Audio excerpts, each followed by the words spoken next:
or to come on board. Okay. Oh, right, right. Here I we thought go. they were. I didn't even look down. You're right. My bad. Sorry. We'll play some intro music. La da da da da la dee da. Mm-hmm. And we're back. Yeah, sorry about that.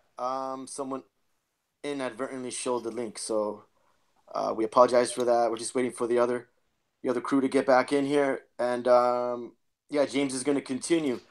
We'll have Q&A if you guys have anything. I have a couple questions as always, but let's just wait for FPV to get here and One Conscience. Overtures, dawn the lights.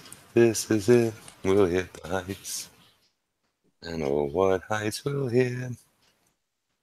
On with the show. This is it. Hi guys. All right,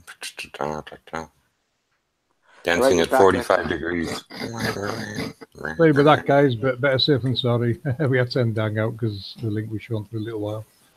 But no worries, you know, we can stitch that together and make something out of it. Do you want to carry on, Jimbo, that Magnetic Day TV show? And Yeah, no, I'm good. I'd rather just that, you know, people that have really any questions that can, you know, like we still got millions, you know, this is no way like, you know, we're saying this is it and, you know, it's a done deal, but, you know, this is what it looks like. And, you know, if you want to know more about the plates and just, like I say, you have at some of those electronic maps, magnetic maps of, you know,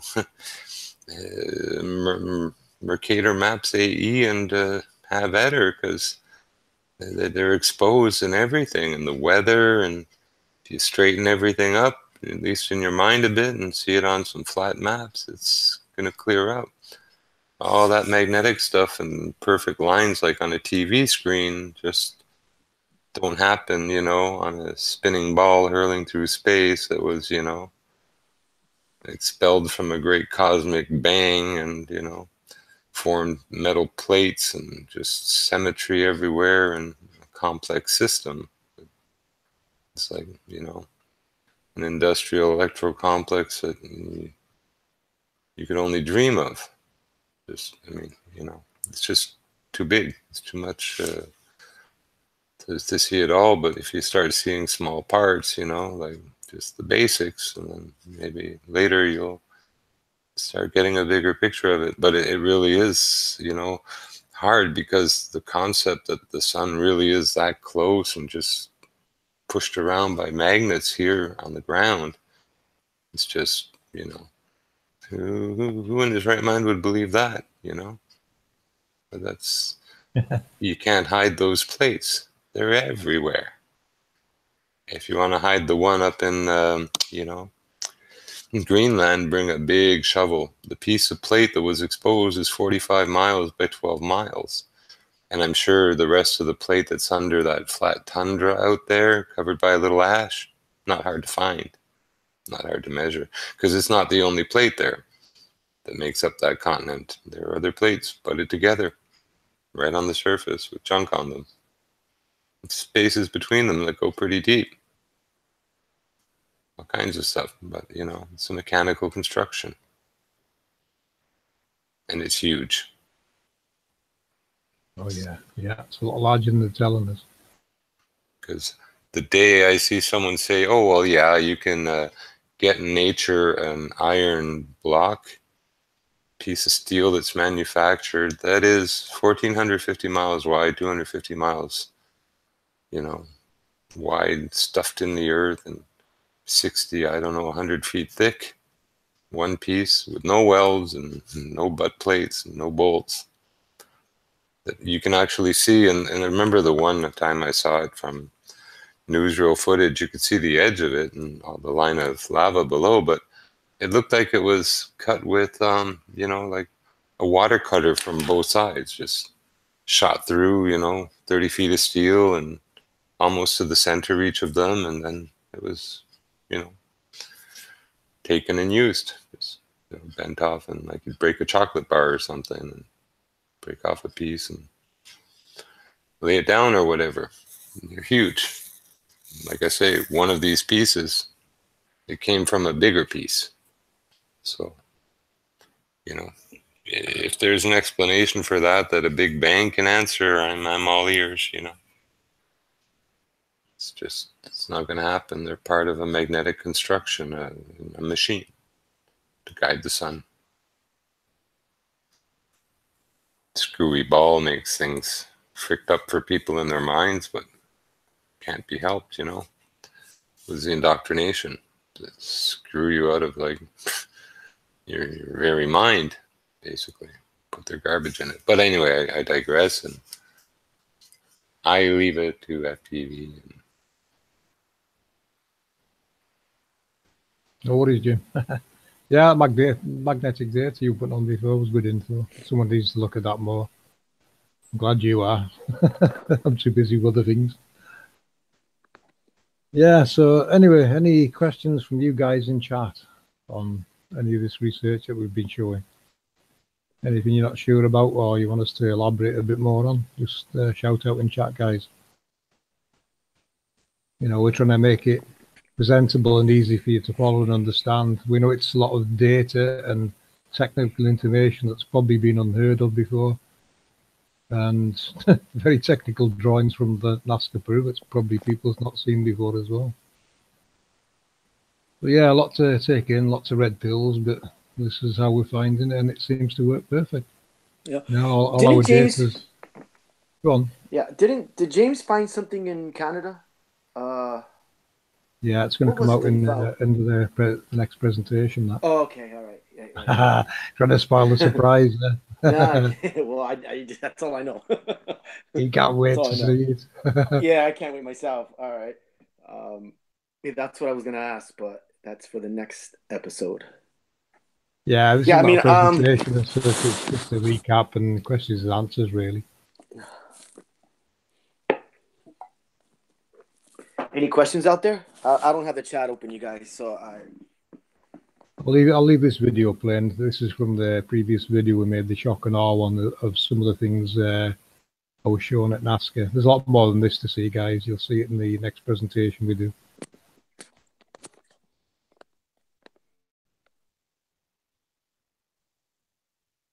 I was going to say, if you just wanted to go over some of the scriptures that you found in the book of Enoch and the correlation with the technology that you guys are researching right now. Do you want to just kind of go over that real quick to get some people up to speed? Yeah, no worries. Yeah, the Nazca mandala, that's the 8x8 grid in the center of the 12x12 grid. It kind of nests inside the 12x12. Now the 12x12, you know, that gives you the 144. You know, there's a 144,000 in scripture, 144,000, but apparently zeros didn't exist, so it's really 144. So that could be, you know, you could interpret that as the 12x12 grid being what it was relating to about the 144,000 or 144. The angels in the north, south, east, west, that correlates with what we're looking at here. Angels being technology. I'm not saying there isn't another type of angel. I'm just saying the angels we're looking at, and I think what Enoch was trying to describe was technology. They called them angels. And right, you know, looking at the reverse engineered version like CERN, you would have to agree because they do have these halos, and these are the halos we've been shown in videos that are all over our skies, and you'll always catch when they spray barium, you'll catch the sun going around one. Yeah, scriptures, not to mention the main beliefs kind of ties in with this. The Hindu mandala ties in with this. In fact, every mandala I've looked at ties in with what we're looking at here. And the Nazca lines, you know, these have been there a long time. Very technical information. This overlays perfectly with this world map. You know, I can put these on the map now. I know where they go. I know what parts where, and I know what's outside of our realm now, looking at what I'm seeing at Masta Peru. And I do believe a lot of the teachings of old were coming from Nazca Peru. You know, what they're describing, I can see here. So I can see correlation between various scriptures and what I'm looking at Nazca are these overlays over a world map. I can't think of any others off the top of the head. Oh, saying that, Satan, you know, I'll translate that for you. Satan was cast into the abyss because he was becoming too powerful. And in a technological term, that would tell me that particular piece of technology had to be moved further away because it was interfering with others. It's as simple as that, you know. We're talking high amounts of power that put these halos in the sky. Not to mention, you know, that you can get, this is where lightning's originating from, we're finding now. We've got an origin for lightning, it's these halos in the sky. So yeah, there's a hell of a lot of power going on. So you can see if it's a big, powerful machine, it would need moved away from others. So that's kind of how I would describe what they were saying there.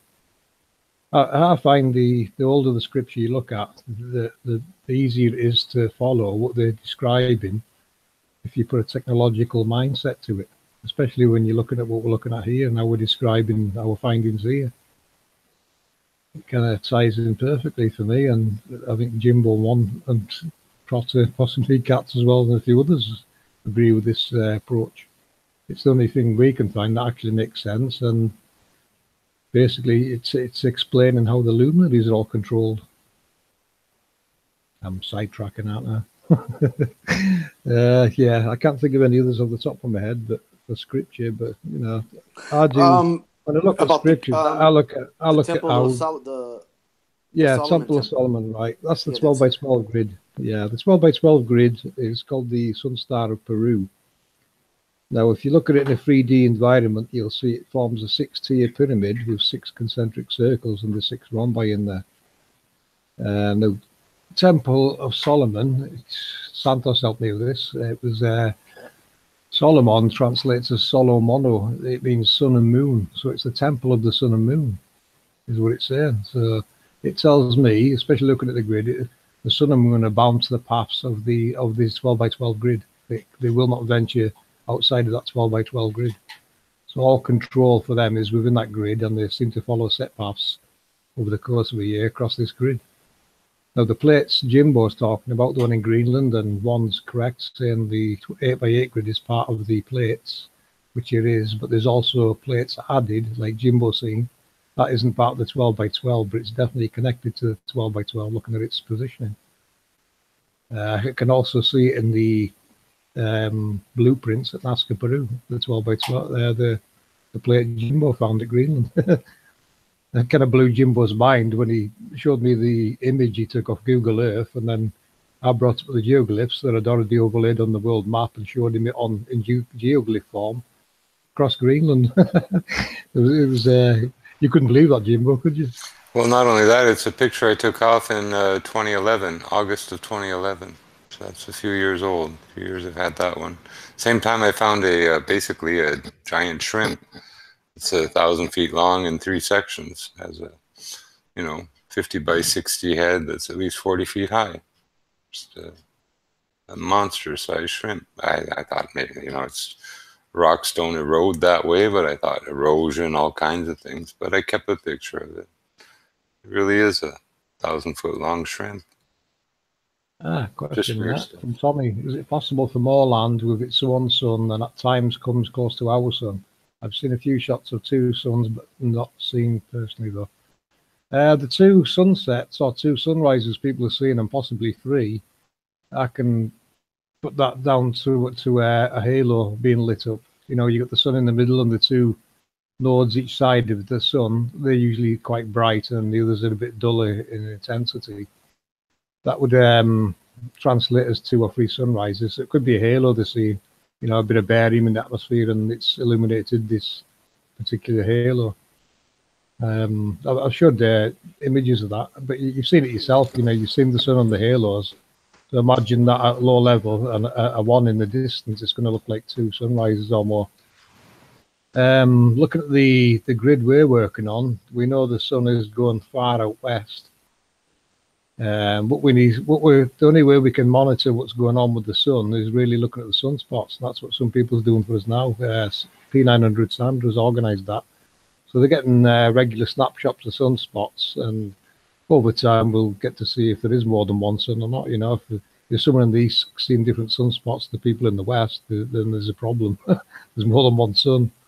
That would say it's looping straight across, which is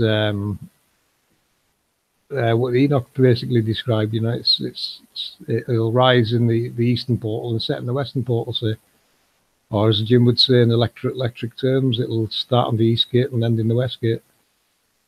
But it can be recycled on the north. I'm just not sure why it's not doing it in the south. Looking at the grid, it's capable of doing it both ways, but it can't be switching into the south for whatever reason. Maybe the previous flood damaged something, and what's left of, we've inherited a world that's got, it's fully half functional in the north. Fully functional in the north, but only half in the south. But if that's the case, I'm pretty sure they're working on fixing it. In the background. There is the thing too, there are some of these magnetic effects that could be, what we're seeing when it comes to like crepuscular rays. It could be marking the outside edges of the cone from the viewer's perspective, or the plates that the sun is following and magnetic field that they're generating from the ground up. I suspect that, can you prove it? No, but I mean, people look at it and think from where they are when they see crepuscular rays, and they only come down to the ground. They don't spray back up usually. I don't know, just things to look at. Sometimes these things are there, once in a while exposed, and just understanding them better sometimes might just be looking at them a different way, new eyes kind of. Tommy said it was a shot of two suns in the clouds, but it still could be a halo. You might be seeing one lit up but not the other. Cloud could be obscuring the second one too. So other than that, I haven't seen two suns in the sky. Take a look at these eclipses, guys. If you look at the paths of them, there's 1,000 years worth of eclipses there. See the paths go, the wavy paths. That's basically what the sun's doing. It's been on the moon. They've been manipulated by these halos to take this shape and form as it goes over the world, and over the course of the year, it just moves up and down. The halos and the plates, they seem to really have start-stop points that are very definite there, and just, part of a clock, a Swiss watch. You can see that it's looping, it's looping from right to left, basically over and over. There's some halos there. These are ones recorded by various people on YouTube. And a couple of nodes captured by Sandra and Michelle at the top. There's no barium, so they're not seeing the full halo. They're just seeing nodes close to the first node close to the sun, which is what I meant about you get the odd sunrise or two sunrises or two sunsets, or in cloud, it might magnify the second one of those nodes a bit more and look like two suns. I'm just guessing there, but that would be my my breakdown of what they're seeing.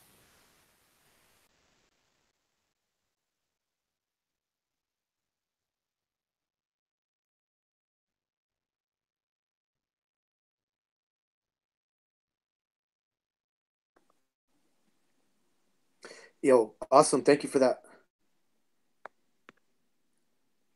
Yeah, I'm just going to load an image up. Hold on. Yep. Demonstrate an image of what's going on.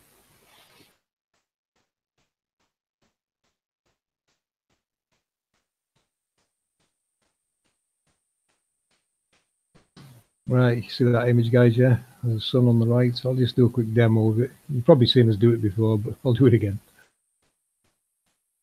There you go. It's basically doing this. It'll come out one of these. Say that's northern summer, and this would be the southern summer. So over the course of a year, it's switching between 6 positions.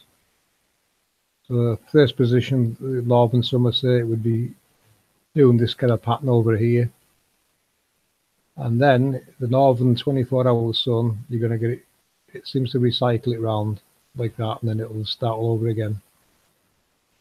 Then 3 months later, it'll switch to the second position down, say, and then it'll do a slightly different pattern, and so on and so forth. So you get to December, you're down here. It's on this side of the world, but it's not doing,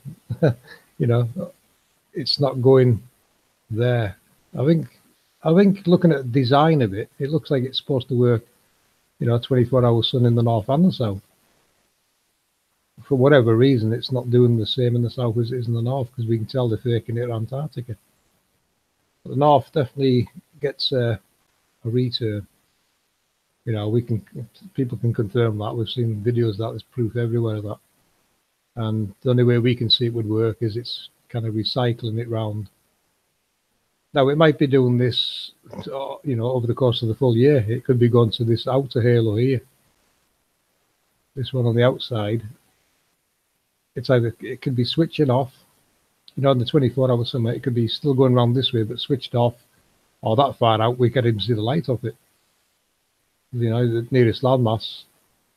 We're guessing that the squares on this grid's about 3,100 miles. You know, that's if they're telling the truth about the nearly 25,000 circumference. That would be across the inside of this 8x8 grid here. So yeah, it's, you know, you're talking it's another 6,000 mile out plus. You might not even see the light, or it could be switched off in that loop. So little explanation there, if that helps anyone. That's what we think's happening anyway.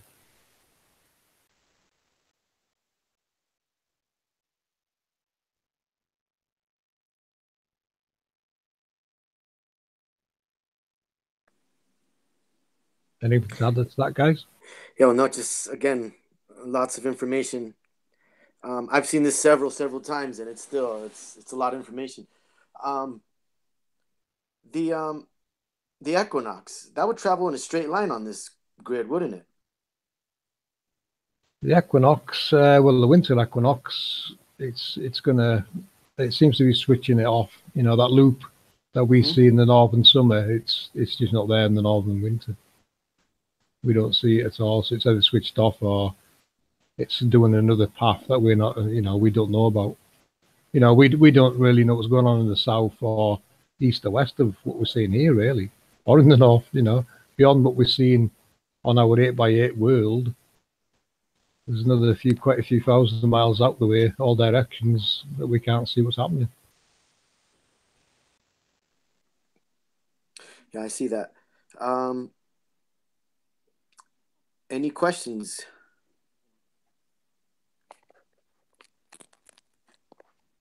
Katz, do you have any questions?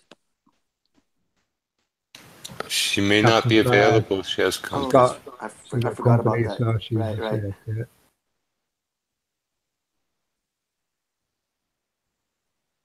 Yeah, it's mainly to, you know, give you guys in chat an update of where we're coming from, in case we know this work's probably quite new to a lot of you. It's, you know, it works, it fits. It kind of links scripture, real world data, sacred geometry, everything coming to life in one format. And actual science, you know, in the sense that, you know, it doesn't deny chemistry, doesn't deny physics, doesn't deny electricity, magnetism, none of it. You know, every element of science is in there. You know, for the sun, it's all there.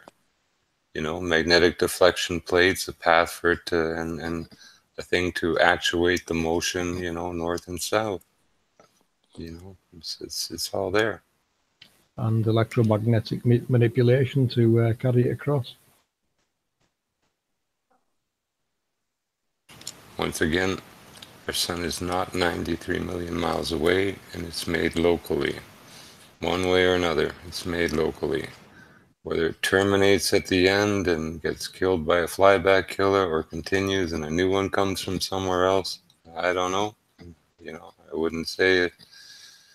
I did if I didn't, but, you know, one way or another, it's a machine that produces our sun locally. A physical machine and hardware. Not a big bang. It was created. It's a construction that was made. We're over a very symmetrical grid with very, you know, strategically placed parts and, you know, stuff on top. Filled with water. It's flat. It finds level. And it's big, whatever else is around us. I don't know what else to say. Still figuring that stuff out. Yeah, lots to figure out still, a lot of work to do. It's coming together. This is an overlay of some of the Nazca lines over the world map to show you kind of what the underworld looks like.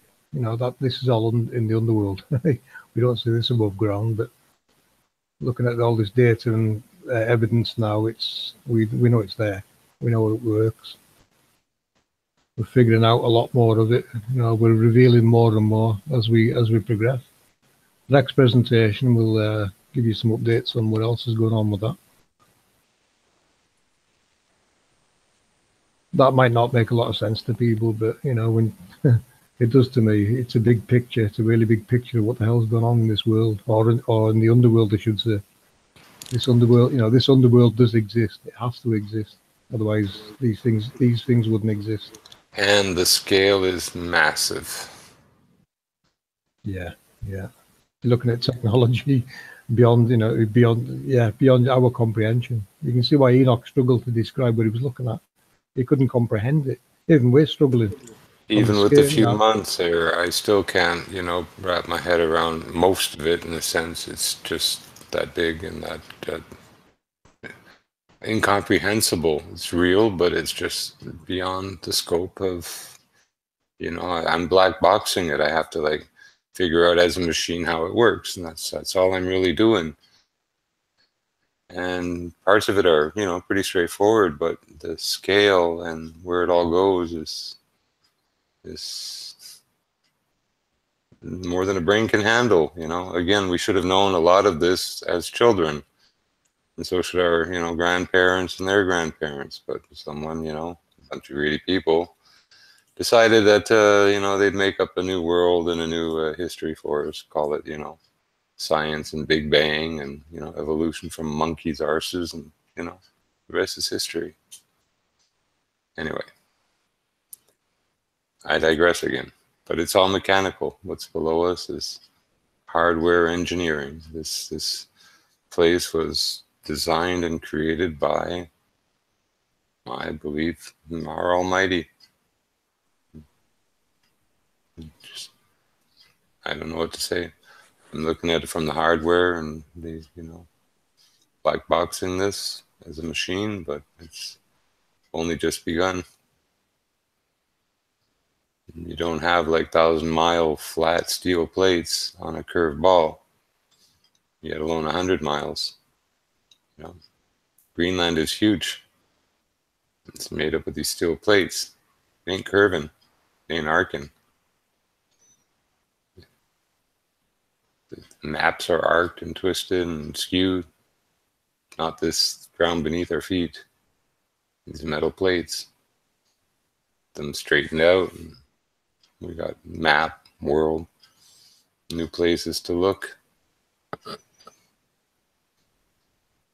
Yeah, talking about maps, you know, the Mercator map, which we know has been derived from the map we're working with. All the real world data already works with that. You know, your military use it, the weather stations use it, shipping, aircraft, you name it, they're all using that Mercator map. And you've got to ask yourself why. Well, it's because it's correct. It's as simple as that. And it's been derived from the map we're working with, clearly. You know, Series has got the full scale, opened out, squared images back using his algorithm, and we see it for what it really is. So we've got a better version than the Mercator map. We see beyond it, actually. That's, you know, this is the one we're working with. We've tried our work on various other maps and it just doesn't work. So this is why we support this map, and what I'm seeing at Nazca fits perfectly with this map. Some of the things that have been done just to, you know, cut away all that excess, like stuff that won't fit on a wraparound ball, you know, that missing terrain and water can be squared out, and the landmass is actually, you know, shifted to where they more or less really should be, and have a really, you know, pretty well oriented map out of it all. It shouldn't be impossible. I mean, with what's known now, it's not that hard to place a few continents, if you will, on a 12 by 12 grid. Especially if everything is square and you have, like, you know, vertical runs and everything. It's all really uniform where you're basically placing blocks on. It's like making a Lego set and putting the continents where they really belong. Like I say, Alaska and Russia don't meet in the northwest of Canada there, and they don't. So that's a lot of stretching out to do and unballing. And it's mentally, it's almost impossible, you know. You can't look at all this stuff on a ball and really make much heads or tails of nothing. And that's part of the idea, you know. What's left from the ball? Their heliocentrism, their space, Mars, nebulas. It's just that nonsense. That's why they made it a ball. Round off your thinking. Make you a prisoner to that ball idea. And lie about everything to make it a reality. And really, how do you get something from nothing? There was nothing, then there was a big bang, and there were billions of tons of everything came out of that, you know, little flashpoint of nothing. Yeah, because gravity, remember? Oh, yeah. And then Gravity, they're it all accreted together, including well-positioned plates that weigh billions of tons, moved like they were like, you know, tea leaves, placed and positioned, and then accreted together in that perfect form to make a perfect magnetic path over the Earth that would oscillate between north and south and make sure the whole plane got a good dose, you know, of sunlight, all by accident, of course. The Big Bang, it's, you know, that's the miracle. That all this happened out of, you know, wow, nothing. Evolution. Churny, yucky water with slime in it, hit by a lightning bolt, and eventually we crawled out of it. All in a few billion years. All these different animals, different millions of different creatures and species. That's a lot of like evolution per year in a few billion years, I tell you. It's that much variety, that fast. Whoa. Evolution worked fast, I tell you. But no, you know, evolution is nonsense. Big Bang is nonsense. All that's out the window. You can't explain, you know, a 1,500-mile long dead straight plate with an edge. With the evolution theory, I guess it's out the window. You know? Explain the volcanoes along the edge of said plate that goes into the ground a few hundred miles. Please, by all means. Natural volcanoes along the edge there, eh? Always, well, some of them will spew out always to the east. The other plates aren't even touched. Stay clear. And little fishing villages in the east, they risk, you know, every time these things go off down, and they may have to move from Greenland if they don't have a port that's closed. You can't really have much of a, you know, fishing community and harbor. So the whole idea of a harbor is to have a place to put boats where you don't get smashed by huge waves, you know. So if that volcano closes off the harbors up there, well, that town is dead, you know. So it's probably on borrowed time, you know. It's only got a 200-yard wide, or meter wide harbor now, one of them. And they had an eruption and they tried pouring seawater on it, and they actually stopped it, or, you know, hardened enough of it to detour it a bit, and it left 200 yards of harbor open for them. So it hasn't erupted since. But, you know, eventually part of the plate's going to warm up again. And that volcano and that, quote, volcano, that molten stuff with probably some, you know, water mixed in will explode out as ash and then molten rock. And, you know, it's probably there, you know, it seemed like hell for them when it happens, because it will. But, I mean, it's predictable, you know. You know that plate is there if you want to, you know, buy what the Greenland volcanologists say about it, they're jokers. I mean, yeah, it's, you know, natural volcano, blah, blah, blah, you know, all their lies, you know. There's nothing natural about that steel plate that all this heat comes up from, you know. The only thing natural is that it's hot enough to melt the rock. The rest apparently is a lie. So, you know, so what's the truth? Volcanoes are natural and, you know, aftermath of the Big Bang and a molten core of fire and the iron at the bottom of the earth, and or it's heat from these plate melting some rocks and, you know, moving up, which is what hot stuff does.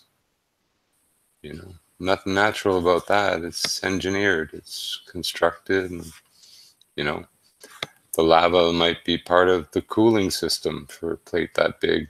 Who knows? It's not always on, which is probably fortunate for the people in that village and around Greenland. But anyway, you know, explain the plates. You know, there's just no explaining it with a Big Bang. They're not curved. They don't arc. You know, they're not big metal caps or, you know, bent like boomerangs or nothing. But, you know, 1,500 miles, 1,400 miles, dead flat, piece of steel. A couple of them on that continent. Hard to miss. And then they call them continental rifts or plates. And they're dead straight, some of these. And some of them have a bend where they show an intersection. That's all the intersection is, where some plates are junctioned. And there's room between them for that. Well, it's sometimes there's ice flowing through there now, the ice fields. Some of those bend and follow and flow over the actual plate barriers or junctions and lines, joints.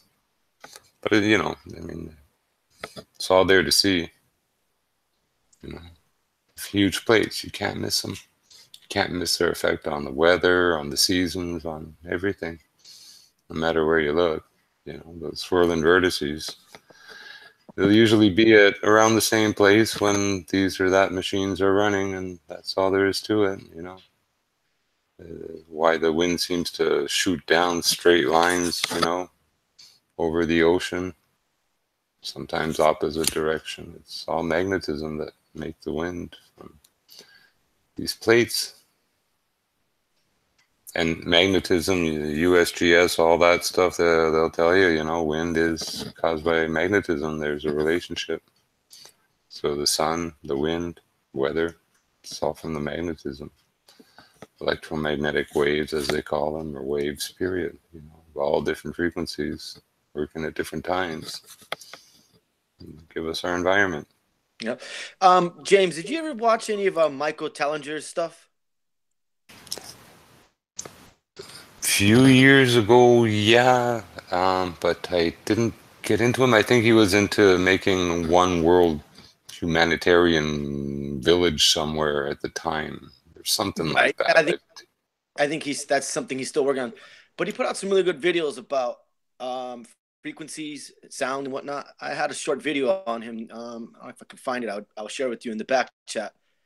Cool. It's more along the lines of what you guys are doing. He's also sending stuff to the guy at Mud Fossil University.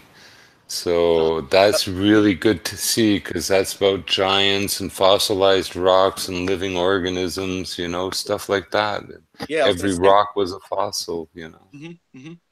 Yeah, it seems like he's at the forefront of some of the research that's going on, you know. I'm very glad about that, because he's an avant-garde thinker. Yeah, he is, and he is a flat earther, which is awesome. I didn't know that about him, though. That's a recent turn for him, probably, too, eh? Yeah, it is. Yeah, I mean, I'm gonna say probably within the last year, perhaps. Yeah. Well, there's no turning back for him either. And like I say, once he gets into giants and other stuff, you know, there's even less turning back, because it's also real. It's not like Hollywood made up in fiction. These titans were real. You know, So it's where it's Yeah, all going, you know. Yeah, I've been watching a lot of videos on that, not necessarily just Mud Fossils University and oh, what's the other one I was telling you about? Darn it, they collaborate a lot. Mud Fossil and you guys, come on, I can't think of it. They go hand in hand because they share each other's work a lot. Age of Disclosure. No, is that it? Yeah, I think that one I've seen. That Yeah, they're one? doing a lot of bones and the giants and Yeah, I fossils, think and yeah. yeah. Oh, yeah. There's another one also that's been putting out some really good stuff that they're not mirroring each other's work. They're actually doing their own stuff. A lot of the images are similar, but it's just more information coming out. There's more images about these giants and titans and whatnot. That's just fascinating. It's intriguing. You know, it's all happening in the realm of existence. It's very real. So I mean, some people will see, and some people will have that CD, and just certainly want to live life without knowing a lot of things that are going to be and being exposed. So this is for people who are actually into questioning things and looking for what maybe a different truth or something closer to what's actually out there and is. Yep. Like lifting the veil, This was like, miles deep of lies is the veil that needed to be lifted. The whole institutional liars from, anthropology, you name it, any institution with an ology on it, they're a bunch of liars. They're controlling a narrative, and that's all. All these institutions, universities, they graduate you as what? A liar. You just be a parrot and repeat, Anyway,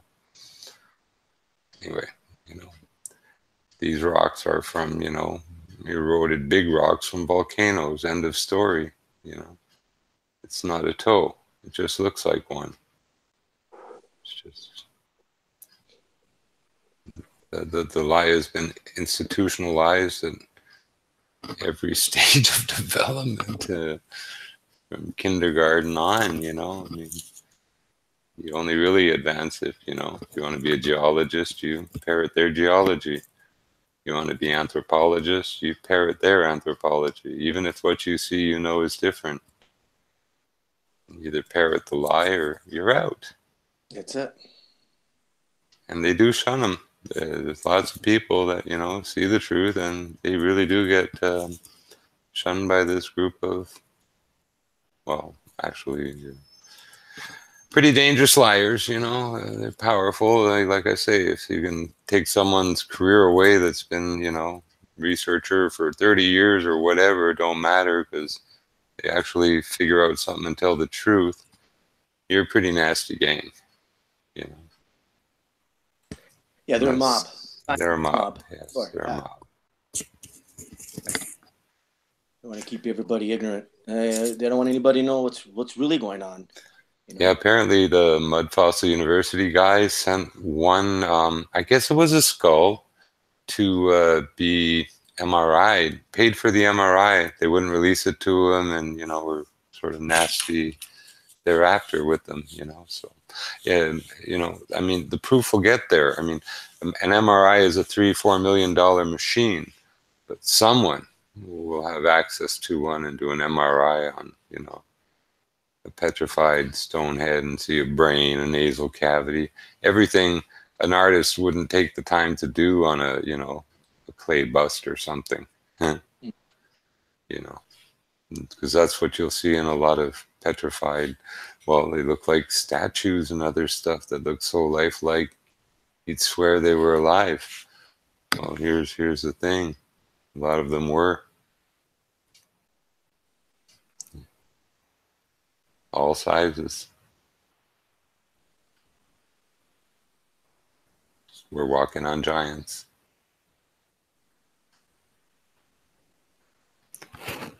And they've all been arranged. No big bang. There's too much order under our feet everywhere. Can't be missed.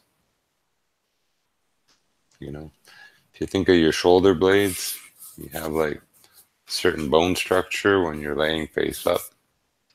Well, those kind of nodes and bony parts, look at any coast, zoom in, and you'll see the pattern. Looks like a bat wing, repeated over and over and over, interlaced.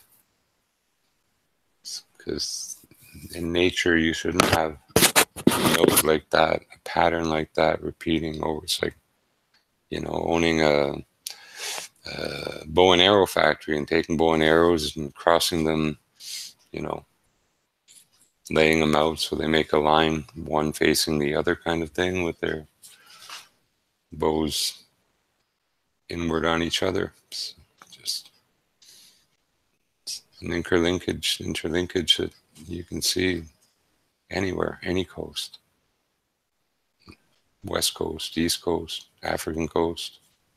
There's some places it's a little easier to see because they're, you know, right number, beautiful spacing, but there's no way that that shape, that almost wing shape, is normal.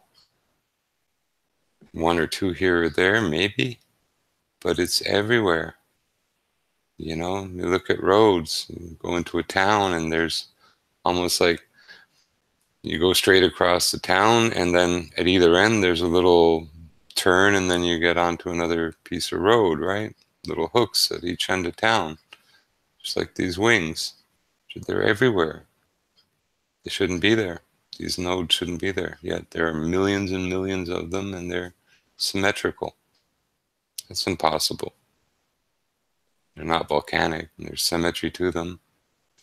They create the beaches, the coastlines, the, you know, and bigger ones cover bigger hills and mountains, and just, we're all interlaced. They're just, that's not natural. It's designed. Every single one of them is placed. It's not erosion, Big Bang. There's a little erosion on all of them. That's normal, but the overall layout, don't matter how old, you can still see everything in the ground. Everything. You look for those, they're not supposed to be there. Not in a natural, like, melting pot from a Big Bang and from all this silliness. You know, you look down, you're looking at literally giant cells, giant backbones, form ridges that run for miles. You see literally like giant kidneys and giant hearts, and wings all over, and heads. Some towns, London, if you look at it, there's a portion of the town is very circular. It's head cavity. We walk on giants. I mean, if you look at Amqui, it's an easy one to see. You zoom in on Google Earth, and, you know, it's in the Gaspé in Quebec. You'll see an angel shape. And you start looking around, you'll see more angel shapes in New Brunswick and everywhere. They actually look like little golden angels when you first start zooming in on them on Google Earth. You know, you start looking around and stuff. They are angels. They don't just look like them. Oh, it's just a toe. No.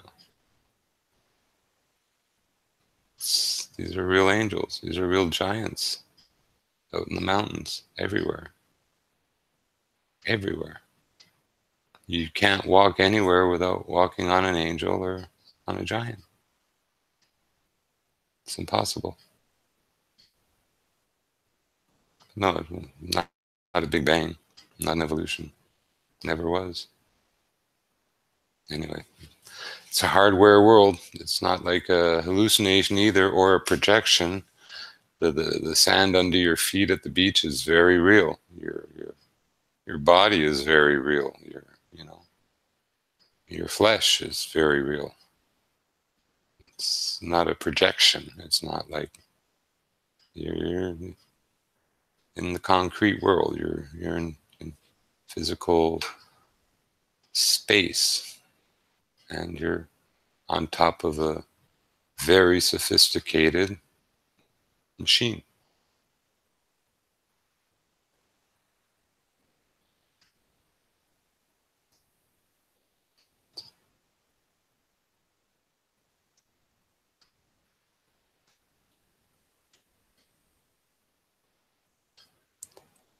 So the idea we're in a pinball game, or just like I guess the one is a Truman Show type of thing. No, it's beyond a Truman Show, you know. This is like the Matrix. This realm here is like this construct. The reality we're in is sort of. I think below us there might even be flying pretty big creatures that, you know, fix things and do whatever, you know. I don't know.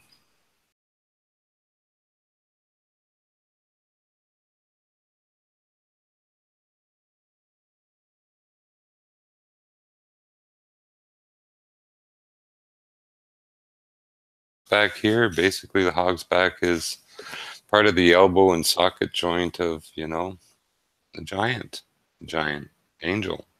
Its head is somewhere in Quebec.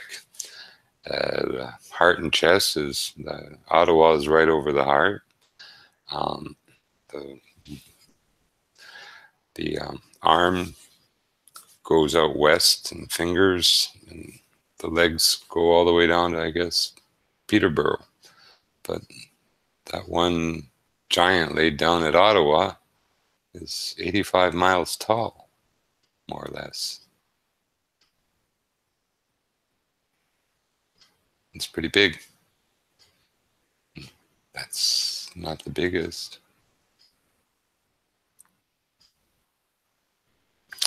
But yeah, like, you know, I used to not know what the hog's backs were, and that hog's back in particular, but now I have a pretty good idea. Because I can zoom out and follow, you know, west to the hand, to the fingers. I can follow south and west to the knee, and then south again to the ankle and foot.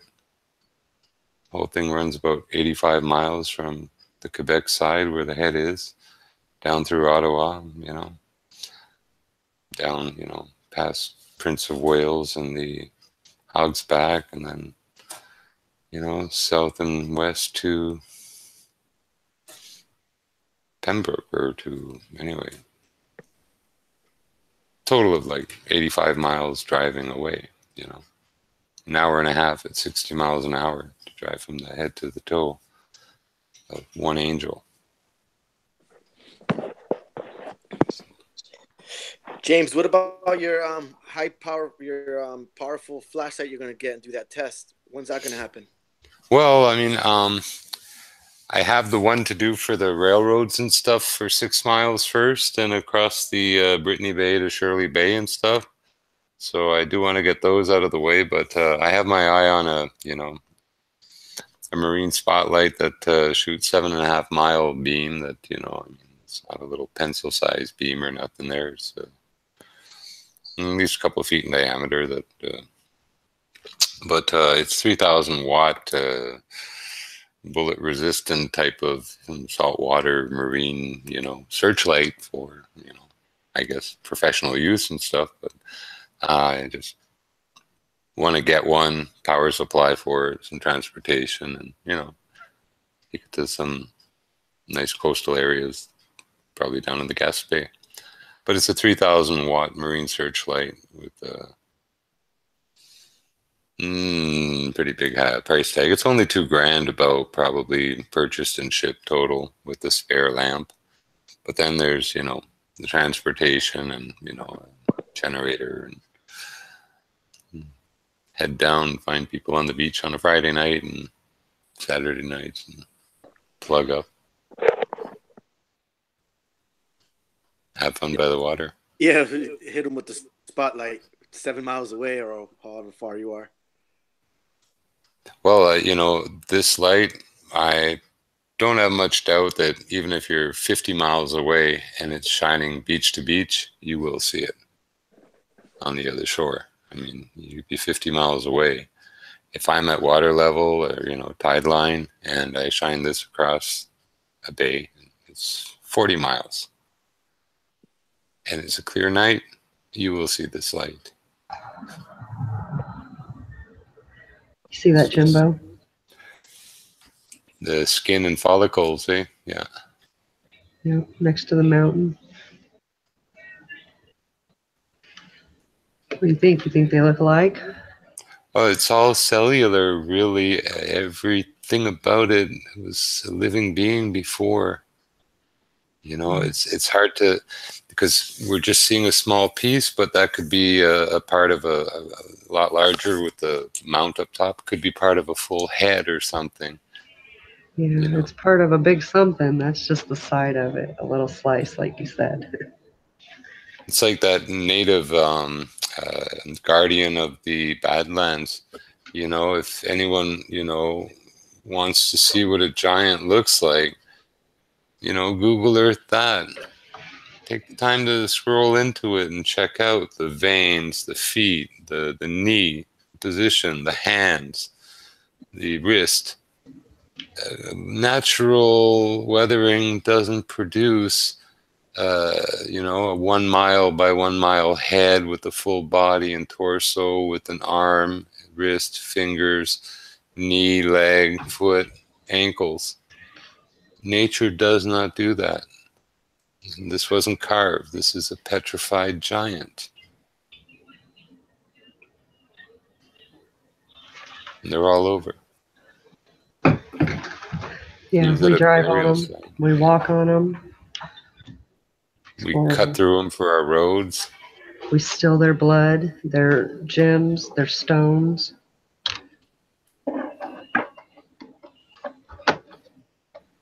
Possibly their gas. Yeah. But, it, you know, like I say, you know. Kat said their oil. I think their oil is their blood.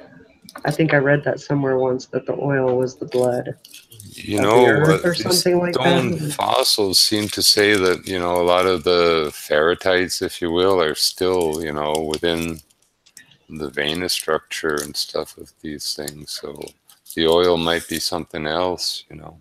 It's hard to say. It really is hard to say. It is. It really is. But We've that not can been taught the explain truth. in Egypt sometimes the Nile turning red, you know, water being extruded or expelled from, you know, these mountains or something. It's full of like these irons. I mean, it's going to turn water pretty red. Okay, Juan, you're correct. On the blood, the oil is the symbol of blood. I thought I read that. The Middle East, which is they say it too, that the oil is the blood, which is, I forgot her name. Yeah, because they anoint with oil, and it would make sense. It'd be blood, you know, symbolically. Yeah, that's what. Yep. Yeah, it is. But it's just like that lady holding a cup of oil, but it shows red wine, but it's blood. But she's holding it on a tiger. So that's the symbol of their oil is the blood shed. You know, that's what there's so much killing is in that land. Shedding their blood. It's mainly that's what they're saying. But I'm gonna go there. But yeah.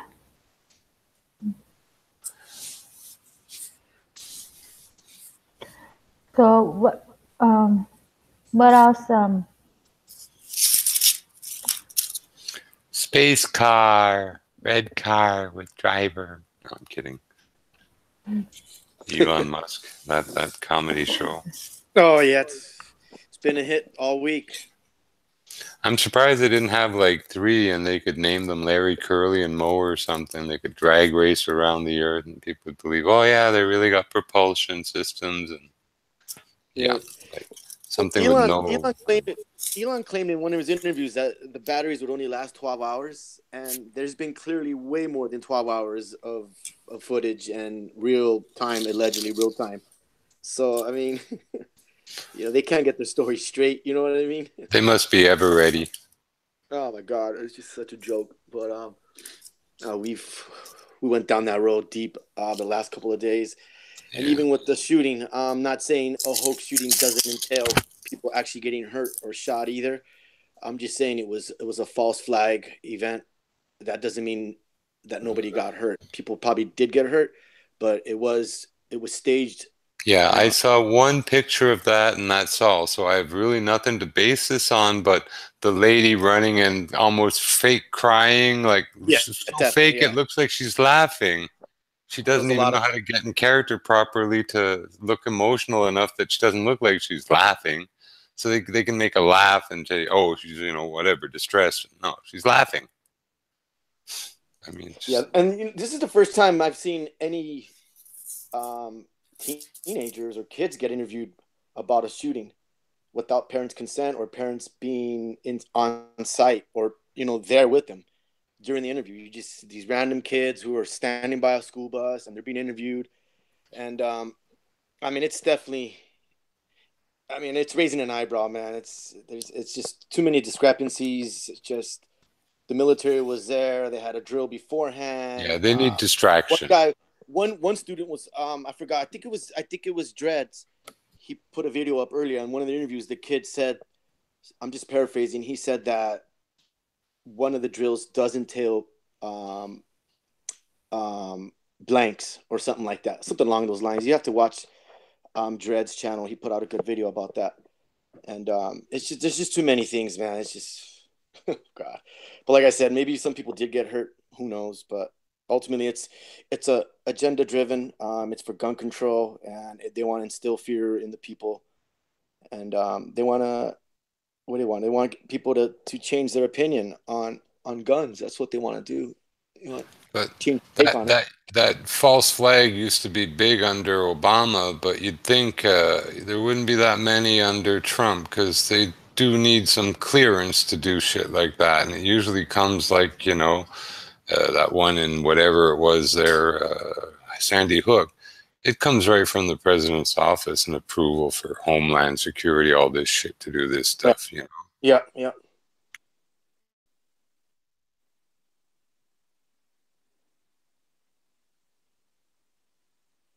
Yeah, there was cheap.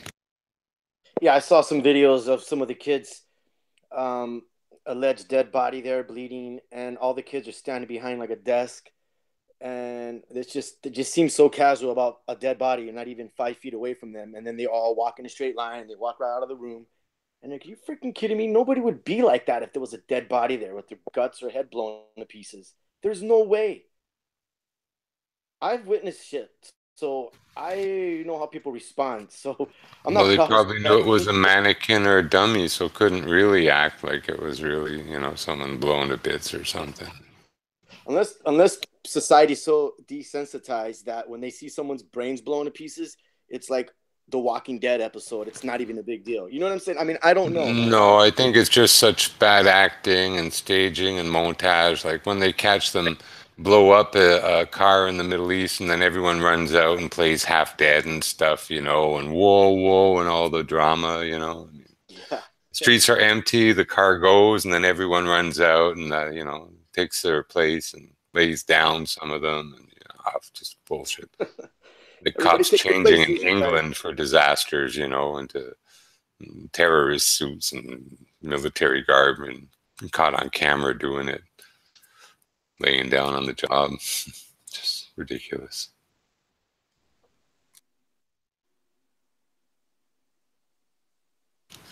Yeah. Start calling them crisis bad actors. Yeah. A lot of people, their mindset is just, people are offended when you say that no one was shot at the school. People rather have people dead than believe that it or know that it's a hoax and that no one was shot. Same for astronauts that, blew up in a shuttle, and have cushy jobs still today, Yeah, they get people emotionally invested in these things, in these narratives, and then when you tell them that it's a lie or you oppose their ideas or beliefs about this kind of narrative, people freak out, man. They get really upset about that. And they take it personal.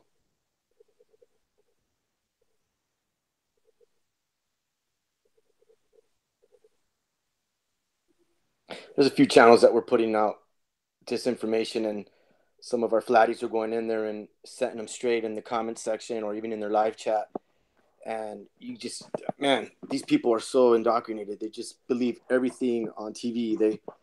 They auto-believe. They truly auto-believe everything on TV. They think it's legit. It's real. This is what's going on. People watching the people Elon, are shot in school. Right. They just believe everything on TV. It's ridiculous. the Elon Musk people watching that red car quote floating around in space with a driver are the same ones who believe everything on Fox or CNN, or it has to be on TV for them to believe it. It is their God, you know. Like Nixon said, the only way to get the American people to believe anything is to show it to them on TV. They believe that's real. Yep. And that's the truth.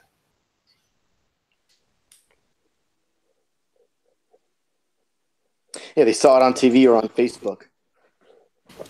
Fortunately, in a sense, this is TV too, so there's a chance. Well, yeah, I know. It's kind of a little hypocritical, but yeah, I know what you mean. I know.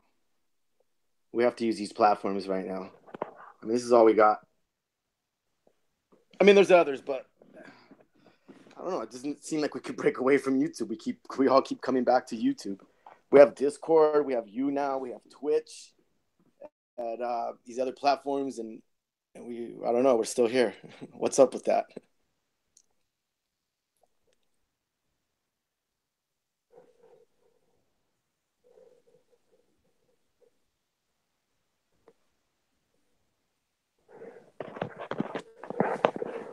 What does Cats think?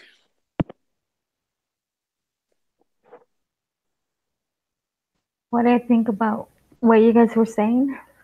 Just all the propaganda is what it is. About the hoax shooting. Yeah, just propaganda in general, I guess. All the above, sure. In my opinion, it's sad that they're doing these hoax because, like you said, they're bringing fear mongering, hatred,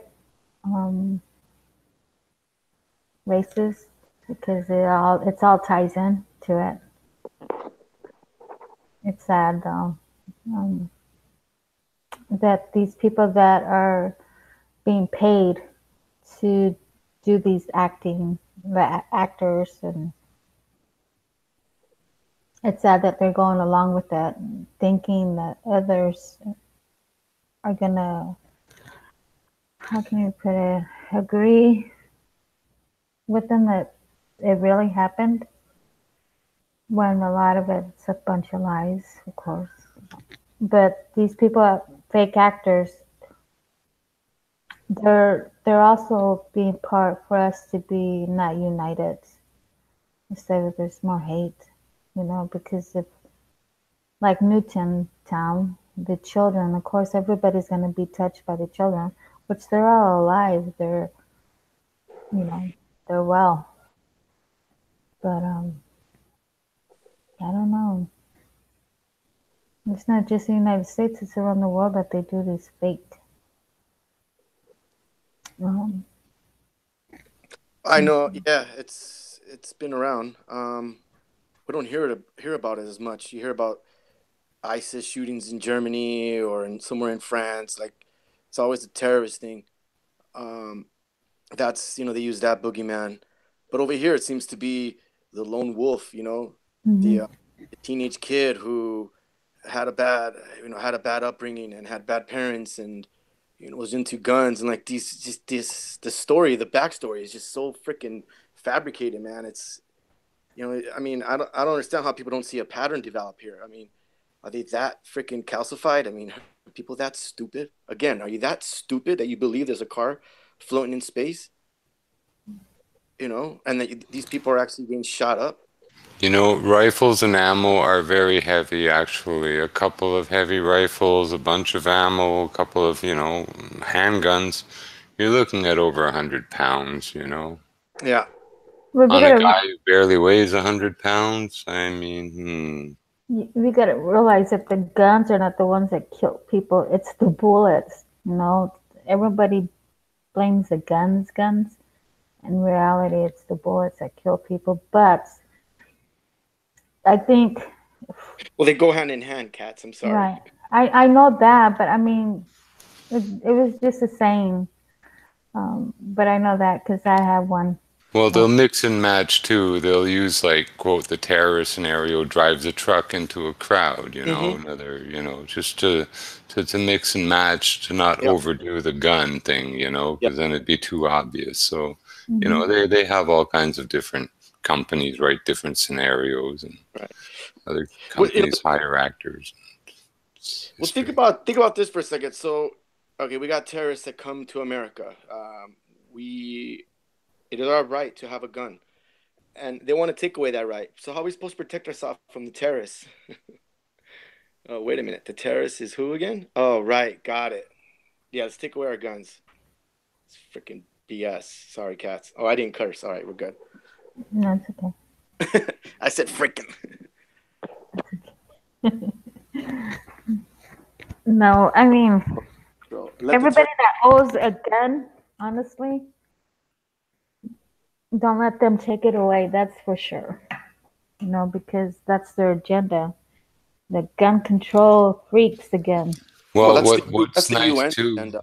is that you can, basically, without too much complication, I hate to say it, but a barrel from a 12 gauge can fire a .5. If you know how to work stuff, they can't disarm people. All you need is a tube and a .5 caliber round, and it can be fired. It's just you can, if you know what you're doing, make your own from a hardware store. What they call them, zip guns and other stuff. They'll fire hundreds of, different calibers, whatever you need. Fashion your own guns. I mean, take away some of the nicer models there, the Smith and Wessons, Colts, you name it. One of my favorite, the old lever action 45. Just it's beautiful fluid action on a rifle, and it's just not around much anymore. Lever action, but it was so nice, Yeah. One of the things I miss, so anyway, the guns aren't really a problem, people are. Yeah. Anyway, what can you do? Yeah, I digress. I digress too. Yeah, moving forward. What else, you guys? I know I'm going into that freaking hoax shit, man. It's been the topic that everyone's talking about. I figured we'd just touch it for a minute, and let's move forward. It's what else, nice you guys? to know. I mean, something like this, I think people should know. That's what I think. Because the fake news won't tell you the truth anyway, so why not talk about it? Yeah, and like I say, I'm surprised to see what happened during this, Trump presidency, Mm-hmm. because really these things have to, go through with a high level of blessing. So it's really, he's just another monkey in a suit, right now I'm thinking he's one of them, But you said earlier, James, about Obama. There was more when he was in office, but we have to realize too that in Trump's office, they're going to do anything to make him look bad. Yes, that's true. That's true. So he may not have given a blessing on this one, and may have eyes to see it, Well, I think it's just like an order type. You do this, and they have to complete it. It's like giving an order to when you're in war. But I think they're doing this just so Trump will look bad too, as he's running again. And I'm not, trying to protect Trump for what I'm saying. It's just no. I hope and pray he is a gentleman and has some true values. Not to protect him but defend him. But the thing is that they're going to try everything the power they have, Democrats and whoever, and the Republicans. I don't want to go into politics because it's not about politics, but it's just something that we need to They look are at. putting a lot of money into screaming, whining liberals against them, and making sure, all their idiocy is seen by everyone, Yeah, Yep. I just want to clarify that with Trump because I know there's more coming. These fake hoax because they're gonna want to look Trump to look bad. That's my take. You know, it's something that we just have to be You know, aware. these people are so insane that they call for hurting someone. They're just out to lunch. They're so out to lunch. There's just no question. They almost need to be, handcuffed and put in jail. Some of them. You shouldn't be allowed to say and, almost ask for things like that to happen. Just not things to joke about. And, actually there should be an art criminal, I think,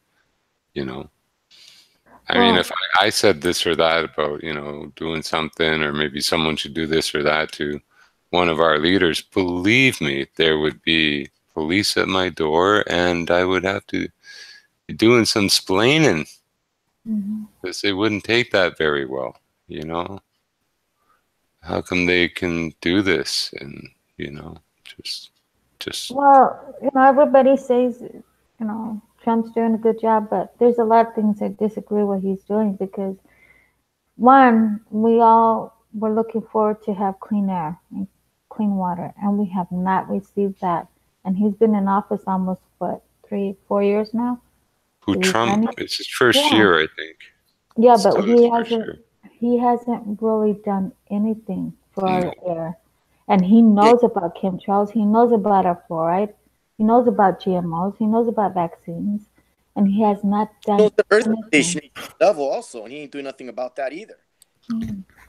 His hands are tied. Every president, they go in there thinking they're going to run the show, and then they get their ass handed to them, and that's how it goes for every president. And they're pretty much handpicked beforehand. Yep. So there's no this whole dilemma with Clinton going to win and all that. These guys knew what to do. They had these two players in the game. They knew they would divide everybody, and they would be able to conquer people. What the hell's a wall going to do? You know what I'm saying? It's just like, I tell you that all the time, cats. These politicians, it's just a game to them. You know what I mean? It really is. A game. It's a chess game. What to move and not to move, and who's the king and not the king. I mean, it's just a chess game. And it's built like a house of cards, once it's not very stable really, but it's not our world that isn't stable. It's their house of cards. So if and when it does crumble, it's only going to crumble for them. Believe me. Well, gosh, I hate to say this, but Trump's going to win the other 4 years. But again, they're going to try everything they can to stop Trump. But like Totter said, it's all played out. Yeah. Everybody's going to Trump. But guess what? I feel he's just another puppet. You nailed it. Yep, that's what he is. And, I wish I didn't want to say that because of course, I've seen things he's done right away, but our unemployment's higher still. What happened to all the jobs that he created here? That's what I don't understand. Well, he is a master showman. I mean, you can find him on WWE, and that's pretty, well, some would say satanic type of entertainment and stuff, and, really connected to the Illuminati, really core. I mean, he's in gambling casinos and, big hotels and just, almost all of the Well, look what happened in China. I mean, come on, he was supposed to talk for the United States. He didn't. He talked for himself, for his business. His business, hotel. yeah. Trump, Nothing with the United States at all, which is sad. Trink for short, Trump Incorporated. I don't know. They are self-serving. A lot of politicians are businessmen, which is a conflict of interest. They get on top of basically the public purse, and then they, have interests that they want to serve, their own. They own businesses like we had Paul Martin. He owned a Greyhound Voyager and part of Canada's steamships. I mean, a billionaire, the guy. And a politician, our finance minister. Sorry, I don't, you know, whatever. I'm sorry. I mean, it's absolutely the wrong person for a finance minister. You know, I really mean it. I mean, just who's he gonna hurt? Who's he gonna help? Agreed. Yep. Everyone down his food chain, that's for sure. Everyone poured in his colors, and the rest of us can go to hell. You know, that's all there is to it. I don't know who's running against Trump, but the last time I heard was Oprah Winfrey, which she won't win. I'm telling you, the cards are, it's already over Trump. Trump's going to win it. And oh, yeah, it's over before it began. Yeah. No, Oprah's got a limited following, you know. She's really Americana that would watch, not even the Waltons. The Waltons was good family values. She's kind of white witch, you know. Upper middle suburbia and stuff there, you know. I don't know. But she's in on the scam big time, you know. Yep. There's no question. Just right in there deep. You know, I guess it's one of the real recent ones, thing on Jim Carrey. And it's put together rather well, you know. I mean, I'm pretty sure, I can't guarantee it unless I asked him face to face. When he refers to tetrahedrons, he's referring to angels, but he won't use the word. But anyway, that's my own opinion on. But it is a great interview, and again, like, little composition that's been put together, and really, like, he's a great artist, the guy. He knows. He goes on the shoulders of giants, and he sees the angels. I mean, he has to call them tetrahedrons. Because, you know, when I say angels, people are dung, dung, dung, dung, you know, some. Like I say, people who already know and believe in angels and an almighty and stuff have no problem with the word, or even the notion that they might be walking on some. You just don't know what scale that they're walking on. So again, the resistance, you know, like to flat earth, for me, it's not there no more. And although I know it's flat and everything, I don't approach it from a flat earth perspective. You can't. You know, I know my science, I know my physics, magnetism, all this stuff. I really, really do. I got a, you know, traditional science education and just, you know, chemistry 101, physics 101, you know, et cetera, et cetera. But it's all basically sound to a certain degree, limited, and then the rest, it's all garbage. It's all skewed to hide the facts. And facts are, it's not a chaotic world out of a big bang that we're in. There ain't nothing underfoot, nothing that's there that wasn't placed exactly where it is for very specific reasons. It's not scientific, but it's the reality. It's not about science, about the creator. It's his science anyway, so there you go.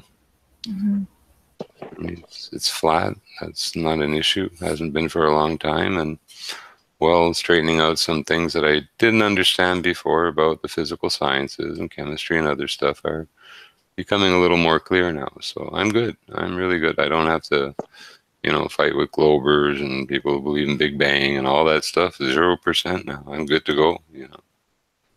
No, I'm on the flat earth and not out of it, just out of the chaos of the web and the YouTube and the nonsense that goes on with it. Just, you know, I'm going to focus on some more research and other stuff. Not YouTube hangouts for flat earth that really are, you know, need to stop and take a fresh look at what they're doing and where they're going. Because, I mean, I think the things have changed a little bit, and that should be reflected somewhere at some time within the community. But it's certainly not going to happen fast or easy. You know, these aren't easy concepts to, you know, grasp. There's even for myself, I had like really literally block after block, and you know, like I say, I'm black boxing this. I had to, you know, overcome a lot of like hula hoop sun rotation and stuff around a ring. It just like things that, you know, pizza pie flat earth maps and other stuff like that. I had to get rid of those to even make it this far. And that's just two. There were like a dozen things that you have to break almost that mental brainwashing that's been imposed, and, you know, start to actually see what's there.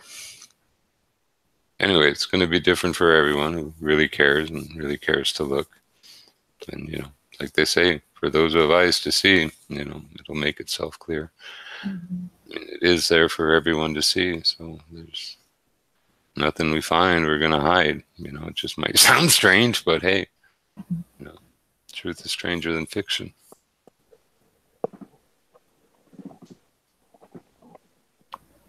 Very true. Just answer this question in chat, guys, from Ginger. He's asking about the flights. From West Coast USA going to, say, China or Japan. They would fly west for a little while, then head north, go off radar, fly over the top of Greenland, and drop back in over Russia and arrive at their destination. And the return flights are basically the same. We've had reports from credible pilot in Canada seeing these flights ongoing, and another guy in my stream mentioned them again yesterday. But yeah, they're just flying north off radar, and the flight apps you're watching are already rigged before you even get to see them. Really, they're just flipping the data on the software. An extreme northern route at that. Yeah. Yeah, somewhere up above Greenland, and then obviously they're going east and then dropping back in over Russia. I did look at a couple of flights where people said it worked on the E-map, but it works just the same on this map.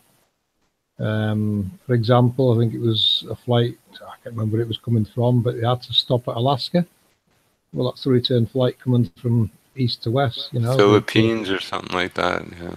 Yeah, you know, instead of flying east, they'll fly east a little bit, then they'll go north, and they'll come in over the top of Russia off radar, and then drop back in over Alaska, Canada, etc., etc. You know, we've showed that before. Actually caught one doing it because I could see the wingtips sticking in the top of the map, and I clicked and it showed the flight. And it did a flipperoonie sideways turnaround there, dolphin flip almost, you know.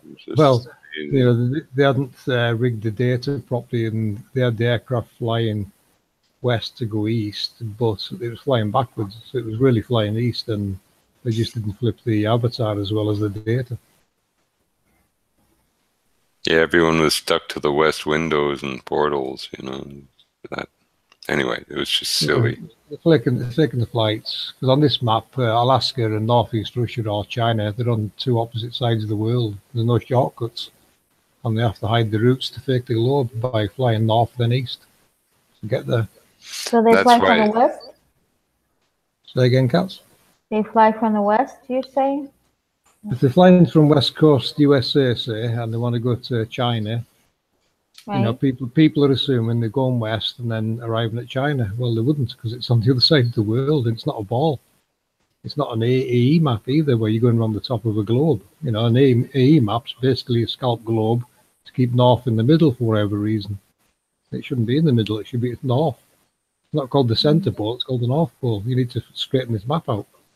It's actually between the two North Poles, the north of Greenland, because we have, again, those two North Pole anomalies and two South Pole anomalies. And that, you know, Big Bend is up in the north over Greenland, basically, where there's another plate runs north-south, I think. But yeah, you know, like, again, I mean, they don't show it, but there might be that third magnetic pole, like the maps I see for all this magnetic mapping, they cut off stupid top of Greenland, like, you know, oh, we don't need that, you know what I'm saying? I mean, they cut off the top of the map and they cut off the south of the map. I mean, thanks, guys, you know. But, you know, up there, I mean, I see two poles on most of the data that I see, further north, but there might very well be that third one up there. I just don't know. It's all chopped off by our friendly government and stuff, you know. So to clarify, guys, if you're flying west, you will not be teleported to the east. If you fly west, you will keep going west. Same with ships, you know. You take a ship and go west, you'll keep going west until someone stops you going any further, because they are patrolled. It's like the Antarctica. Not just Antarctica that's patrolled; it's the whole circle patrol, basically, around the 8x8 grid. There's no shipping goes north of Iceland at any time of the year. You have to ask yourself why. Why isn't shipping allowed north of Iceland? Mm-hmm. Any shipping you see going west on these websites, they're probably going to lands beyond that you're not even aware of. Okay, I have a question. Titanic, where were they at when they shipwrecked? North Atlantic, I think. Off Newfoundland, basically. Under Iceland. That's strange, isn't it? Over the North Atlantic plate, probably. Yeah. That would attract icebergs, possibly. I don't know, though. I'm speculating. But anyway, I don't know. Do you know, Tutter? What's up? What was the question? The Titanic. I thought it was the Titanic was it hit an iceberg off the Atlantic. Okay. Allegedly. And also some of the people that were opposing the Federal Reserve, some of the richest people on that boat were opposing the Federal Reserve. This is just a story I've heard. I'm sure other people have heard this before, that there were some really important delegates, regarding that. And part of the reason they wanted that ship sunk was because they wanted those people dead, because they were opposing the Federal Reserve. So, but that's a conspiracy theory, honestly. I only know that much. I'm just sharing an old story. Well, there was a report too that there was a fire in the coal area, and these are big fires when they burn, while it was still dry docked and being built and had been fueled or prepared, and it was out, and it had basically weakened the metal on that side of the ship that it scraped against the ice and tore open. Yeah. Normally it wouldn't have tore open, so it might have been prepared to be weak. So, in other words, compromised already. Yeah, I agree with that. Yeah. in other words, our government or governments did the cause of the Titanic. Then it's a conspiracy theory. Bankers and banksters. Oh, bankers. Yeah, banksters. Wow. How things work out, doesn't it? By knowing the truth about flat Earth, you're beginning to unfold a lot of other things that are lies. Well, this is why I said before, and you've heard other people say that, yeah, flat Earth does encompass all conspiracies, unfortunately. Going back to God, going way back. I mean, how many hundred of years have they been playing this game? A good 150? 500? More. Probably more. Well, if flat earthers were going to lock up ballers in the 1900s, maybe not that long.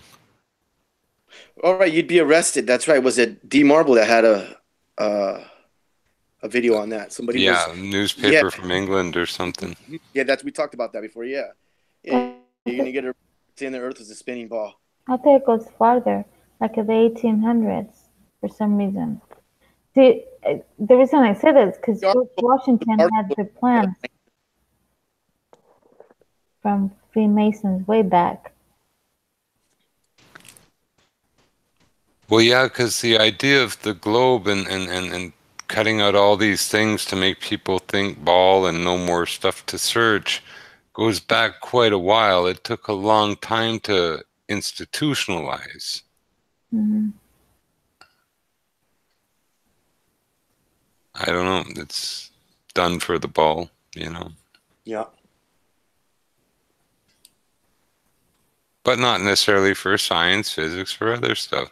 Just astrophysics is like down the toilet, I mean, forget about it there.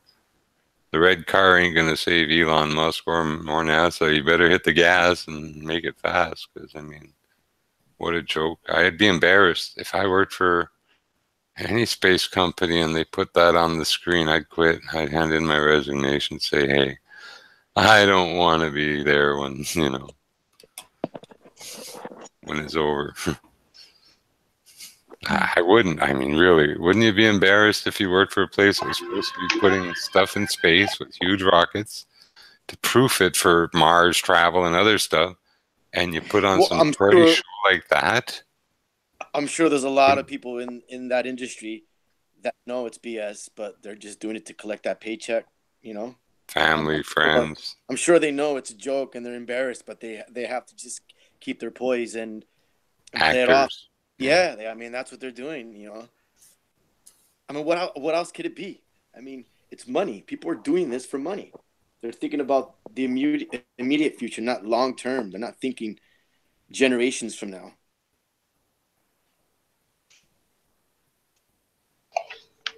FPV, will you show the picture in the back chat? Yeah, I'm just grabbing it now. Hold on. Cool.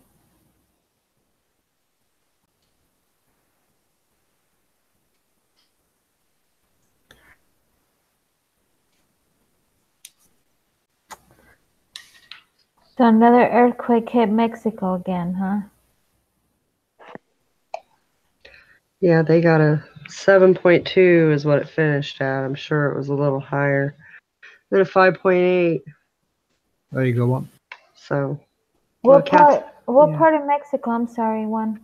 It looks like, well, it's right there on down at the southern part of the bend, which is where it always gets hit. It always gets hit there. Up north further is where the crystal caves are, and it always gets hit down south of there. The south of Mexico. Southern Mexico. Well, it'd be more like central Mexico. So it can be like Guadalajara. Can it be Mexico DF district? Looks like Acapulco. Yeah, let me pull the link. The 7.2 was in Lewis. St. Louis? No, in Lewis, Mexico. It's called Lewis. And the 5.8 just hit in Jamatepec, Mexico. Jamiltepec, Mexico. The Indian name, okay.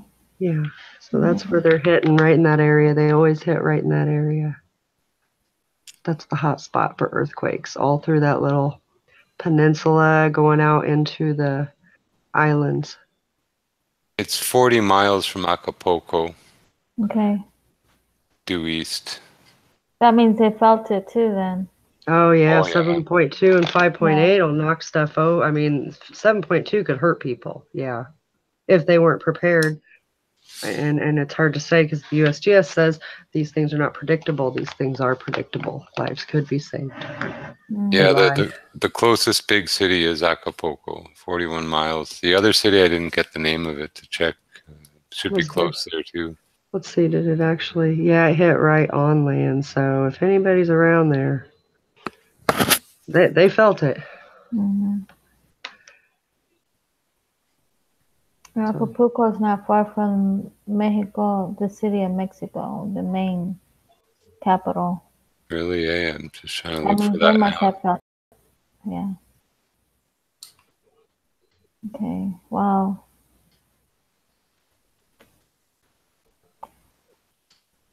I wasn't expecting for them to have another earthquake at all after that big one, Well, what's funny today, when I look at the sunset every night, that I got at least some of it. Tonight's the first night it's like actually behind the Algonquin from where I am again. Just I can line up that earthquake with the date, sort of, and where the sun was just from the balcony. That's just saying, Yeah, things are getting, like you guys were saying, things are getting switched on and off, and it's just being set up for the next transition here, if you will. Well, I guess they were kind of maybe expecting it. I actually haven't been looking at these all week because I was out of town, and I didn't do my map until last night. But there was a 5.1 off of the islands of Alaska, and it was a little bit deep, not real deep. And then the swarm in Alaska itself, that's what led to this. I just didn't look at the whole 7 days at once, I guess, really. But yeah, I mean, when you add all of the ones up on Alaska, I bet you that equals about a 7. So, do you want to see how many hit in a week? I can give you a screenshot if you want, Cats. Sure, why not? Now, mind you, it's on a globe. So, Okay. and it's going to be small because I had to fit them all in there for you to see the swarm. I'll stick it in the back chat. But when you add all of those up, it's probably close to a 7, which is why they got hit with a 7. Yeah, what's the plate they call it runs across the central U.S. now? They got it called. Runs along south of Oklahoma, where they have all the fracking going on and stuff and earthquakes. Well, we have the North American plate in North America, but I don't think that it runs along any of that. I think we get those earthquakes because of the fracking. Yeah, it only runs along the there's whole the West New Coast. Madrid plate. Yeah, Oh, the New Madrid. the New Madrid is all along there That's in the little fault Mississippi. line. Yeah, it doesn't ever get hit anymore because of Oklahoma does. So hey, thanks Oklahoma. I mean, for America it stinks, but we don't get that. We would get hit all the time in the Madrid. But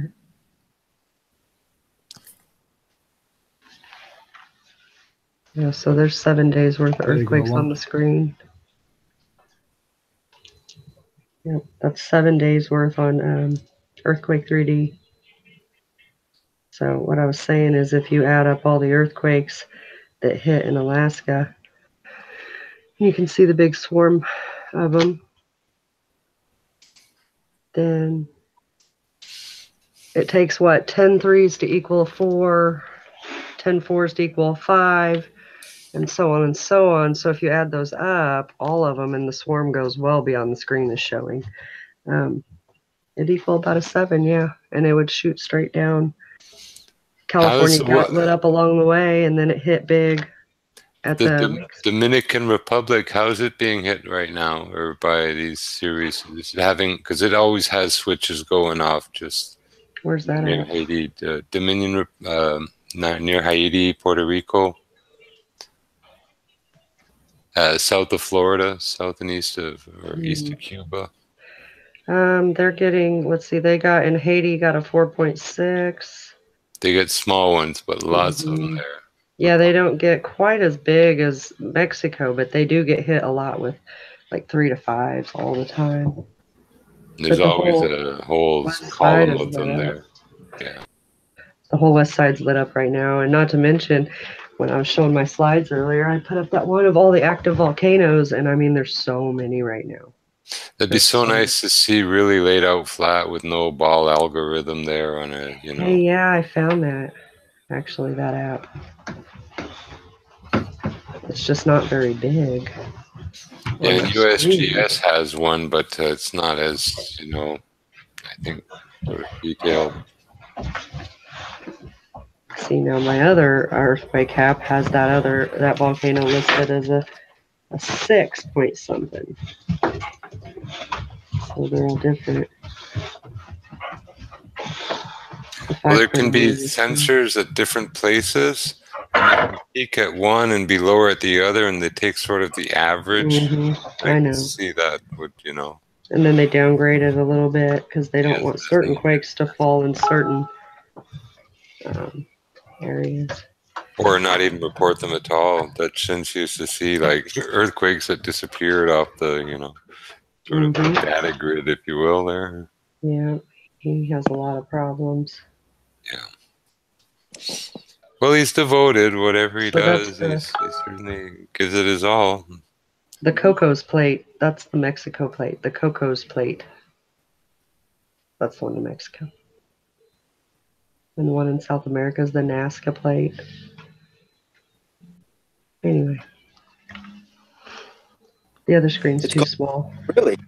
I didn't know the one in South America is called the Nazca plate. Interesting. Yeah, it runs in front of the South America, in front of those, well, the other two plates. Yep. And we got straits everywhere. Strait of Juan de Fuca, plates here, plates there. The Suez Canal is probably a plate, and it's just maybe I don't know. There's just so many around. All these straits, they indicate nice straight edges, hundreds of miles long sometimes. I mean, it's The Caribbean plate. Madagascar is pretty straight along the front, eh? Yeah, and they also have a Somalia plate, an African plate. Plains of the Serengeti, just plains everywhere. Our prairies are plains. It's like it becomes so true. My dog ran away. I went out on the balcony 3 days later, on the back porch, and looked at the horizon. I could still see him running away. It's that flat. You can see your dog run away for 3 days. Yeah, he put it up. There's the flat map. It's much smaller. It's harder to read. Can we put it on the screen? Yeah, he put it up. Laura, I don't see it. I mean, where people can see it. I think he did, didn't he? Yeah, it's sharing. You can see it. I can't see it here in front. Somebody's missing something. So you're waiting for the delay, or you need to wait a minute. Hey, shout out to everybody in the chat. Thanks for hanging out and experiencing information that's being presented. Thank you guys. Yeah, thanks. Now I see it. Okay, I had to refresh. Thanks, Tyler. Sure. So what are we looking at here? Oh, I was just showing the flat version. He said he wished we need a flat version, and I said I actually have it, but it's harder to see because I have to. I don't know. It just seems harder to see it. It doesn't seem like it has the same info as the other one. Not quite. It almost seems as if it's turning on portions of the plate, not the full plate. Yeah. Yeah. Might have it timed wrong too, but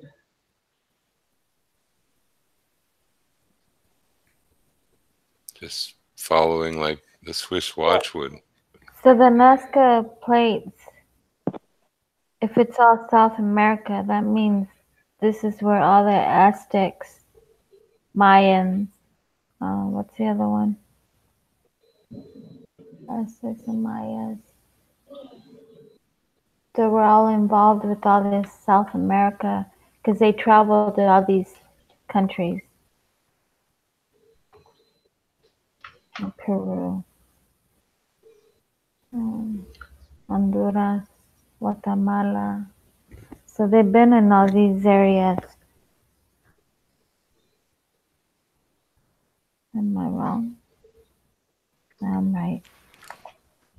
I think there were, different people in different areas while the giants moved these plates around or something. I just don't know how it all worked, but I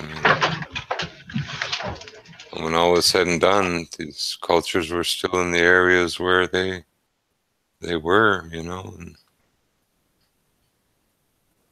continued on all over.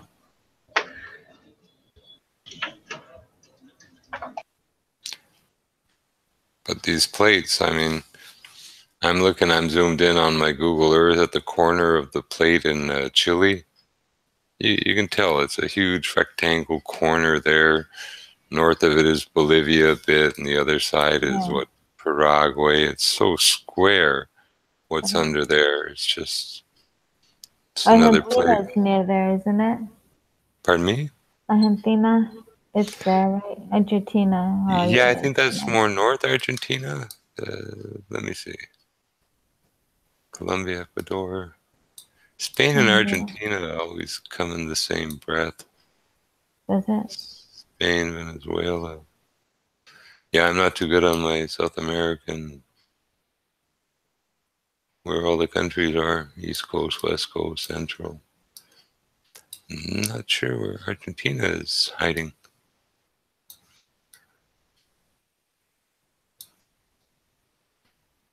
Puerto Rico, Sao Paulo, Brazil. But yeah, those plates are just sore thumbs. They can't be hit. The joints, that corner, south of Bolivia, and just, I mean, the run of it straight down, just, it's a huge, huge metal plate under there, guys. And it was placed there. And going up north too, another huge, huge metal plate. And butted into it, apparently on a little angle, is another plate, and heading down, connected to the top plate, and they call it the Aztec plate. Yeah. It's just another sheet of metal that goes down, down, and back, who knows where. Probably as far back as God knows where. One conscience, you said some of the earthquakes were, you guys traced them up to how many miles down into underneath Earth, underneath the crust, if you will? Was it 500, 600 miles down below?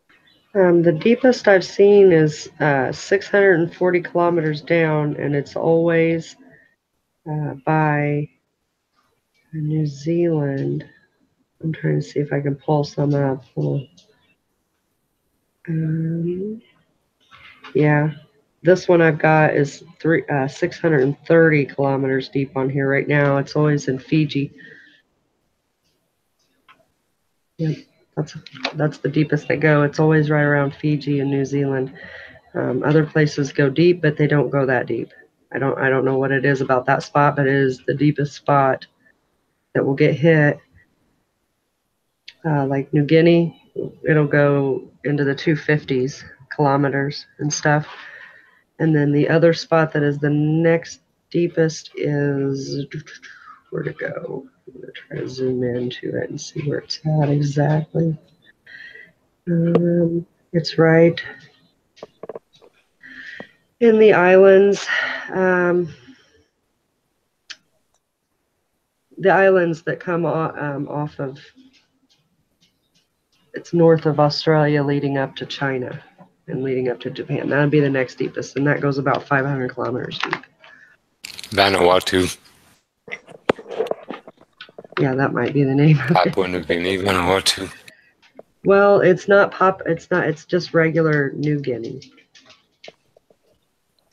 I don't know what the difference is. Well, the old Guinea ran away.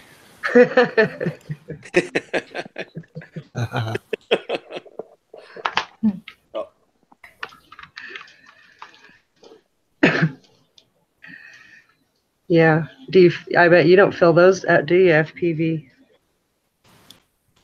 Say again, one? The earthquakes that are hitting in your area. Nah. They're very small. Those are called microquakes. They're lazy, the ones around here. Yeah. Well, I think I'm lucky. I've only felt a few of those, a few, like Montreal a couple of times, and Richmond once, and there were really nothing that knocked buildings over or nothing, so I've been lucky. I don't really want to test a big one. I don't either. I felt a 5 once, and it hit in eastern Illinois, and it barely shook, just barely, to where I had no idea it was even an earthquake until I had heard it was an earthquake. But it was quite a ways from us.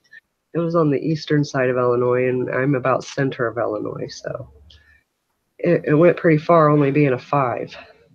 And it depends what it's traveling through, too, how far and how much it affects. Yep. The deeper ones actually Trigger take lower longer. ones, yeah. Yeah, they take longer to get there because they have to travel through all of the different layers of rock and stuff. I think the way it goes is a really deep one triggers a series of smaller ones right up the grids. Yeah, well, a really deep one will actually radiate all the way around it, so all the sides will get hit with something kind of similar, if that makes sense. It'll kind of shoot out in different directions, so everywhere will get affected if it's deep enough and big enough. So let's say New Zealand got hit with a deep 6, or right in there in Fiji, I mean, all of the areas around that would need to watch out for like 7s and 8s because it's traveling through water. It would get there quick, and it would be very large when it finally came through because it wouldn't lose a lot of pressure. Yeah, you know what happens with water, and it's a very strange phenomenon. Like, say we were a few miles across a body of water, far enough to hear a shout.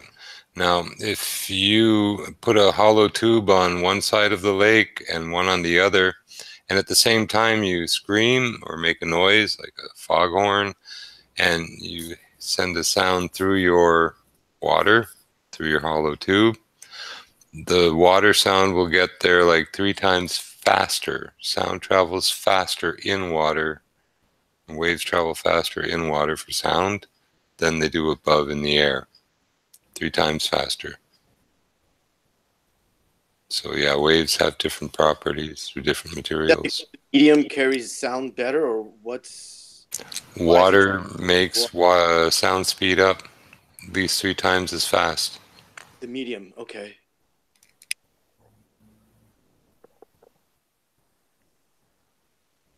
It's funny too, because sound travels slower through the air and faster through water. You'd think the water would be more resistant. Higher density, higher mass per unit volume. What about light? What about light traveling through water? Doesn't it? When it's really clear, you have good vision, hundreds of yards, 200-300 yards with really clean water.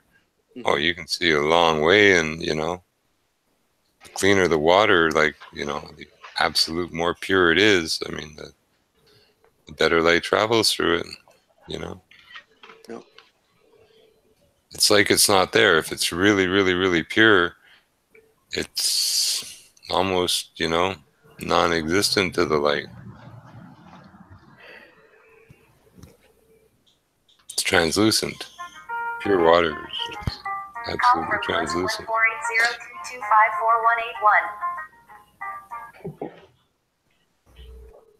Uh-oh. I think we better end it, guys. Why? Gave out some phone numbers. What was that? What was that? You could hear the number being read out. Uh-oh. What number? Whatever number was coming in, it says, you have a call coming in from blah, blah, blah, Blah, blah, blah, blah, Oh, blah. yeah. My phone talks to me. How weird, huh?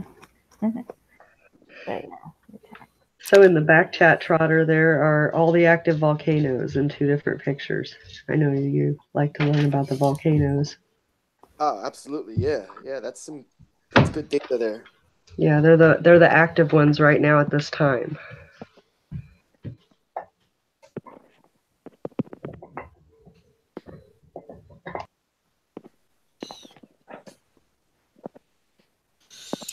So that nothing hasn't happened to volcanoes, huh? Volcanoes. Oh, Wait, what, Cats? What did you say? the volcanoes.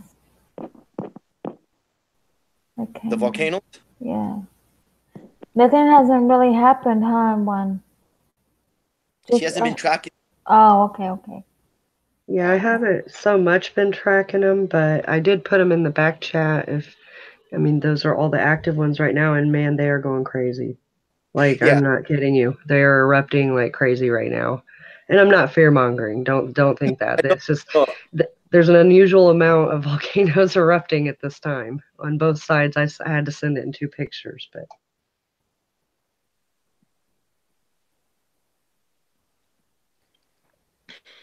There you go. All along plates, and plate boundaries. yeah, that's what I was saying earlier when I was saying everything follows the same path. It literally does. I mean, look at these earthquakes and look at the volcanoes. And when he does go to the next side, it's the same thing. They follow the earthquake path. Yeah. And we'd see a definite change in the magnetism of the surface that's guiding the sun over time as a result of these. Somehow they're directly related to the control of the magnetics and, basically multiple north poles and our multiple south poles. Technically, that's our sun is sandwiched between them,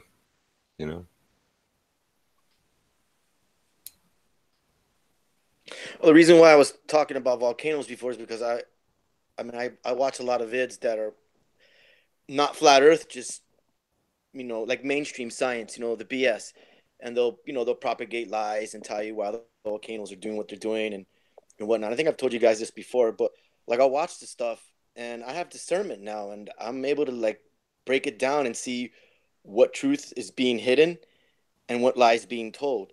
So and that's why I go off and watch Science Channel and all that, because I just totally filter through it and just get right. I don't know. It's good fun. I don't know. It's entertaining.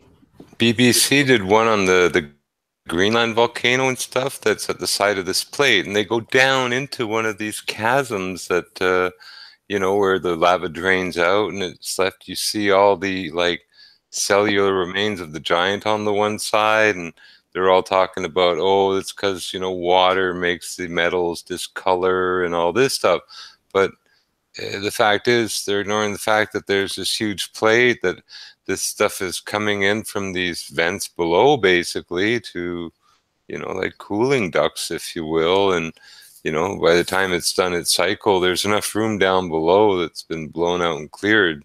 That chamber drains, and it's ready. It's I mean, it's preposterous to watch that BBC and go into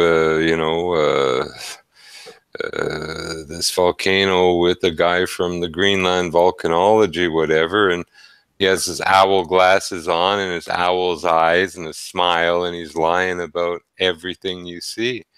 And this BBC woman's all smiling, and oh, we're on a crack between, the world could split open here and swallow us anytime. Nonsense. No, it'll do it at a specific time, Yeah. Anyway, like I say, they're just lie bold-face, and these are lying institutions. They lie about volcanology, they lie about geology, they lie about sediments, they lie about sand, Like, if you go to Sandy Run in Lexington, South Carolina, no joke, they used to mine pure quartz. I mean, pure quartz. It's so pure that you couldn't purify it more to use it in glass. It's right from the ground, and from that open mine, you bag it, you ship it, and it's turned into glass.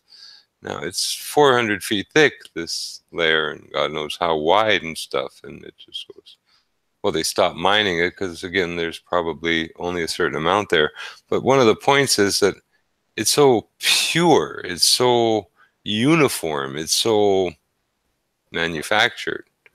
It's not sand that's put there by nature it's a manufactured product that tons were put there for whatever reason, There's a question from Masta Peace in the panel's opinions. What are volcanoes? What does the lava ever run out? Anybody know? What was the question? FPV can answer this one.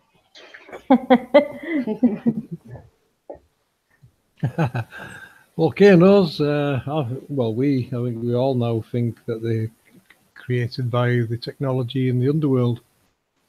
There's plates down there, they get heated up and they kind of form into, they're going to bubble and pop away.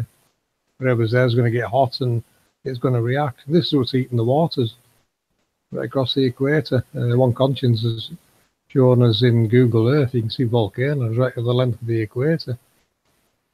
But yeah, it's the technology causing them. And it's definitely transmitting to some of the sizable volcanoes as well, or rather technology below these sizable volcanoes.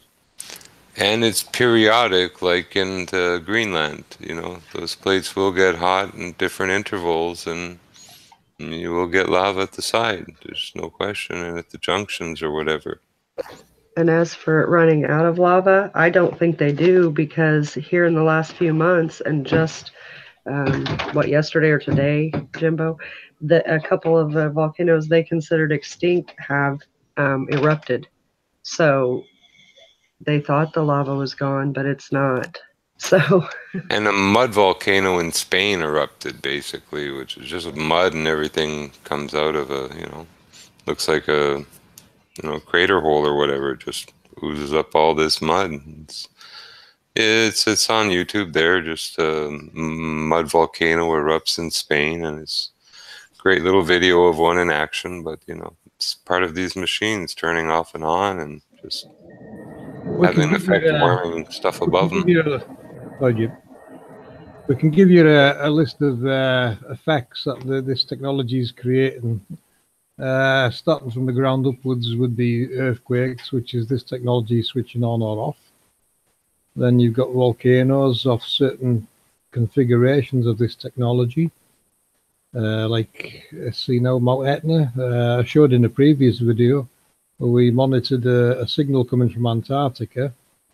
It went across the Atlantic over Africa, it hit Etna, then split into three, one going left towards Mount Vesuvius, one going straight ahead to the Bosnian Pyramid, and one branching right towards the Middle East somewhere. So yeah, this is technology being activated and deactivated from other technologies below ground. FPV, there's another question. Masta Peace. You want to read it? Is there a bottom of the plane, or does it get denser and denser with no end? Well, the underworld, we've no idea how big the underworld is. You can only go by scripture talking about what's below us. And Mayans believe this is 60 years.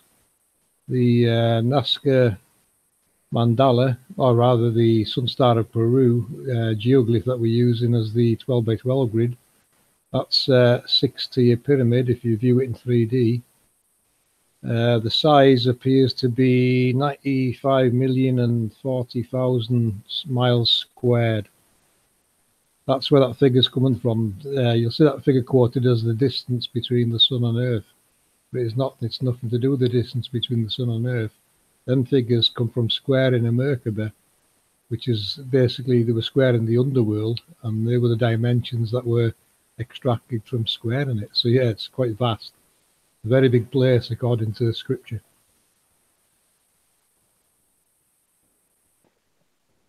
Cool. One Conscience, tell us a little bit about, I mean, I know you're not a specialist on the volcanoes and whatnot, but what do you know about the volcano in Yellowstone, other than being a massive, potentially probably the biggest volcano in this realm of existence? Well, it's the size of 11 Grand Canyons. So if you can imagine how big that is. That's pretty massive, all right. Right. And then not only that, but it runs through what, 3 states. I know that. It hasn't erupted in, well, I don't know that, so I'm going to quit talking about that. But then we also have 2 more supervolcanoes in America, though, which is what really is kind of scary. So one of them's in California, and one of them's in New Mexico, and one of them's in Wyoming. And that's pretty much a triangle. What I wonder is, does the lava run beneath all of the West Coast? And are all 3 of those chambers connected? And how big are the other 2? I don't have answers for those. But those are the questions I have. So if anybody has those answers, hey, I'd love to know. There's another thing for you, FPV, if you want to read it from Masta Peace. Yeah, I'll just play this, guys. Look, if you see, here's some recordings we've done on the Mimic map previously. That, if you keep watching it, you'll see various signals going on and technology being deactivated or activated below ground. This is the signaling that we've been monitoring. It picks it up on the Mimic map. The zoomed in view is the one over Easter Island, this one here. That's Easter Island activating. Yeah, if Masta Peace, you want to join the panel and yeah, brother, if you'd like, she'll send you the link or add you. That goes for anybody that's out there that wants to make sure it's the correct guy. I think it's possible that a lot of the volcanoes and volcanic activity follows the edges of these plates wherever this rows of volcano happen. Some of the twisted ones we see that look like giant's teeth or something there, or lower jaw, you got to straighten them out, because again, that's part of the skewing a lot of these chains that are underwater are actually pretty straight, so again, they seem to follow plates, and it could just be that along those edges where all these lava concentrations and pockets exist, there's a lot of heat regular on those plates, It is almost central to the sun's operation, so they're going to be running pretty much all the time. I don't know, though, that they follow, I figure one way or another they're following these plates. Yeah, they're always at the same spot. everything's following these plates. And they look all distorted on Google Earth. Like the ones that you're seeing on there, it's not exactly how they work. I think that's why there are vomit bags on airplanes. If you look out and you're actually seeing it straight and you think it should be a ball, it can make you nauseous. Oh,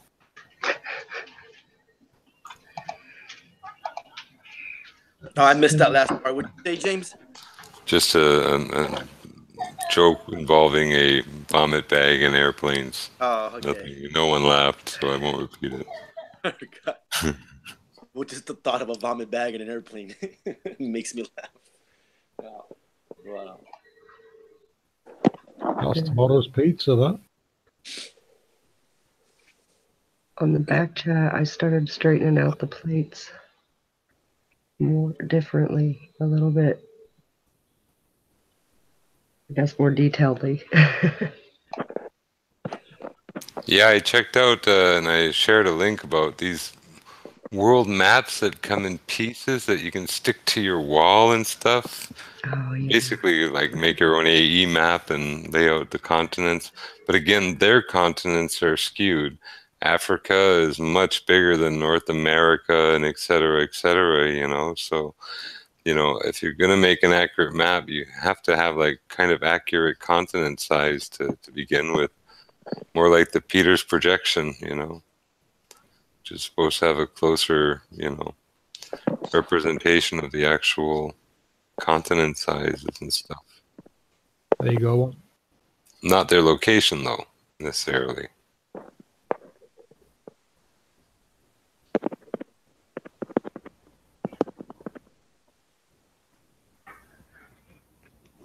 I added Masta Peace, Tyler.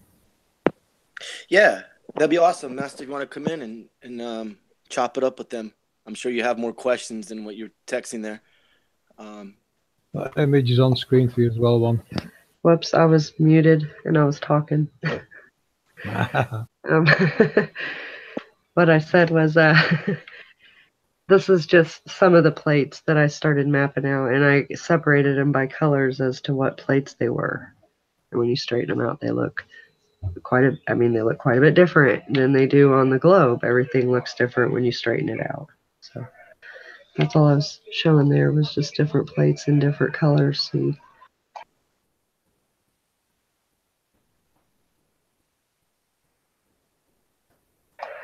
everything runs on these plates.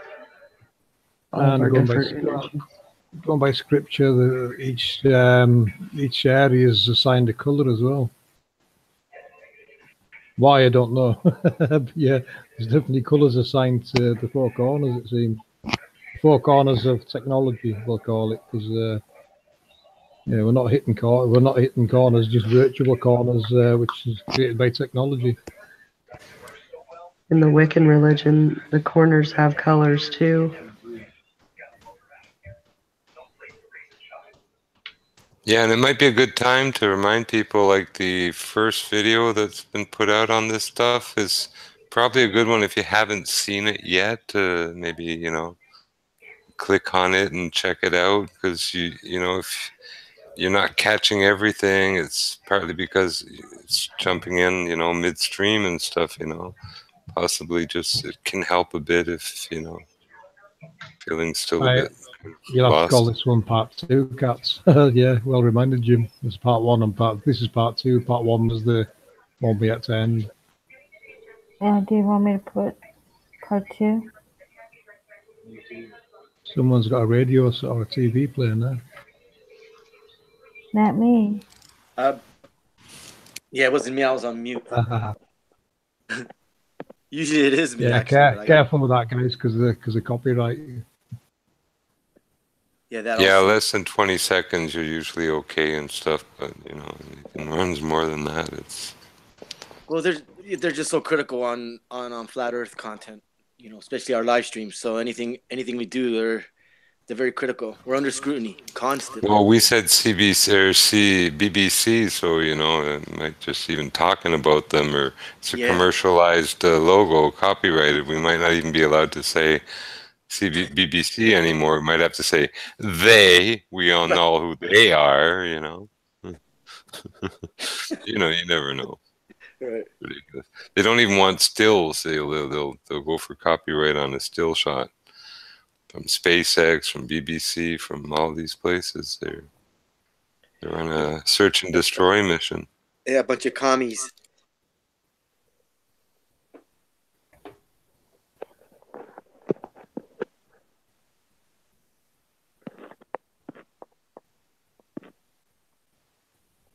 Yeah, well, sorry, I'm going to pipe down for a few minutes, get a coffee or something going, and just let everyone else have at it there. I'll be back in a sec. Okay.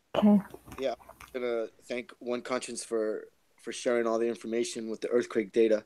And it's really tying a lot of things together. Juan, do you think there's going to be more earthquakes in Mexico? I have a feeling they are. Well, yeah, it'll always follow up. And then it'll always come back. I mean, it's always going to happen like that. Those are the hot spots. Yeah. It's in the design, Cats. It's part of the design. You know, this is technology switching on. It's got to switch on. Yeah.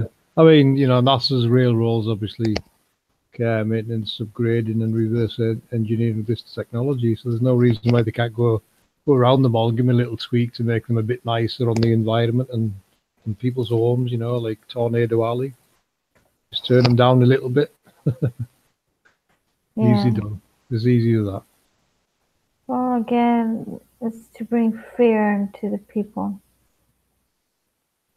It's, you know, doing these weather changing. Or Jimbo could make us a hand unit. We'll do it ourselves. A little programming from a handset.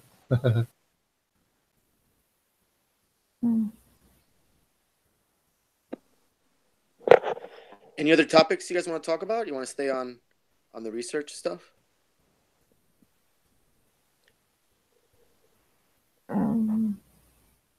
We're still waiting for more questions. Well, questions ready, so we need more answers. Is there any questions in chats for the panel? I don't know where. Any questions of you guys in chats regarding this research we're doing? Or if you don't understand.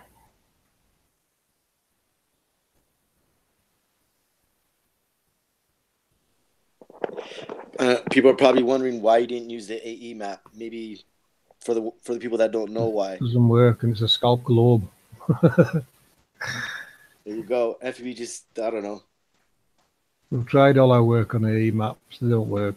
It's on your enemy's flag, so you should avoid it anyway. Scrap it as soon as possible. It's a setup. It's a plant by the globalists, in my opinion. The map we're using works perfectly. Real world data works with it. Our technology fits in nicely with it. What I'm seeing at Nazca lines overlays perfectly on it. Yeah, we're on. You know, we're progressing nicely. Yeah, there's all this correlation, these PowerPoints, everything is just delay lines. I mean, you guys. I mean, this is new stuff. More people need to look into this, and like I've said before, more people need to look into it and interpret it their own way and see what they come out with it. There's a question. Yeah. I'm sorry. Go ahead, Katz. No, go ahead. Finish. I'm done. Oh, I'm sorry. Does the moon have any effect like the path of the sun does? Moon, we know it's using the same mechanics, the same processes are controlling that as well as the sun. Well, electromagnetically trapping and moving it around. Other than that, I'm not sure what it is. Jimbo might describe it better.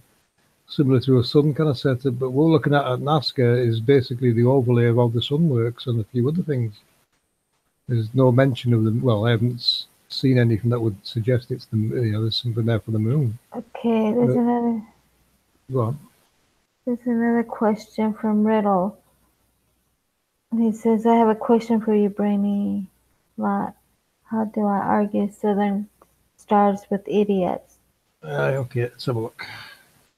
There's a lot of questions you can answer. I know. Yeah, I'll go through them. Let's have a look. I'm just waiting for the chat, jumping around a bit, chat. Yeah.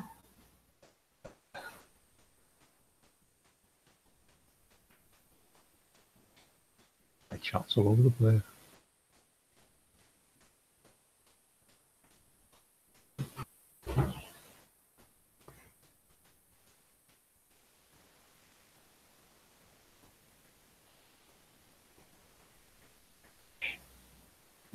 Can I show the Sun and Moon transit? With Iron FE is already plotting that for us. The only thing I can show you on the transit is the video Ron's made, but it's them just going straight across. Whereas, like I showed with the eclipses, it's it's not going straight. It's being manipulated up and down to overpass it where it needs to be, really. Sun and Moon transit.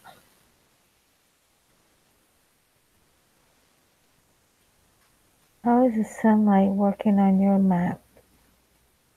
Southern stars. We haven't looked at the stars, but we do know they will be controlled like everything else, electromagnetic trapping and manipulation of them in the skies. Southern stars. Well, I've yet to. If they rotate one way in the north and another way in the south, then surely there's going to be a point where they converge, and it's going to look really odd and weird. I haven't seen a video that shows me anything like that yet. It's all right saying they turn this way or they turn that way, but this where they meet in the center, there should be really weird looking stuff going on, whether like coming down to a point. I haven't seen a video showing that yet. But no, I haven't looked at the stars. But we do know they'll be controlled in various layers. Layer 1's the sun and moon, layer 2, the planets and such.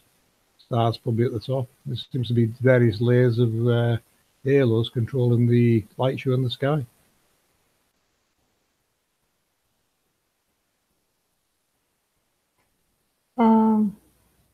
There's a question from Nearbase.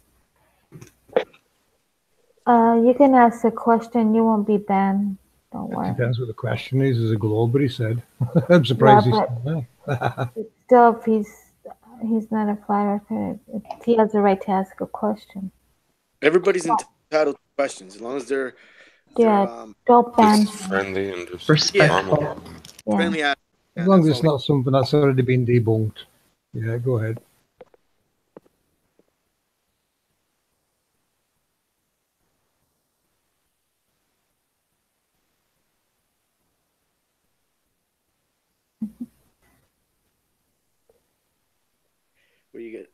Were you gonna ask him the question?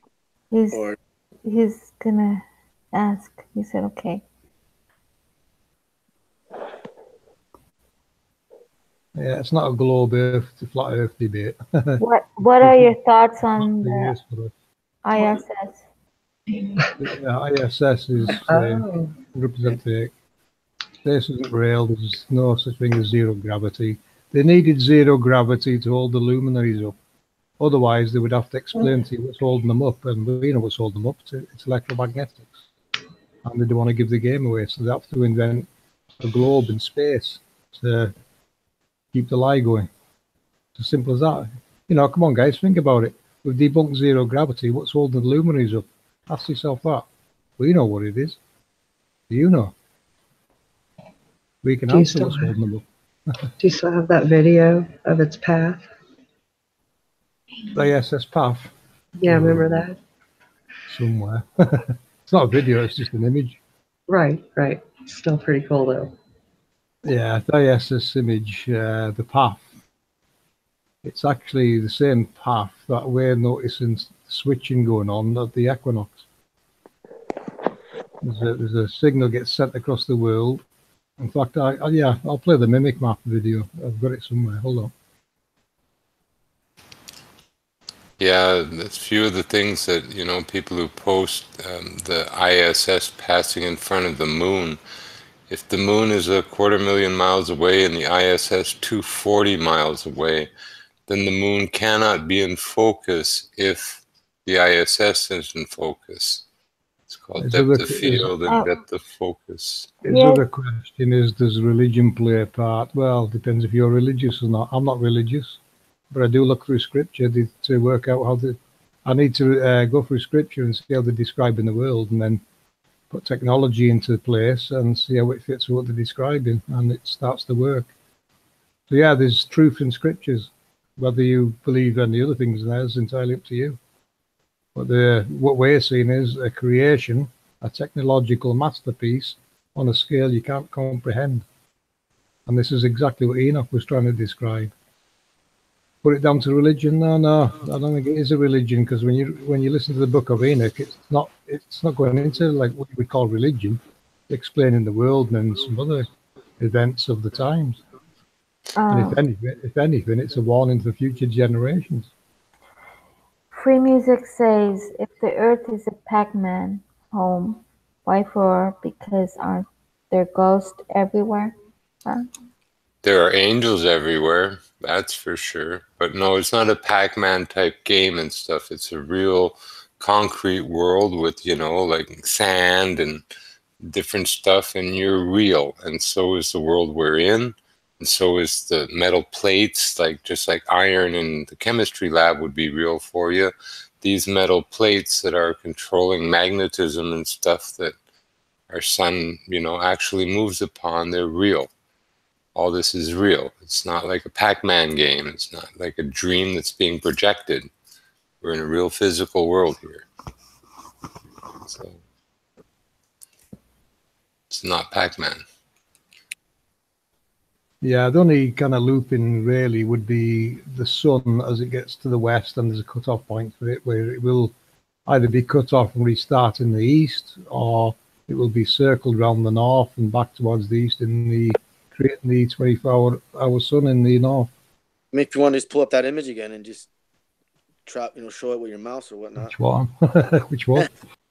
The one that has the sun. Ah, right. Hold on. Yeah.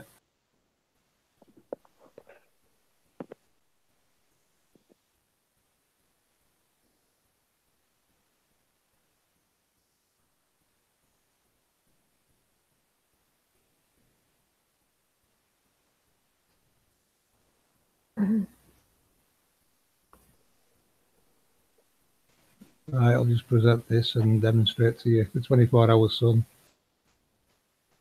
There you go. Right, this is what's happening basically. We're getting the sun coming in. It's doing a few moves, being manipulated around here. It'll get to this point and it'll either be reset back here, which we haven't seen happen yet, but we're monitoring these sunspots, waiting for it to happen or to see if it happens, or it will get recycled around the outskirts, giving the 24-hour sun in the north, and then starting all over again. That's how we're working out how it works. Electromagnetic manipulation of the sun. The halos that you've seen us show, that if you didn't catch it before, they're like a horizontal and vertical hold. You know, it's electromagnetic trapping. Otherwise, this would be constantly going across the sky like this. It's getting electromagnetically trapped, manipulated into positions, and over the course of the year, it'll switch up and down across these, giving us the seasons. This would be the northern 24-hour summer, and this would be the southern 24-hour summer, but we're not sure what's going on in the south with the sun. We know they're faking the Antarctic 24-hour sun. We've already debunked that. So what's happening to the sun in the south, I've no idea. Looking at this grid, it should work the same in the south as it does in the north, to give 24-hour sun down here and up here. But doesn't seem to be working. Maybe this flood from those times has damaged something.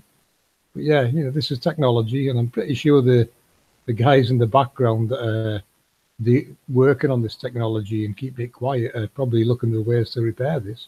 I think it originally did the same as it did in the north. There's no reason why it shouldn't do the same, given the 24-hour sun in the south. But they are faking it. We've showed that before in videos.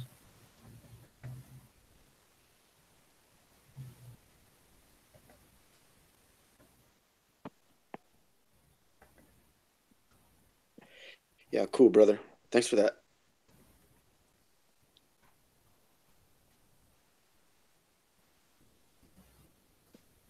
As Leeds Rule said, he's still with the E map. If the E map works for you guys, go for it. But it doesn't work for us. You know, we're going to apply real world data, and I don't know if you're aware, but the Nazca lines have been decoding. They are turning out to be the blueprints for the Underworld and how it works.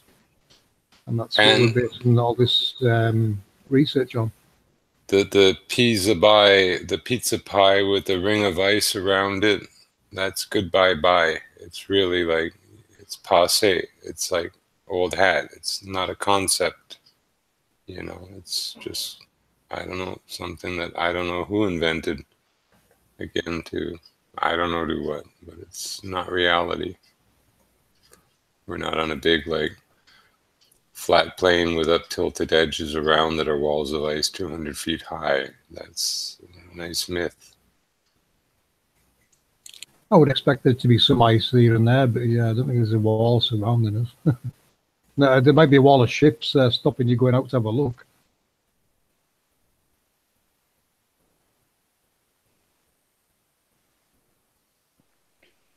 Yeah, well, that's why we're always saying we're going to find the edge one way or another at some point.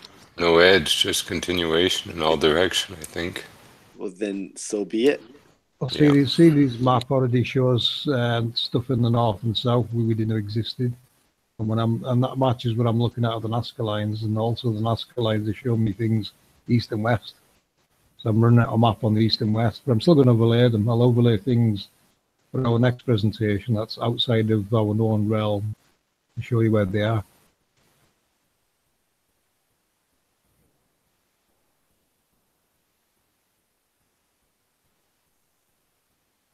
Yeah, no worry, Leeds.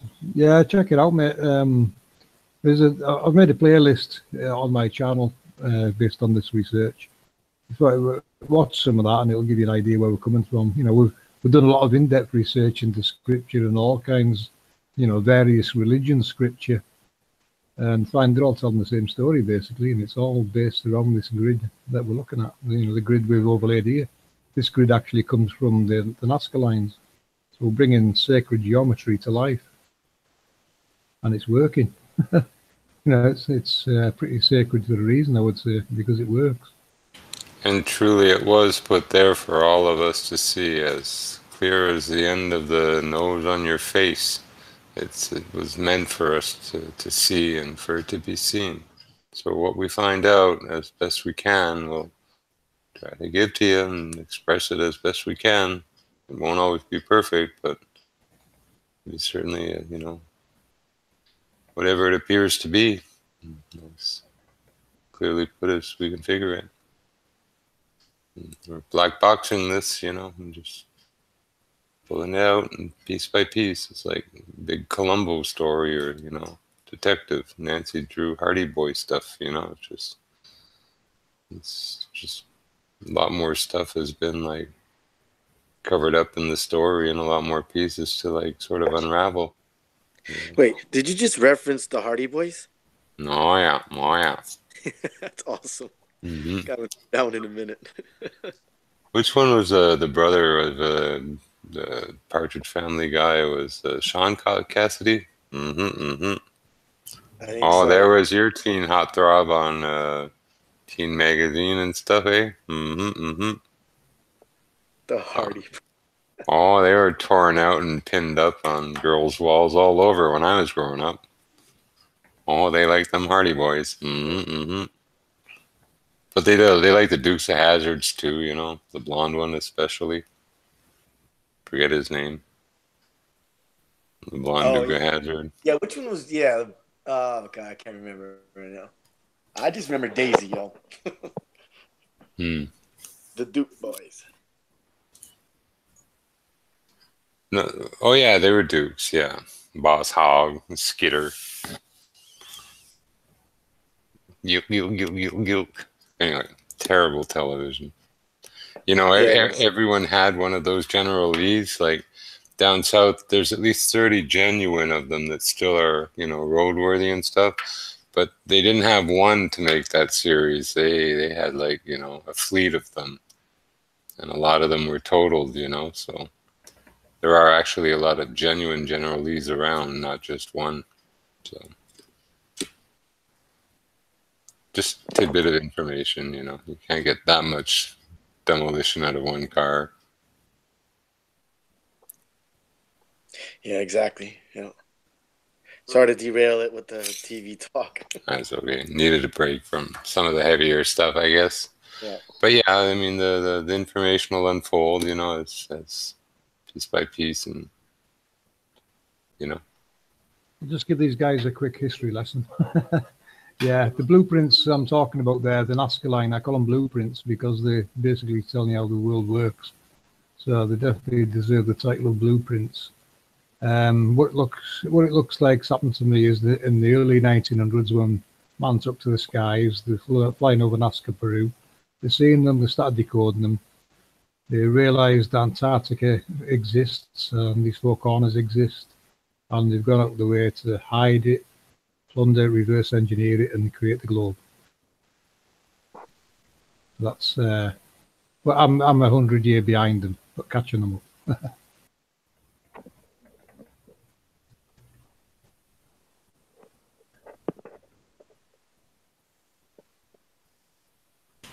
And believe me, the you know, astonishment that I've had going through this, and just like, you know, literally when I say your brain goes numb, for me it did. I mean, that's true. I mean, when it all starts coming together and you start, you know, just seeing even a tiny part of the scope and magnitude, it's a shock to the system. It's something that, you know, and even rock the strongest man, I guess, you know, or just about anyone. Jim Carrey, I think he's half crazy with this. He wants to say angels, but he says tetrahedrons. His favorite place is a place up on the mountaintop where you can look down in the valleys. He's sitting on the shoulders of a giant looking at the angels. He calls them tetrahedrons, and he's going half crazy.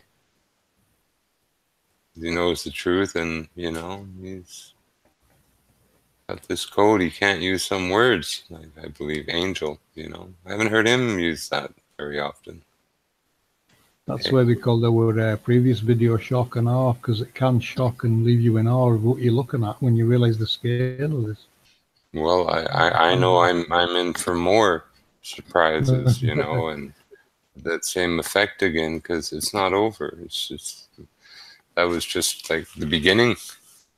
I mean, there's so much, you know, just, and like I say, if other people, you know, start looking into some of this stuff, and just it keeps expanding, holy crow, you know, because, I mean, it's that, you know, a whole bunch of people researching, looking at more or less the same stuff. Wow, you know, the headway can be made, you know, type of thing.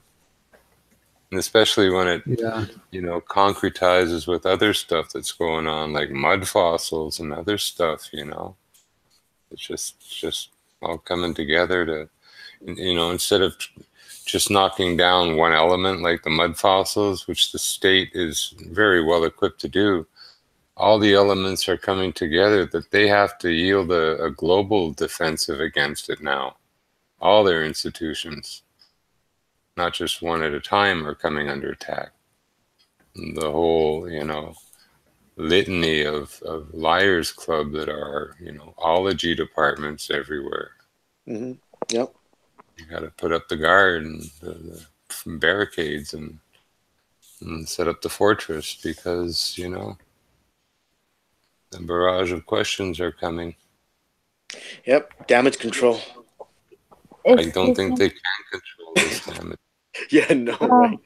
Not with the FPV, can you guys hear me? Oh, yes. Yeah, I just done it, Cats. Okay, thanks.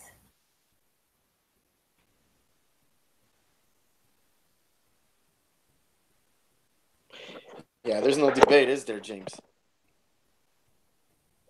Not for me, and like I say, for other people, you go to any coastal area, zoom in on Google Earth, look for that wing pattern in those nodes. It repeats everywhere. That's an impossibility. It's just not even remotely possible in statistics and odds. It's just a bare fact that pattern cannot repeat everywhere across the board, different sizes, and just, you know, it doesn't happen in nature. It's a case closed. Once you can look at any beachfront and see these wings, you know it's not evolution, it's not erosion, it's, you know, laid down angels. So, you know, fight with that one. And it's technology creating the land masses, guys. Yeah. Or at least that's where the fallen were put and laid to rest after these battles. A lot of things fell from the sky, laid to waste. Yeah, that's buried a lot under our feet. A lot of information there when it. Yeah. That's where it all goes. Yeah, man. The underworld. And underfoot, because again, what's underfoot is different than the technologies that are down below.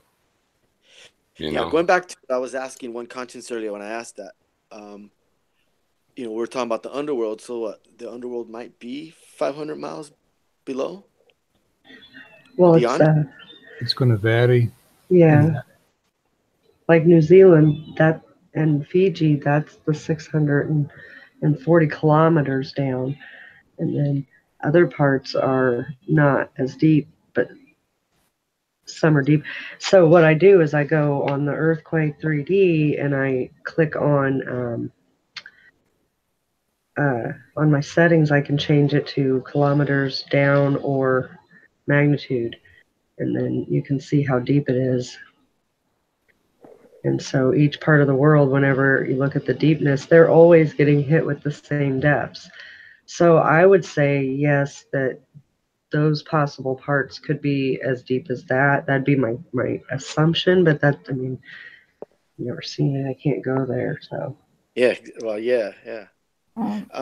Peace, welcome. Hi, Masta Peace. Hey, guys. Hey, guys. How's it going, everybody? Hello. James, One Consciousness. Yeah, I'm just, you know, don't consider me as like a guest that has a lot to say. I just really want to hear what you guys have to say, and like Kat said, instead of typing in the chat, I'd like to, you know, ask personally. So continue, please. All right, yeah. Cool, brother. Well, welcome. Where were we at? Yeah, I think you guys are saying that the depths is not all the same. It varies throughout. Oh, right.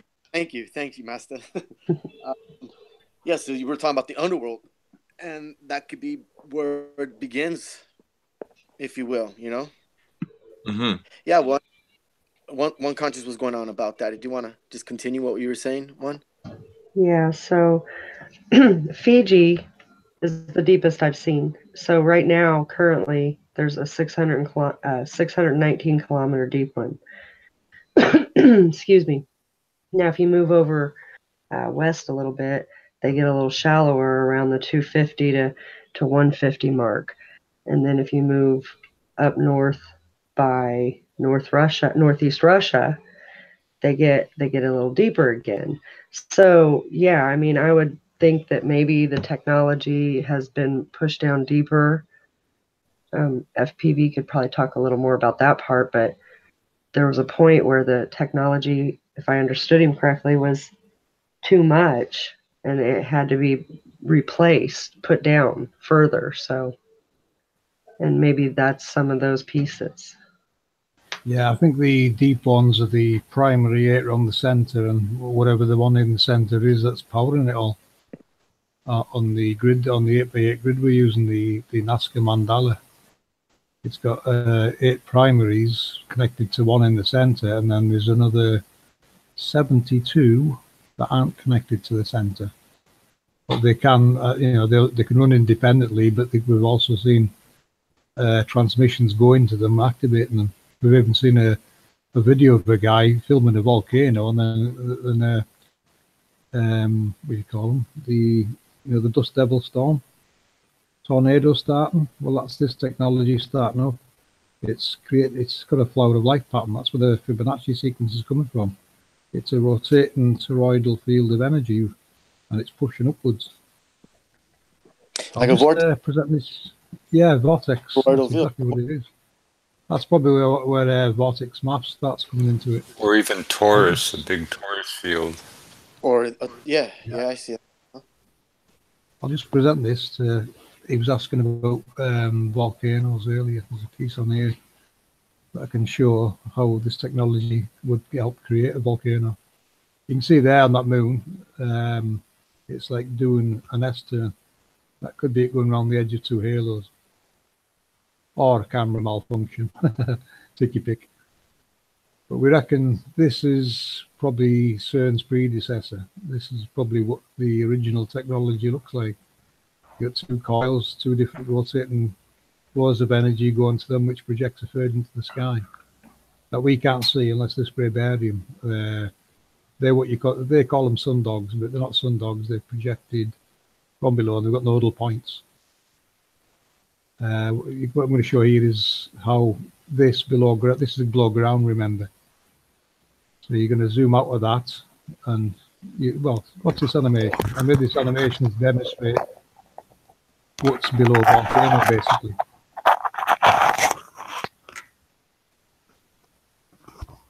There's a question for you. So this is it coming up through the ground. I'll pause it when it gets outside of this.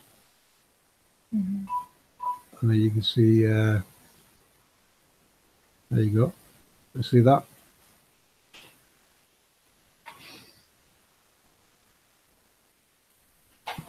So you got the rotating toroidal field pushing. Go on, calm now. Hold on a sec, guys.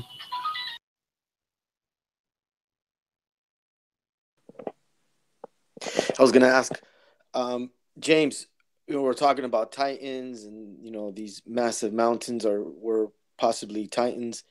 Well, how does this correlate to some of these ley lines? I think I've asked this before. Did you get into that yet, or?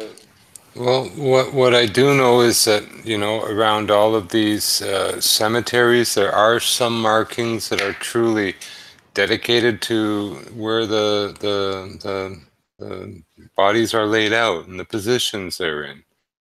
It's like, you'd have like a guide to a graveyard where each headstone is and each person. These areas were marked,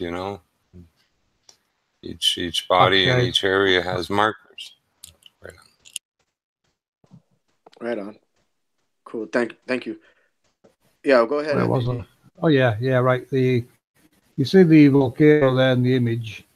It's been pushed upwards from below, and the halo in the sky, this is electromagnetic halo that you can't see unless they spray barium. When they spray barium, they call them sun dogs, but they're not. Projection technology. And if you notice the mountain range behind, trying to curl around the halo. The halo's actually got some kind of a pull factor on landmass. I put it down to it's reacting, the ground's it's reacting to the ore in the ground and pulling it upwards. Like a car in a scrapyard, say. When the crane in the scrapyard puts on its electromagnetic coil and lifts the car up. It's kind of the same effect on landmass. So this technology, in my opinion, is responsible for creating landmass. Earth is expanding upwards and outwards. Does that answer your question? We've seen that in New Zealand with the data that when conscience is gathered, things have lifted. What was it, 5-6 feet? 6 feet, yeah. 6 feet gained in New Zealand. Yeah, New Zealand raised 6 feet in one earthquake. Well, Greenland gets new land when it erupts there towards the sea. You've also got an origin there for lightning, because this halo now is, we would say, is an origin from where the lightning's originating from. So mainstream science is correct when they say that Earth is bigger, right? Yeah, it is. Yeah. It's this technology that's expanding it. There you go. Yeah, I would agree with them. It's expanding. It's due to this technology playing its part. This is what it's designed for. It does a good job of it as well. There's also Yeah, an actually island. cascading with lightning often.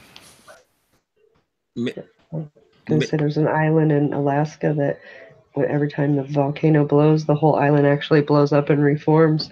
So they don't bother to map it because it changes so often. Wow. Oh, interesting.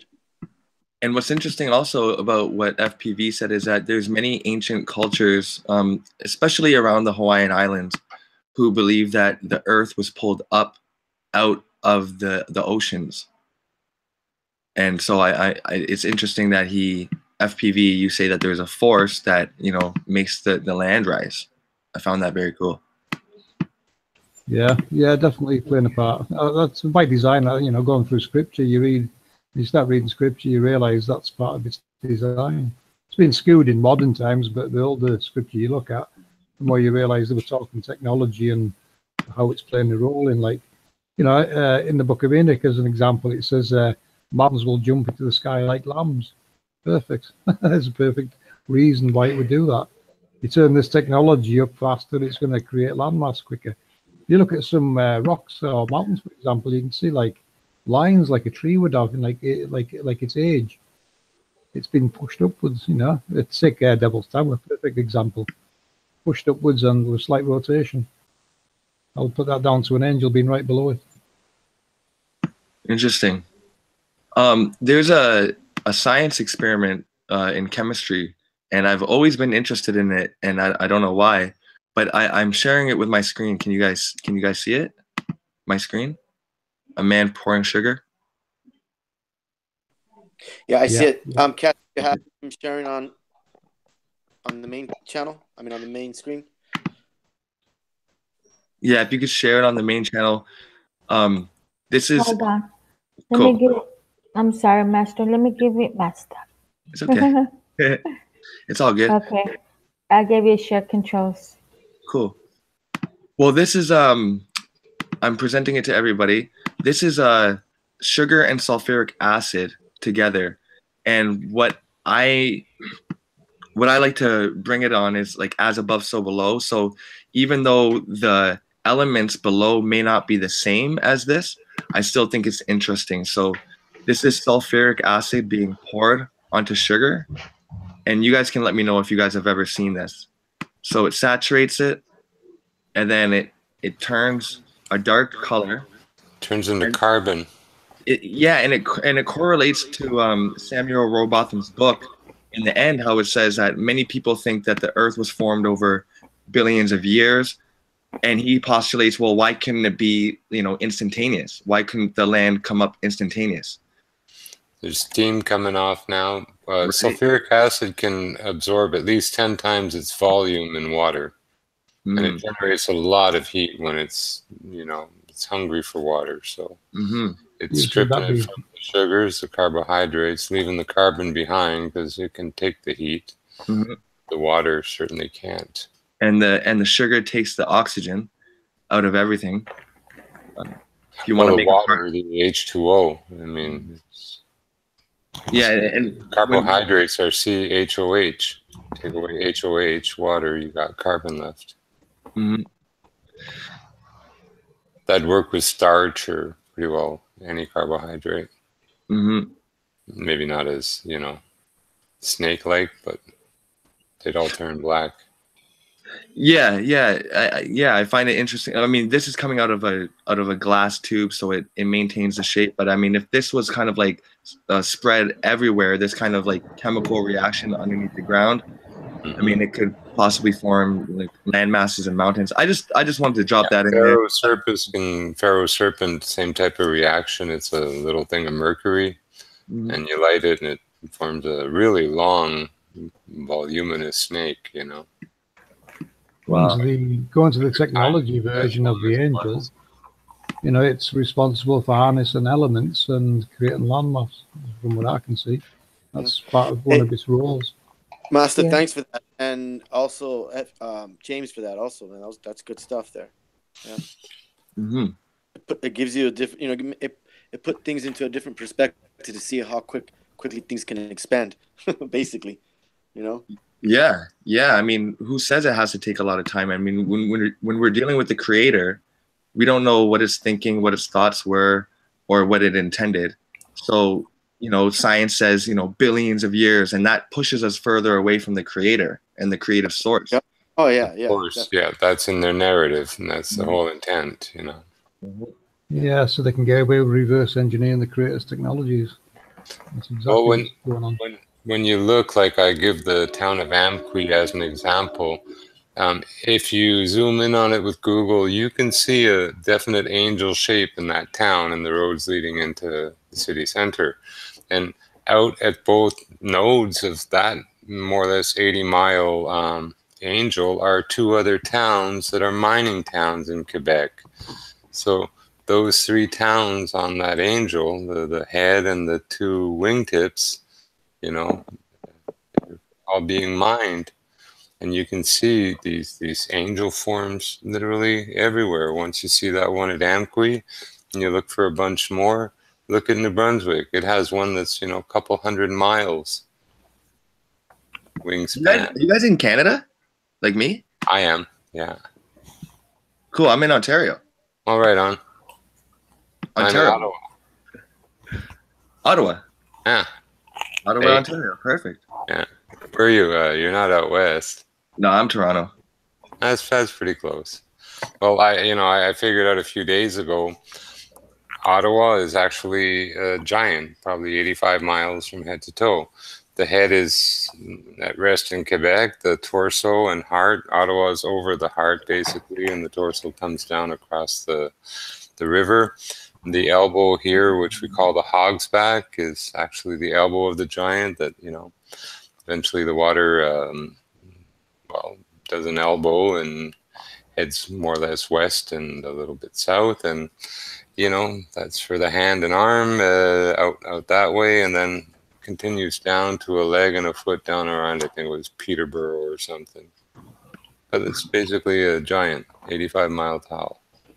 That's wild. I'm sure you're familiar with Flat Earth Nation's work then. Maybe not. Oh, he's the Christian guy that does he's old, like 70, and he's like a geologist, and he talks about how most gemstones are actually petrified giant organs. I'd understand that pretty quickly. Yeah.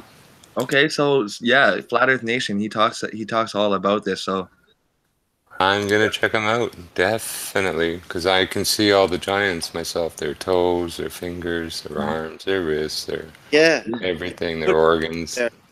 Did you see the inside of the mountain and the comparison to skin earlier? yes. Pretty cool. I mean, they look very, very similar. Very similar, oddly similar. And I also Flat Earth Nation, that dude, he showed that sinkholes may be like the esophagus pipes of the giants. Very interesting. And we know that like the thyroid for example is mostly zinc, or no, not zinc, I'm sorry, iodine.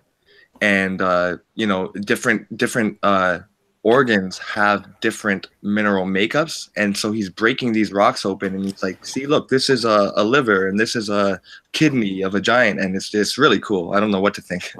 Yeah, I know what you mean. You might want to think he might be right. Yeah, and plus all the rocks and stuff, they all have a lot of them have crystalline features to them, and we as humans can form crystalline in our bodies. And so if we're any type of similar to these creatures at all, then, I mean, think about it. They're just way bigger. They're way bigger. Kidney stones in a person before they have like a big one, they have all these, like, they almost look like pyramids of crystals throughout their kidneys before they form a kidney stone. Same with the gallbladder. Often there's, you know, very, very pronounced lattice of crystal that's around, and then, you know, it just starts forming it. And not to mention our blood is actually quartz. It's a crystalline structure, and it's quartz. And we know that quartz is the best for transmitting. So, you know, that's why we are energy. Mm-hmm. We are vibration. And wave, yeah. And that's what I really dislike about the globe, is that they try to make the wave a particle. You know what I mean? They try You to know what I place. call it? I call it like a bow wave on a boat. You know, when there's a force pushing forward against anything, there's going to be something in front that, you know, has a little opposition to it. And well, that's the, see, when a wave, doesn't matter what wave, hits something, then something happens. Either it excites the atom or whatever it's hit, and well, creates a photon of light, or it can create heat energy, or it can create, you know, what we call electricity that we can move around, store, and use later. So is it a photon? It can't be a particle because it has all these other properties. It's not the properties or what they can become. It's the wave energy that's the thing that is. Right. So, you know what I'm saying? There's so much more wave behind that particle, and why look at the particle? It's like I say, a bow wave. It's no better, no less, no more. And the boat is what's making the bow wave. I mean, the boat is the wave behind it. Awesome. You know, I think that this channel should have a lot more subscribers. There's a lot of like flat Earth channels out there that have a lot of conflict rather than content. And Brother Sanchez always says, when you can't produce content, you create conflict. And you know, I'm so tired of like the flat Earth or just any truth seeker page that like continuously argues and insults, but like this kind of a chat is quality information, you know. So I just wanted to give a shout out to Cat's Eyes and Flat Trotter for that. Well, in a way, I think having fewer but better, you know, kind of like get-togethers is a better way of doing it, you know, just... Yeah, I think you're right, with quality over quantity. Yeah, like some people are like, every Sunday I'm going live. Well, it's like if you don't have something to talk about, then you're forced to go live, then, you know, the quality kind of drops. But yeah, this is nice. This is good. Thank you, Masta Peace. Yeah. Well, we're trying to lower it a little bit. There's a lot of channels going up, and we want to support them. So we go see Sean G or Sheeps and Neeps or Jamie or Pancho or whoever's going on. We try to, you know, help them out also. You know, go support them. Whoever it might be. I'm just, you know, we get around. You know, so but yeah, it's definitely about, you know, having a good chat, having a good dialogue. I think I've told you that before. It's all about having a good dialogue. You know, everyone being subjective and you know, just, you know, coming together and just being, you know, getting, you know, being on point on different topics it's good stuff, man. No doubt.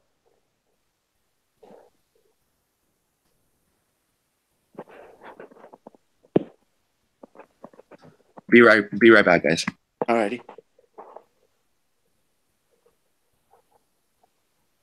I just think there's been a big hole punched in the mysteries of life, you know, and more people should kind of gnaw at it, you know, try to figure out what, you know, are we a million miles off, you know, target, or, you know, somewhere down the path of this, you know, we're looking at something, you know, tangible. You know, like I say, I'm trying to look at the hardware, the nuts and bolts, and black boxing a blueprint of, you know, the sun's operation, basically.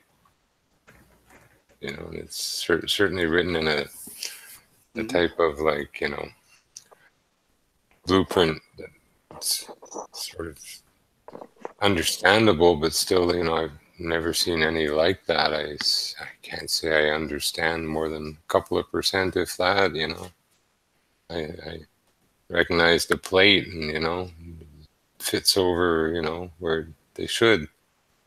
It points to a lot of other stuff, you know, like deflection plates, you know, magnetic anomalies, like the government wants to call them, you know. But, you know, it's all adding up, you know. It fits. It's all fitting. So, you know, it's again, there's nothing else to call it. We're in a construction, a place that was made, you know, every square inch. Materials that are down, like I say, 400 feet of filtered sand, pass through a mesh. So pure, you don't need to purify it more. You can't. There's nothing to purify out of it. And 400 feet thick, and you can just mine it, and it's just there after a big bang. No other crystals in it, like no nuggets, no trash.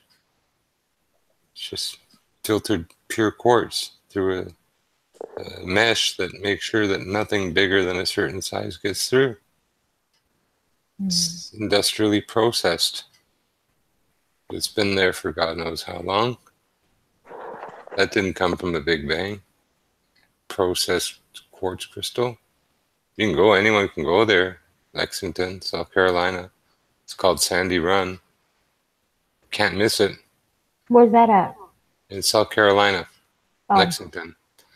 But you take a drive on Sandy Run, you go up this hill, you look over to your right, or if you're going downhill, you look to your left. But I mean, it's just all white, and it's all this filtered sand. You won't find a pebble in it. You won't find it's so pure it don't have to be cleaned to use in glass. Bagged and shipped. It's all the same size.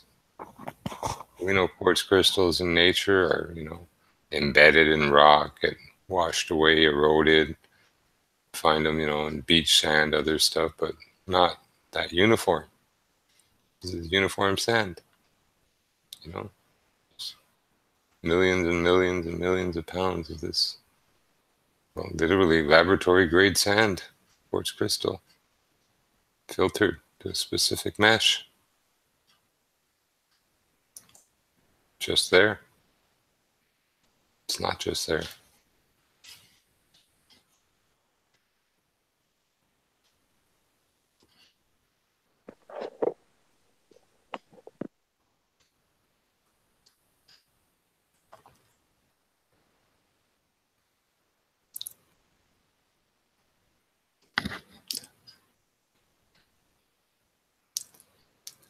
I think I'm going to bail graciously. I'm getting cotton mouth a bit. And got to drink, eat, and do other stuff. Sure. I was going to ask Katz what she wanted to do. You want to keep going? You want to change topics? You guys want to? What do you want to do here? Let me know. I'm probably going to get off here too. I need to go pick up my son-in-law.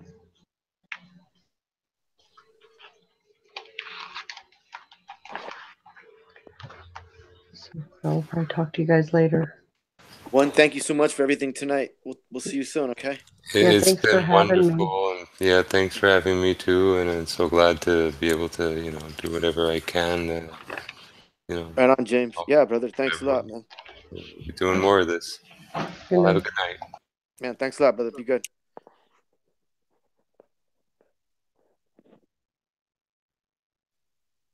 And there was 4. Yeah, what's up, Katz? What do you want to do? What is the chat? Chat, you guys want to talk? You guys want us to talk about anything, or I don't know.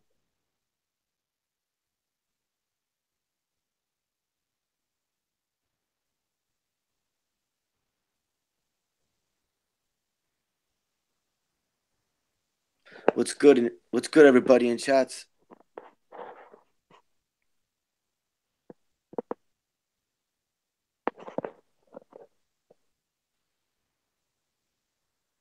FPV, do you have anything else you want to share?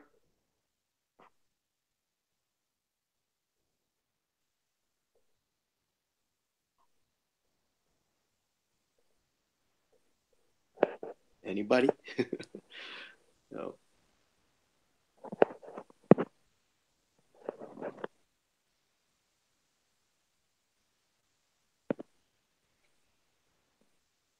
Well, I don't know. I don't know what you guys want to talk about. I mean, we could shut it down, I guess.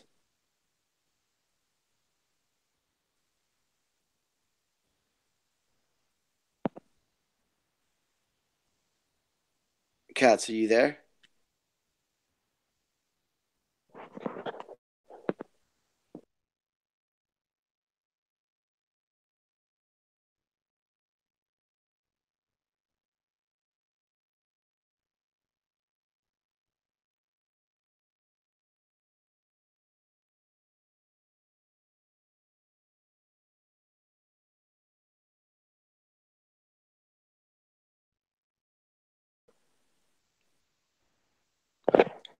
I don't know if my mic was out or what.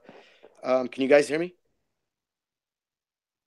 Yo, I'm back. I can hear you the whole time. You're good. Oh, okay. I dipped out because I didn't know if I was still on. I'm like, okay, no one hears me. I'm on a Yeah. cell phone. Never know how things are going. You know? Yeah. I don't. I just I stepped out and I was listening off my phone. So I'll speak, to fill up the dead air. And I hope that when FPV gets back, we can chat about this more. Sure. Yeah. If that's I was asking Katz what she wanted to do, but no one was answering. I'm like, okay, what are we doing here? Yeah, I heard that, but we still got like 30 people watching just above that, and not to mention all the people that will watch it after. Man, this channel should be so much bigger, man. I don't know, man. It's just I guess YouTube is keeping this channel hinting or something like that. I noticed that with a lot of channels though too. Other channels that have, like I noticed like Sean G. You would think he'd have more people on also, and it's like he's got so many subs and he doesn't have that many viewers. When he's on live. Same thing with this channel. You would think there'd be a bigger audience, but I mean it is what it is. Yeah, I always think about that. Like Brother Sanchez has over 50,000 subs, but when he does like a show or a video, the views they total up to like maybe like 4,000 or 5,000, 12,000, and I'm like, what happened to the other 40,000? Like, are they? I don't get it. I know that like I was subscribed to Dreads. You've been exposed, and I put the notification on that little bell. And I checked like 2 weeks later and the bell was turned off. So I know that YouTube is definitely like changing our preferences. Oh yeah, they've definitely, they're intervening and doing that. Mm-hmm. I had to resub to people. It was bizarre. I was like, wait, what? Like, that's weird. That's weird. And they're just like, channels that only have maybe 200 or 300 subs, and I've been subbed by them and have to resub. And they nip it in the bud. Just all kinds of weird things going on with them. It's just what they're doing. And that's how I really knew that this flat Earth truth was really important because of how many attacks it gets. Mm-hmm. Before this, like, I hate to admit it, but like before this, I dedicated my channel to only a spectrum of the human beings on Earth. And when I got into the flat Earth, I noticed that people were of all sorts of spectrum were giving out truth and saying along with it, like, we need to free everybody. The truth will set everybody free. And I was like, okay, so this flat Earth community it's very welcoming and very inclusive of everybody. I wish there was more vegans in it, but that's it, in time. But one thing is that when I used to be subscribed to radical channels, you know what I mean, about revolution and freedom, they would say some stuff like, we got to kill cops and we got to take out this and the beast and this is your enemy and that's your enemy, and their pages are still up and running strong. No porn bombing, no subs declined. You know what I mean? But I know. Right. And in those communities, like the Black conscious community, they feel like, okay, this is the truth and we've reached the truth and we got it now. But do you really? Because nothing's changed. Nobody is more free than they were, and they're not getting shut down. So how serious is that message? So that's why when I came into the flat Earth and noticed everybody was being attacked by YouTube and Google, then I said to myself, yeah, this hits the nail on the head. Yeah, I absolutely agree with you, man. I mean, they're so critical and we're constantly under scrutiny. Any slip there, you're going down, you're gonna get a strike, or I mean, so many different things that just they come at us, man. We just got to be ready for it, and we got to keep doing our thing. That's it. That's all we can do. They don't like the truth. That's right. Yeah, I don't like the truth. So what I wanted to bring up, and this topic will probably spark emotions. But one thing is that I was a Christian myself, and I would, like, in my family of 6 people, I would wake up Sunday morning early and I would find my way to church alone. You know, I was that much into it. And then when I woke up, I gave the Bible, you know, back. I didn't mess with it. I didn't read into it because I knew it was a control system.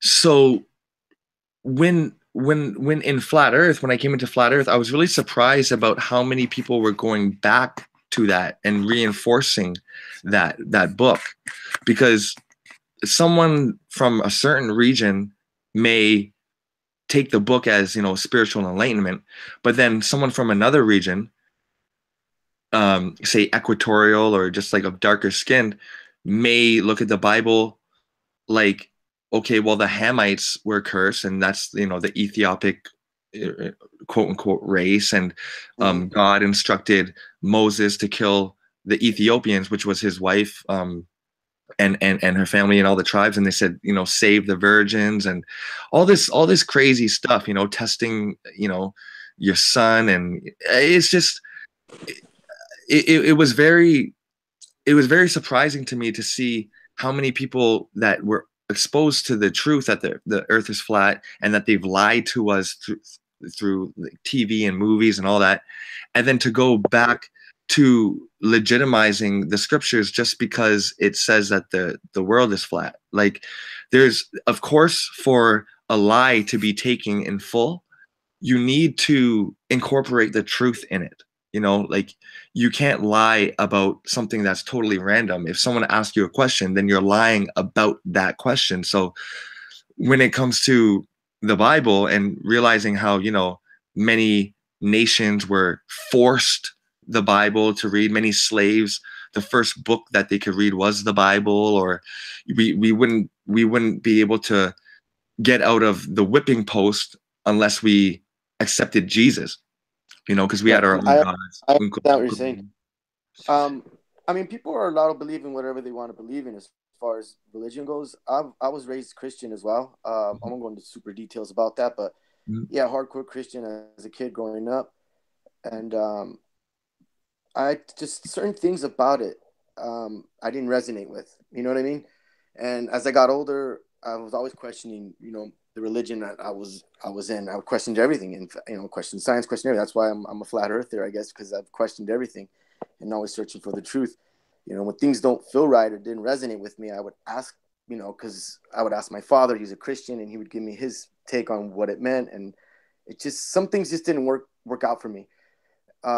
Okay, then moving forward, becoming a flat earther, taking the red pill, and realizing that the Jesuits have gotten into the Bible. So there is a lot of truths, but there's also a lot of BS in there. And I think that's just to control the mass population. You know, the fear part is something I never got as a kid. And as an adult now, being red pilled, I just feel like that is just part of the Bible that's been manipulated to control us as a mass population, and using that reality filter to control everybody. You know, it's leverage. You know what I'm saying? I'm not saying, I mean, I could be totally wrong, but I mean, we gotta think about this for a second. Like, who edited the Bible? And, you know, scriptures have been, you know, translated. Some things have been lost in translation. And, you know, all this stuff it just makes you wonder, like, how much trust can you put into the Bible today? I mean, what I go with is, if it resonates with me and it feels like the right thing, good, you know. But if it don't, and it's just perplexing and, you know, just putting fear in you, then it's probably not from God, because God doesn't want you to be that way. He wants you in harmony. He doesn't want you completely confused and whatnot. He wants you to be in love, be with love, project love, you know, and positivity. I mean, how's fear and confusion gonna, you know, how does that work, you know? Or is that duality? Is that something we're supposed to just have and deal with? You know, but again, like I said, as a kid growing up, that stuff just didn't resonate with me. And being red pilled now, I mean, I still believe in a lot of things that the Bible produces. You know, I do believe in a lot of things. So, and that's my choice, though. You know, but then there's a lot that I don't believe in. And then, you know, hardcore Christians always say this, and I've heard this, you know, where you're not allowed to take out what you want to take out. It's not, who are you to take out what you want? You can't pick and choose what you want out of the Bible. And it's like, well, wait a minute. These guys picked and choose what they wanted in the Bible. So wait a minute. And the stuff that they picked and choose, in my opinion, don't work with me, don't resonate with me. You know, but that's me. You know what I mean? You know, this is my journey. I'm the author of my own story. So these are my experiences. That's just me. You know what I mean? Totally, man. I feel you 100%. And I feel like any word, like a word from the creator, it can't be corrupted. You know what I mean? Like it can't be contained within a book. Like the dynamics of this earth is always changing. People inheriting this earth are always changing, evolving. And so to look at a book that was written so far ago with when we know that there's intervention, you know, Constantine putting all these books together, and the printing press coming out, and then slavery coming out 2 years after the Bible was you know, put together. Right. But we look at all these things and the tests that God does, and the jealousy and all this stuff, and it's the fact that God has actually ordered people to kill more people than Satan or Lucifer ever had. What I wanted to, the real point of this is that there's many more cosmologies and creation stories out there that predate the Bible and that don't have that fear aspect to it. And so I just wanted to put out there for the record, like we don't have to go to the scripture to find the proof of the flat earth, because the scriptures has been tampered with so much. Whereas when we go back to the ancient cosmologies, there's nothing but love, praise for the great mother. Like you were Flat Trotter, you were calling God a he, for example, and that's programming, because it's not a he or a she, right? And I do that too. I do that all the time too. So just that fact that we have other scriptures and carvings with a lot of harmony and symbolism, without the whole confusion and killing nations and the wars and all that, I would say that we could not only find more answers to the reality where we live, but we could also find more harmony within ourselves and the fellow man and the people and animals. So yeah, I mean, I could respect that, brother. Absolutely. I mean, you know, that's what it's all about, right? Everyone their way, man, and that's what it's all about, you know. And I'm not saying like deny the creator. I mean, the created has a creator. But what I'm simply saying is, when we vote, we say we choose the lesser of two evils. And when we look at religion, we look at like the top three religions: Judaism, Islam, and Christianity. And we say, well, you know, there's been thousands of years of this on earth, and nothing has really, you know, gotten better. If anything, we've only gotten worse and degraded. So is there a way to look back and to still have faith in the creator and the above without all the extras, you know, without all that extra stuff? Well, we have to go back in time then. Like you were saying before, people were forced to read the Bible. They were forced this religion. Right. The Native Americans were in harmony with this this universe, if you will, and they were perfectly okay. I mean, they weren't savages. They lived in harmony, and they were good to go. You know? Clean water. They were taken out of this land because of these pilgrims and the Masonics that came over with the old order. That's basically what it was, and they were agenda driven, and part of it was, you know, religion, I guess, to control humanity, and they were bringing it over here, and they were just taking everybody out. I mean, who was it? I think Marlena was telling us about that. I don't know if you know Marlena. She's also from Canada. Yeah, I know. I don't know if you ever heard her tell her stories about that, but they were taking kids away from their tribes, basically, and getting them indoctrinated into the regular school system. I mean, it's gone to that, you know. So it's just, you know, and these are the same people running everything. Yeah, and I mean, like that example is a great example, because like, who is anybody to force a belief on anybody when they already have their own and they're obviously living fine and in harmony? Why force somebody to believe in a certain creator You know what I mean? Right. So I don't know. It's just I know, just and there's always a scripture there to say being ignorant and whatnot is no excuse or something. I'm just paraphrasing. I've read other things, and I'm like, how does that make sense? yeah. But those are the Or things like I'm talking about. Like, there's so much good things in it, but then there's a lot of things that are just perplexing, to be quite honest. And some people say that, it's because I don't know what I'm reading or I'm not right with God. But I have some really good stories. I got experiences, not stories, that I will share with you guys one day, and I'm just saving it.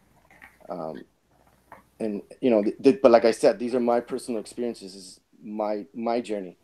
You know what I mean? Doesn't make yeah. it right or wrong. It's just my journey, and one of these nights I'll share it. That'd be cool, man. Because like not everybody is gonna like what someone has to say. You know what I mean? We have to be brave, and we have to stand on our beliefs, and not beliefs, but like on our convictions. And if we look at the Bible as a book that was, edited by man, compiled by man, and given to other men in order to rule, then the good things in the Bible, it's like it nulls itself out. Like that's like saying like, oh, this KKK leader said, be kind to your neighbors, and then you look at him and he's saying, he's doing a lot of bad stuff to the neighbors. Like when Jehovah orders Moses to go back to his land of Midian to slay everyone. Mm-hmm. It's like, well, that was your wife's tribe. How are you gonna do that? And why do you need men to fulfill your wishes? And why do you only give your word out in a few languages? Why wouldn't you drop the scriptures or inspire someone in the Amazon or someone in New Zealand in the the tribal areas in the Congo with the same word? Why do we have to get it from an outside source? You know what I mean? Right. Yeah. I know. Well, I mean, regarding the Bible, I know the everything about the Bible takes place in a certain area for the most part that we know of. You know. Yep, so, they even have maps in the Bible. Yeah. Exactly. So, but what about other parts of the world? Like we're just talking about. Like, you know what I mean? How does that apply to the people out in other worlds if they don't know the Christian Bible, or even like Judea or Muslim, like these people who are free from any monotheistic religion? Exactly. You know what I mean? I need some water. Yeah, go ahead. Are they cursed? Are they condemned? Or are they? Because a lot of Christians will say, "Oh, well, they didn't hear about it, so they're automatically saved because they were okay." But I can't just rock with that, because there was good and bad everywhere. You know what I mean? Yeah, so exactly. Yeah. And many of the sorry, go ahead. Heard that with us, brother, but yeah, go ahead. Yeah, like many of the names in the Bible we know are founded upon older spiritual systems like Christ, Krishna, Christos, or Abraham was Brahma, and Brahma's wife was Saraswati, and Abraham's wife was Sarah.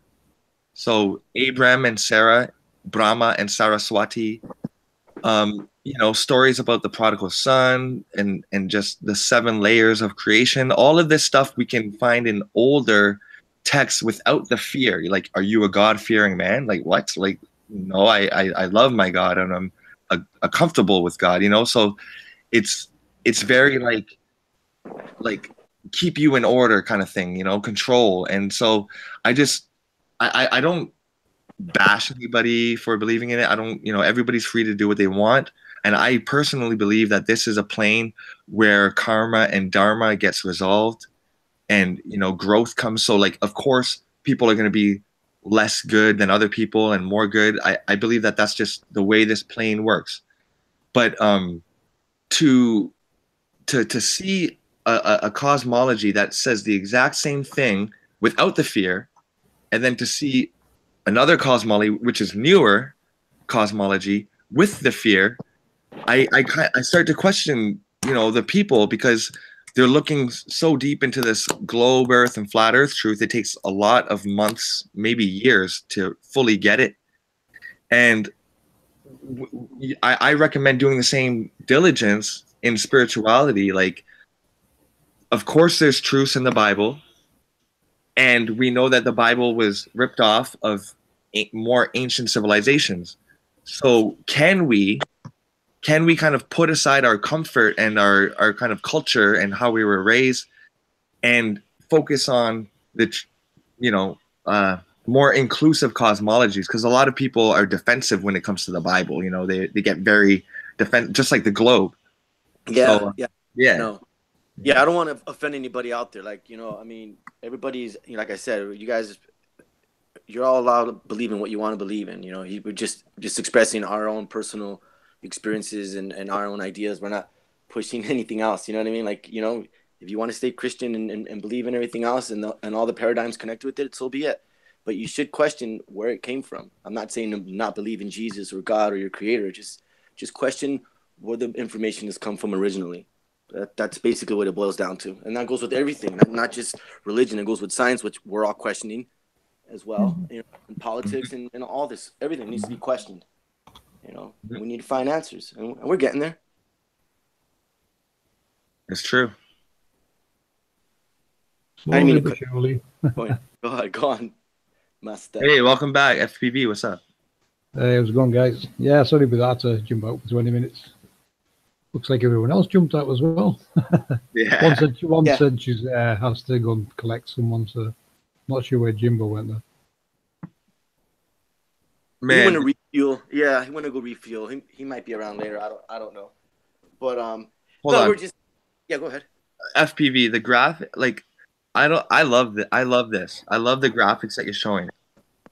But I see Greenland roughly the same size as South America. Like, we know that's false, right? Like, how do you know it's false? Which map are you looking at? No, the one that you're presenting on? Yeah, no, but that's big. What are you comparing it to? Oh, sorry. The standard map that we get in the schools and in the indoctrination system. Yeah, the Mercator map. The Mercator map's been derived from this map, I reckon, looking at it.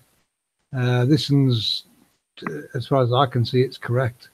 The Mercator, if you look at the top of it, it's kind of, I don't know, it looks like it's been warped or twisted and compressed in some way to hide what's going on in the north. But Greenland can't be that size, right? Well, I would say it's correct. Yeah, this is the map series took from Google Maps and applied an algorithm to the images to make them square again, and this is the map that was produced. And it also shows not just what you see in there, but it shows stuff in the north and the south. As you can see on this, Antarctica, you now see its true scale.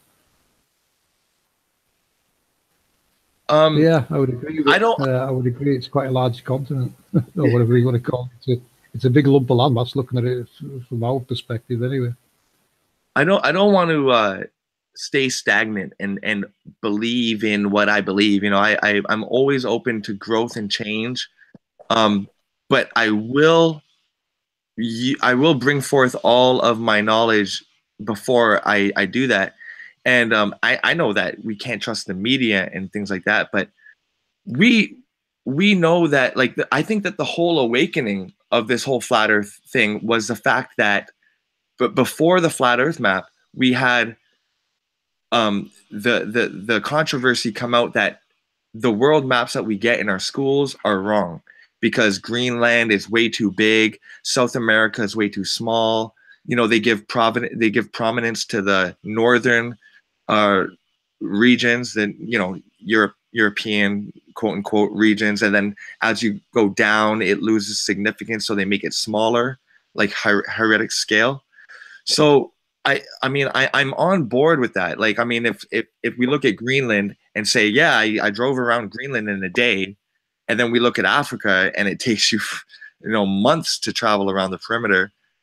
I'm having a hard time coping with that map that you just showed with Greenland being that big. when we know it's a lot smaller? How do we know it's smaller though? We can only go by what they've been telling us anyway.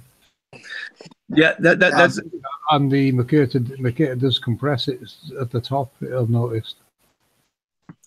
right. And then the azimuthal equidistant map shows it much smaller in proportion to it. That's not even a real map, though, is it? That's a No. sculpted globe. That's a sculpted globe with the North Pole placed in the center for whatever reason. Yeah, it is a projection. It's not a map.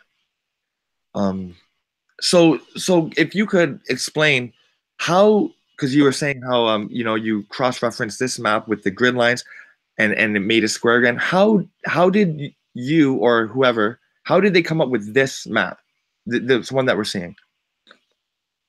Well, this is the globe uncompressed. Basically, he took the globe and applied an algorithm to square the images back to a square photographs. Because think about it, photographs are taken as a square image. So he squared the images back, and this is what it produced. It shows a massive landmass in the south, and at an elevation a lot higher than we're at. Magnetic data backs up what he's pulled out of it. What I'm seeing at the Nazca lines corresponds with what I see on his map. I see lots of landmass in the south, or rather areas where technology is in the south, we should say, and same in the east and west and north. Now, if you hold on a sec, I'll put his map on screen. I'll show you. That's just part of what he pulled out of Google Maps. I'll show you the full version of it now, because you're missing what's in the south and north on that one. Sure. So I'm just so intrigued. I mean, you're using metaphysical data to shape the physical, which is not something I've never seen before. So please go on. There you go. That's what he pulled. That's what he created out of using them algorithms. So you can see there's stuff in the north and the south that he didn't know existed. Now, I've been decoding the Nazca lines, and I can overlay them on there perfectly, and they go north of our known realm, south of it, east and west. Okay. So it kind of correlates with where I'm looking at. I've tried my work on lots of maps, and they weren't making any sense. But this one makes total sense. Okay, that's fair. I've got to follow. I knew the Nazca lines would help me find the correct map, and so far it's not letting us down. So yeah. Are you familiar with Flat Earth Nation, his channel? No, because I do my own research a lot. I really don't get the time to browse around like I used to. I used to visit everyone once over, go and chase the screens, but because I'm buried in this now, I don't get the time anymore. Well, I'll tell you right now, you will love his channel. He's a Christian, and he does a lot of work about giants. But also, have you heard about star forts? Yes, yeah, I've heard of them. Yeah, I've seen images of those. Great.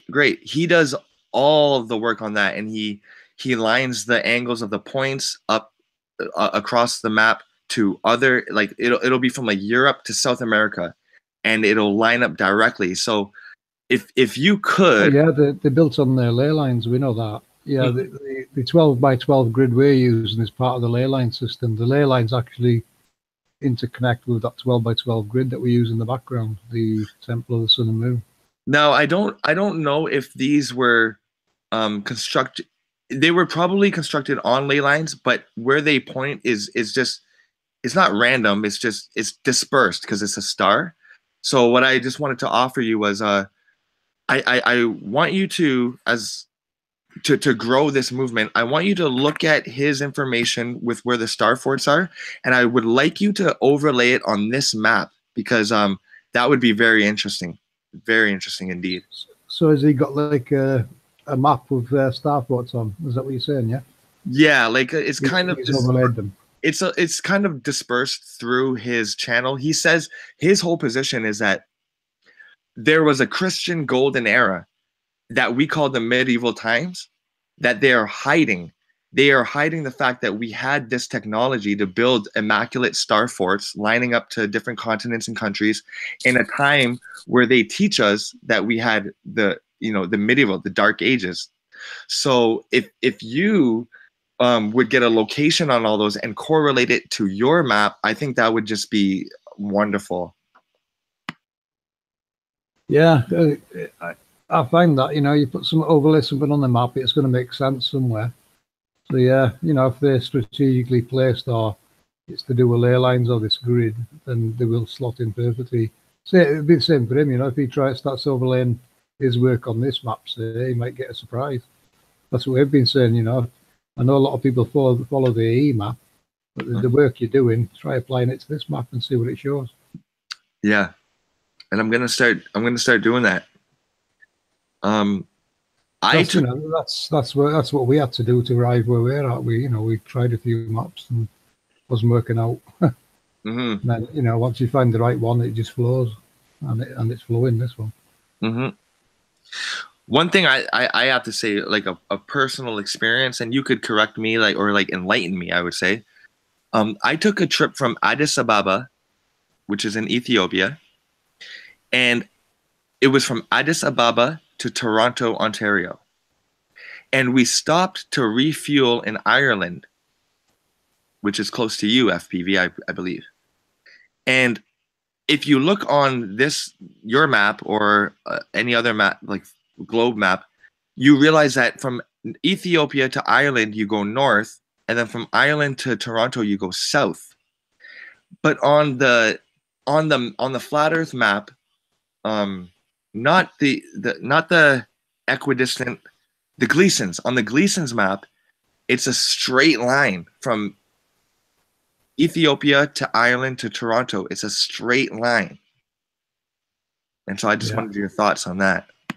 Some flights will be straight, and we know there's ones they're using in the north hidden. You know, they're going outside of radar, basically.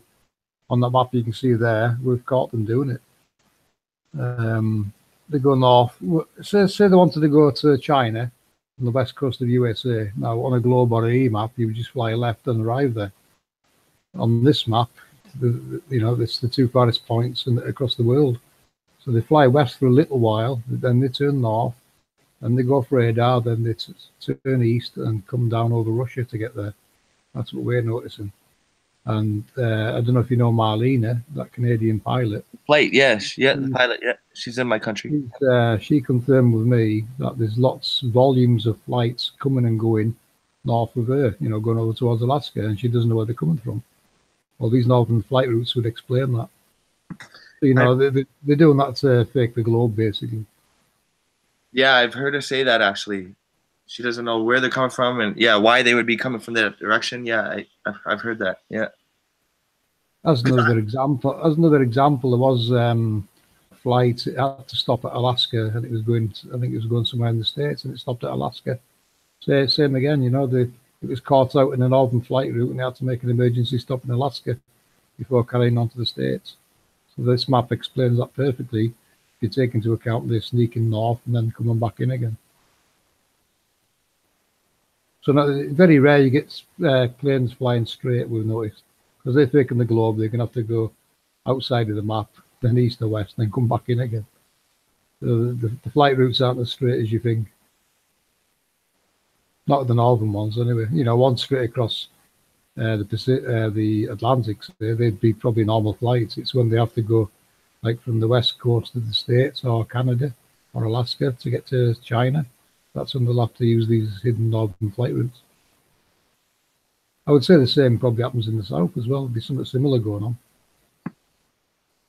Is there a way, FPV, that we can, and maybe you're already kind of doing this with the electromagnetics and the halos, but is there a way that I could stand where I am with a device that puts out a signal, and you can stand where you are that puts out a signal, and flat trotter, and from the relative distance between us and those little like beacons, can we form the map around that? Like, if I'm in Toronto, then where my blip is, you just draw Toronto. where you are, you draw the UK and kind of get a sense. Do you know what I mean? Yeah. Okay. Yeah, you could probably do that. I've suggested that to someone not long ago. Not a beacon, but people flying, record their own GPS flight. Don't go to the flight radar and watch your flight, because it's fiddled before it even gets put on the screen there. Right. People, if they're flying and it's probably a northern route that they suspect they're going on, I would record the GPS on your phone or something, just to so you can, compare it to the flight and see if it matches. If it matches, then there's obviously something skewed in the GPS to hide it. Right. Probably like with the images, there's probably an algorithm in there to screw with the GPS. I don't know. Right. Yeah. Because I was gonna say that, like, to circumvent what we've been given, because like we could stand with our cell phones, and I could share with my iPhone, I could share with you my location, but it's only gonna be the location that's programmed onto the map. So so I'm thinking, is there a way that like I could send out like an electromagnetic pulse and then like you see that's coming? I don't even know, man. I don't. It makes you wonder now what airplane mode's doing. Is that doing something to your mobile phone? Is it screwing the GPS in the airplane mode? Yeah. No, you're onto something there. Wait. What do you mean? What do you mean?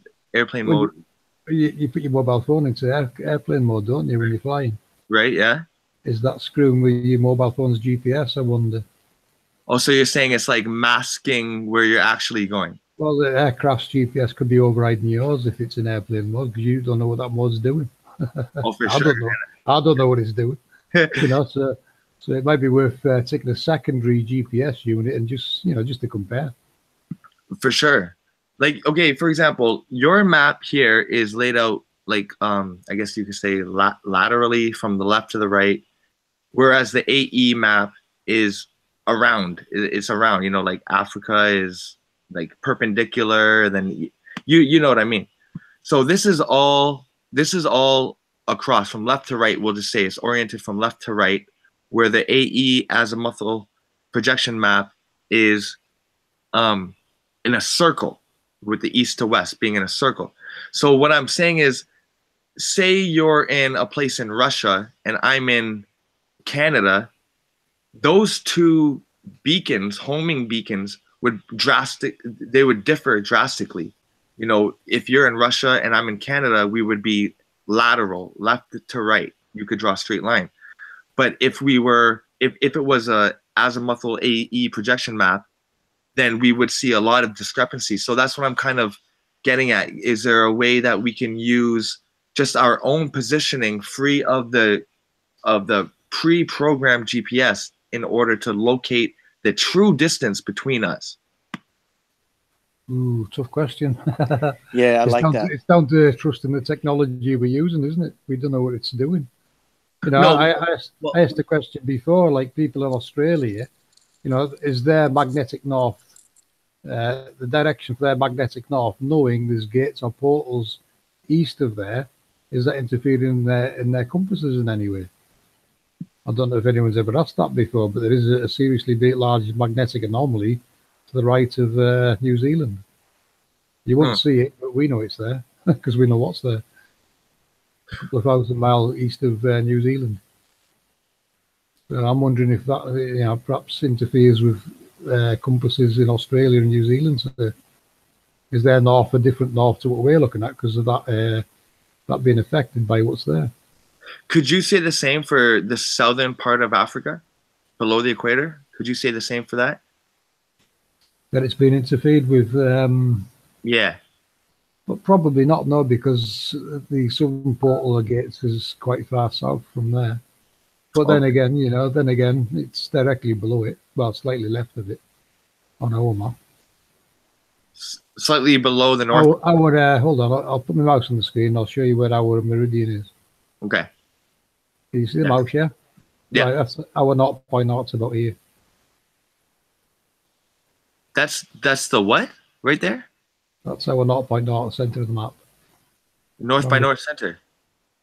0.0. Okay. That's our meridian there. Okay. Up and down.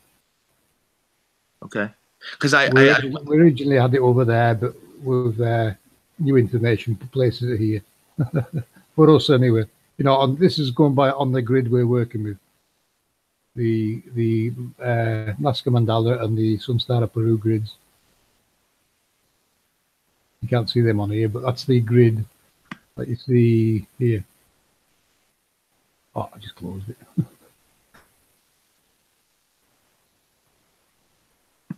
Right. Right there. Right. SPV. Okay. Yep. And what gave you the inkling to lay these lines out and see what the correlation they may or may not be? When I had a big interest in Alaska lines. What was that? You know what I mean? I'll tell you. It was his past life. Yeah, right, exactly. Yeah, go ahead. Go ahead. Yeah. Yeah. Well, no, I was looking into flat Earth, and for the first year, I just like everyone else, I sat back watching other people doing research and stuff, try to help out where possible in the background. And I did have an interest in Nazca lines, and when I came across this 8x8 grid one, this is called the Nazca Mandala, and the 12x12 grid behind it's called the Sunstar of Peru. Now, as soon as I seen this 8x8 grid, it has got a circle in the center. And as soon as I saw it, I thought, wow, that looks like it belongs on a map. You know, it reminded me of the equator around the center. That one there, you see the line? Well, the circle. It's got one of, I've actually cut it out so you can see more in the background, but it did have a circle there. And I thought straight away, that's kind of the equator. You know, I'm thinking of the AE map at the time. So I started playing around, overlaying it on maps and trying to make some sense out of it. I did share this information with a few people, but I don't think they realised what I was talking about. But, I carried on with it, and I knew eventually I would find the correct map. And when you start overlaying it with key places around the world, it starts making sense. And that's why I'm so perplexed. Like it's such a stroke of genius to do what you do, to do what you did. And like I don't emotionally connect to anything. Like, you want to tell me that the mountains were trees, cool, I'll look into it, I'll give it up. I'm always for the truth. And so I just want to say that, like, if you are a genuine being here on this plane and wanting to push this truth out, by you doing your own kind of research that is completely left field of anything we've ever seen, I got to give you much kudos to that. And the reason why I said your past life is because we're always, like, for example, me, I'm an artist. And I was never formally trained. I just grew up drawing Michael Jackson and, Pokemon and stuff like that, Care Bears. Yeah. And I always had that talent, and I didn't know where it came from. And it's not genetic. You can't say that, it's genetic. But I look at you and I'm like, this guy just had an inclination or a love for an attraction for the Nazca lines. And he used that to prove his, or not to prove his theory, but because you didn't have a theory before this. You just went by the truth. You're a truther. So you don't deny or, you don't conform experiments to your thought. You just do it and you see what you get, which I love. So when I look at this, I'm so much more confused now, because it makes total sense that the Nazca lines would line up with everything else. Just like the pyramids, just like the star forts, all of that. But when I see Alaska like this, like just cut off like that, I'm thinking, okay, so we're only limited to a certain grid. Yeah. I can't say that it's like a Pac-Man thing where it's like, the sun comes in and exits, and it comes in again and exits, because that would kind of like entail that that's all there is. Like, what about beside us? Beside on the right of this map, what's their sun doing? What is there? Does Antarctica continue? Does it go in a circle? Lots of questions. Yeah. Well, you go back to what you said before about Brahma. Brahma's what's at the center. If you have a good look at that, see it? Yep. That's Brahma, the creator. Now, right between Africa and South America. Right, this white figure, if you ever look in the center, is actually a white figure with horns. You see it? Yes, I do see it, yeah.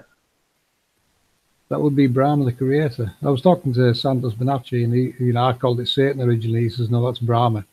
So Satan would be one of these other ones that's plugged into it. For sure, because we can't demonize an angel. I'll remind people again. It's a human trait to give technology, sex, and character. That's what we've been doing for a long time. Right. Now, these are what we call the angels. Satan will be one of these. I don't know which one. Satan's modeled from it. That's where they use Shiva. Shiva's Satan, basically. That's your divine eight. That's your divine eight around there, and then there's one in the center running it. So it's like I call them the divine nine. And then you might recognize this number. Then you've got 72 that aren't connected. 72 virgins, say, for instance. They're not connected to that part of the grid, but they still can run independently, going by what we've seen on the mimic maps. They get signals sent from Antarctica and other places. There's signaling going on all over the world that you're not even aware of. And it's activating technology and deactivating it. This is what earthquake data is. Earthquake data is this technology switch on and off. When you say technology, explain that. Right. Well, technology comes from man. You've seen, no, not on this scale. No, this is not built by man. Okay. This is too large for a man to build. CERN, you've seen CERN's configuration and scale. Yeah. Right, that would be one of these dots.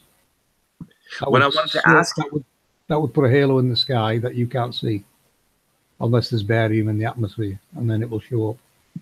Which is funny because these are what control the sun's movement. Yeah. Say again. Which is funny because they see halos in like halo cloud formations in South America and things like that. You said it was only apparent when there's certain elements in the air. So yeah. Yeah, when certain chemtrails seem to show them up. I know barium does because that's what it's designed for.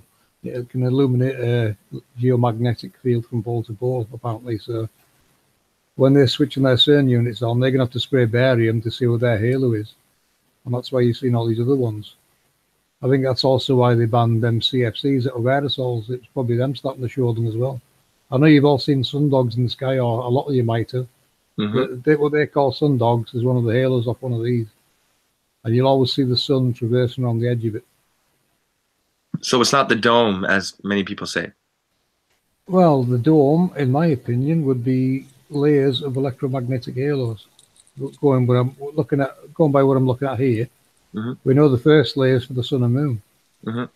And I've got an image somewhere of Venus, going around its halo, lit up by barium. So within the sun's path, right? Like, because we look at Venus and it's inside. No, it's a photo just of Venus. And it's illuminated by barium. Right, but what I mean is, if say we're facing the north and we see Venus, we would have to turn our backs to the south to see Jupiter, right? Right. Okay. Okay, great. Understood. What I like about don't forget, I'm no expert on the luminaries. I just know they work and what's holding them in the sky. I don't know what's where at any given time, mind. So bear with me on that one. Okay, that's honest. That's cool. No, but we could all agree on that. Yeah, go ahead. What I like about this is you said Satan was one of those angels, perfect angle, perfect angel, which I liked. It always said it was the bright morning star. I'm inclined to believe that the satanic or the light bringing element is the element that is running easterly out of the point there, because that's where the sun appears in the morning sky. Yeah. And Jesus also in Revelation says that he is the bright morning star. So with the way I learned about it in metaphysics was that Satan was the redeemer of the spiritual into matter, because Adam and Eve were living in perfection, and anything that's perfect or stagnates, it dies. So Satan, or the light bringer, Lucifer, was that force, that light bringing force that bring consciousness into the spirit in order to live on this earth. And then in the New Testament, Jesus is represented by the Redeemer of the body into the spirit by taking all the sins and manifesting into a spirit. And so they say in the scriptures that they are one and the same, which is okay because everything is one. But I just find it interesting how I find it really interesting how you're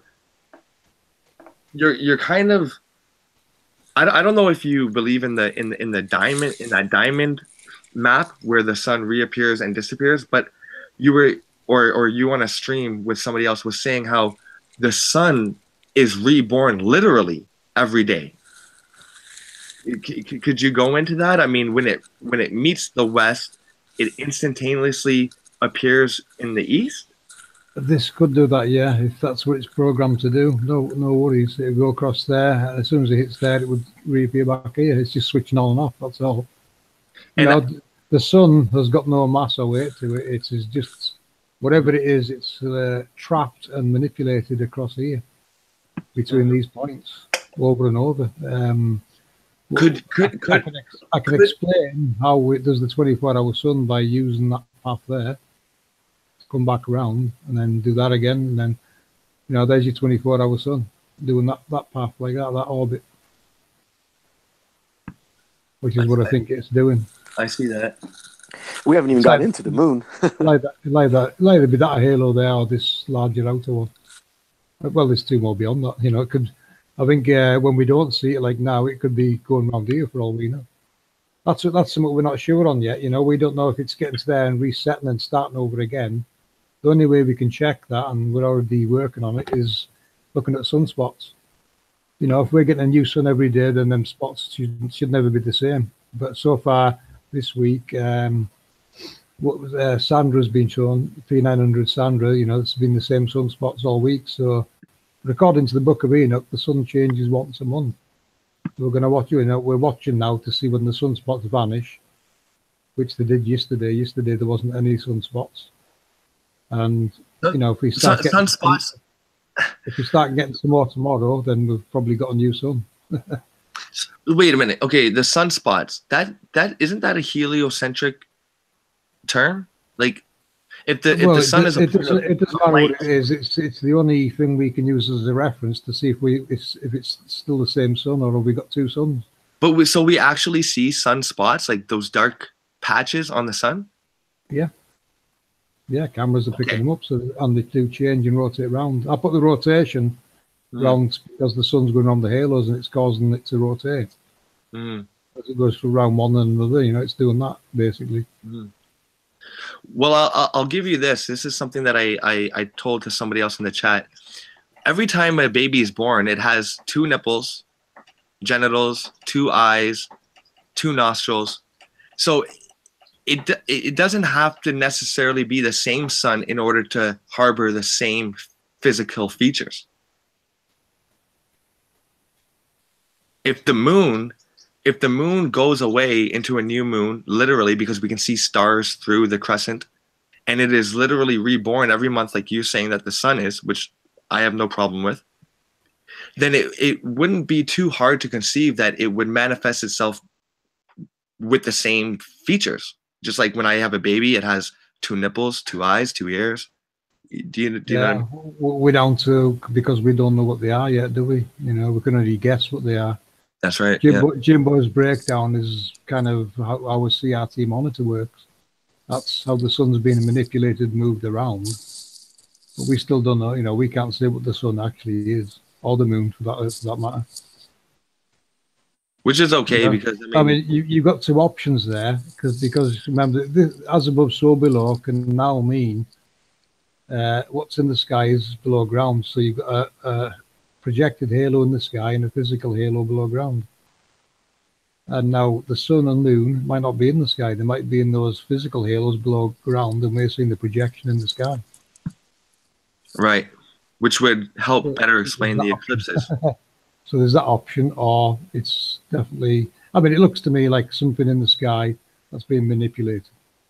But you just have to think of that other option, particle accelerator and all that. It could be a particle in an accelerator down below ground, just going round. Yeah, I saw a video about a man, and it showed a man holding a magnet, a very strong magnet under iron. And as he moved the magnet, the iron block on top moved with it. And the way iron reacts, because iron is not magnetic, but it still reacts with magnetism. And whatever he did underneath the table happened above the table. So I'm one to say that our reality is mostly unseen. You know, you put a seed in the ground, all the magic happens underground where you can't see it, and then it sprouts up. Yeah. Well, we're seeing things that we weren't supposed to see, really. When you look at Enoch's description, he described these halos as chariots. Well, you listen to the book of Enoch, he'll say the sun, it's ejected from its portal with a ball of fire, then it climbs to its altitude using the chariots, or words to that effect. So he called them chariots. Which are wheels? Yeah, so, the wheels. Santos Bonacci, he kind of follows my work, and he agrees it's technologically driven. He's been looking at my work. He knew it was something to do with large circles and small circles. And when he told me that, I said, "Wow, we've got a surprise for you," because I'd already made the demonstration, the video for it. I showed him that. It kind of blew his mind. Have you ever considered that? And I don't mean to say this as this is what I think, but have you considered the fact that there's like a long chain of suns, or maybe like 12 suns or something, and they each pass by us? Yeah, I've got an animation that I took off the Mimic map that shows a large sine wave. Well, it forms a double helix. And it looks to me like it's coming, there's nothing to say, there's nothing beyond west. There could be another realm out there that gets the sun that I was finished with.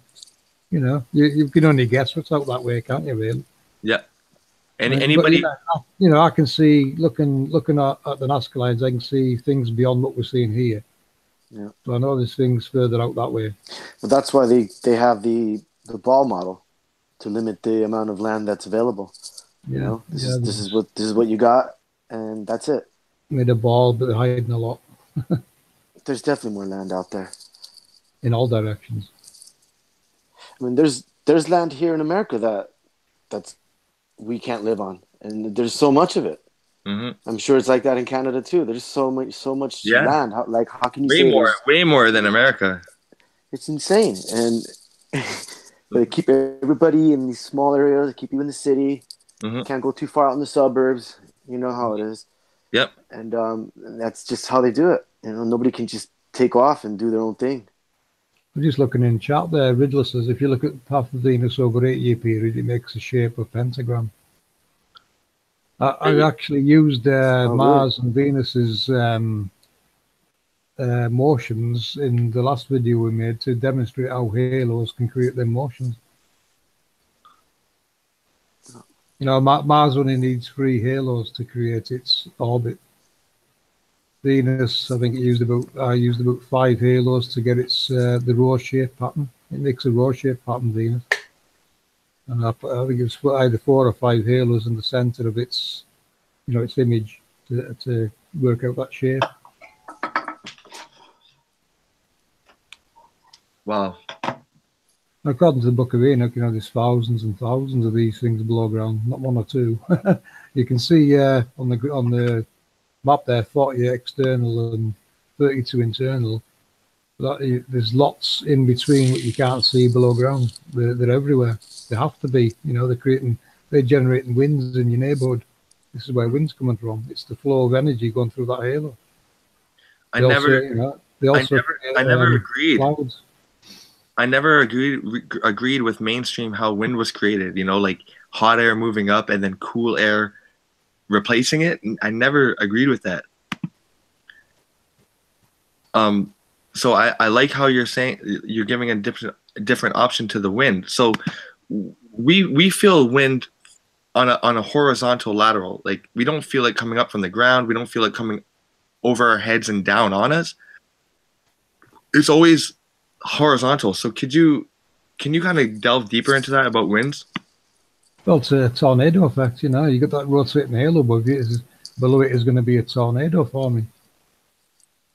It's a rotating circular flow of energy, or electrical energy, and it must be the air around it's reacting to it, and you're going to get this. This is what's forming tornadoes. Definitely, 100% cause tornadoes. Yeah, but I think he was insinuating that why does it only cycle laterally, horizontally, not vertically? Or do that? It's got to come down then push out the way, isn't it? I suppose. Right. Well, really. Then again, it's not. Then again, there's not just one doing it. You know, our thinking is, these plates, the tectonic plates. Our thinking is when the sun comes on into this tectonic plates grid or network of halos, the whole lot come online. This is what's generating daylight, and the sun's a secondary daylight. That's our current thinking at the moment. So that whole grid coming online, I think it's energizing the air around it and creating daylight. And you're talking a big number of halos in the sky coming online, and there's going to be a lot of wind forms as soon as they come on. Mm-hmm. What were you going to say, Masta? What I was going to say was, like the mainstream tells us that that's what it is. It's heat rising and cool air taking its place. But like I feel warm breezes sometimes, and I never feel it coming from under me and going above. Like I never feel it coming down on me. So I just thought it was interesting how FPV offered a kind of like a scientifical argument to that, because the only other thing that I've heard about the wind was from Don Carlos Castaneda's books. I don't know if you guys know Carlos Castaneda, the author, but in it, awesome. So in it, Don Juan, the sorcerer or the shaman, says that Carlos Castaneda says, well, wind is just hot air moving up and cool air moving in, and Don Juan, the sorcerer, said is like just a physical motion. It doesn't signify anything else to you. It's not an omen, because when a wind would blow, say that when they were in the desert, he said, that's an omen. This wind that we're feeling is not an ordinary wind. It's this spirit and that. So I just like how I don't have to now just rely on Carlos Castaneda's spiritual teachings.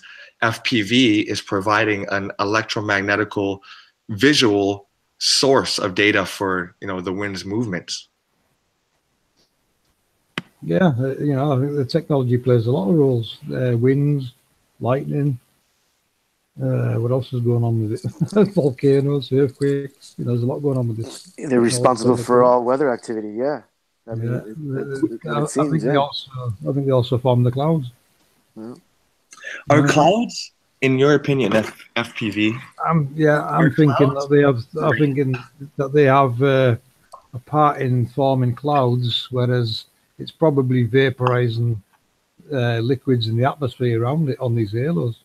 These halos are live and electrically charged. There must be some connection between them and clouds. You notice around mountains, clouds forming, no problem, all the time. So something's forming them, above the mountains. Don't forget, this creates landmass, so under every mountain is going to be one of these. They are everywhere. So the winds, you got that toroidal form coming down that creates tornadoes, say. Well, eventually it's going to hit the ground and you're going to get your dust devils. If it's spinning fast, obviously it's going to create a tornado. But once it's ground level, it starts hitting obstacles on the ground, and it's going to cause it to go all over the place. And that's where you're getting various wind patterns. I think on the ground level, it's got to follow what it's hitting, I suppose. It's no set path for it. It's just as it hits obstacles, it'll react and then move to a different direction. In my opinion, I'm just trying to see how it works. And that kind of makes sense to me. I don't know what the mainstream version is, but I'm just applying technology to everything we're working with and seeing how it would work. When you say technology, is that synonymous with nature? No, this is the creator's technology I'm speaking about. Well, nature is. I mean, we have, Well, nature's created by the technology. It's just another word for it, I guess. Wait. Did you say creators? The creators made by this technology, or the creator made this technology? No, that nature is created by this technology. Right. Exactly. Exactly. Seasons, your rain, everything's coming from this technology. Yeah, the fact that trees and plants take in carbon dioxide, what we expel, and they make oxygen. That's an amazing technology. The sun, the moon, all that. So, yeah, I was just a little thrown off by the thought. I didn't know what you meant. Thank you. Take harp, for instance. Harp's reverse engineered. I know that because the harp's antenna is carved into rock at Nazca, Peru. And we've also seen the signals coming from Antarctica. So the weather patterns were already agitated by technology to create, rain and cloud and whatever. Well, storms. Seems to be like it creates storms, doesn't it, by the look of it? So I think it's. Yeah. What about I think perhaps just another reverse engineered bit of technology. These halos are. Yeah, they're responsible for some sort of alchemy, if you will, and creation with all these minerals and everything. Yeah, harnessing elements, part of their role. That's what it does. It's you start looking at scripture, and I mean, I found myself looking in the angelic language and all kinds of things, trying to trace down what these angels actually were. To see. I'm trying to find the technology and why they call it an angel. The best description I found was probably in the Book of Enoch, because he's talking about it. But if as he's talking about them, it doesn't make a lot of sense, some of the things he's saying. But then you think of a piece of technology, and he's like a guy talking about his car. It makes a lot more sense what it is he's talking about, or two. I don't think you're supposed to be on your knees praying and thanking them and worshiping them. What they're saying in them days, they've just shown their appreciation for what this technology was providing. That's what it translated to me. So it wasn't a religion as such, it was just people giving appreciation for this technology. Now, one thing that I have to say is the magnetic north, the things that the compasses are pointed to, is that all above us?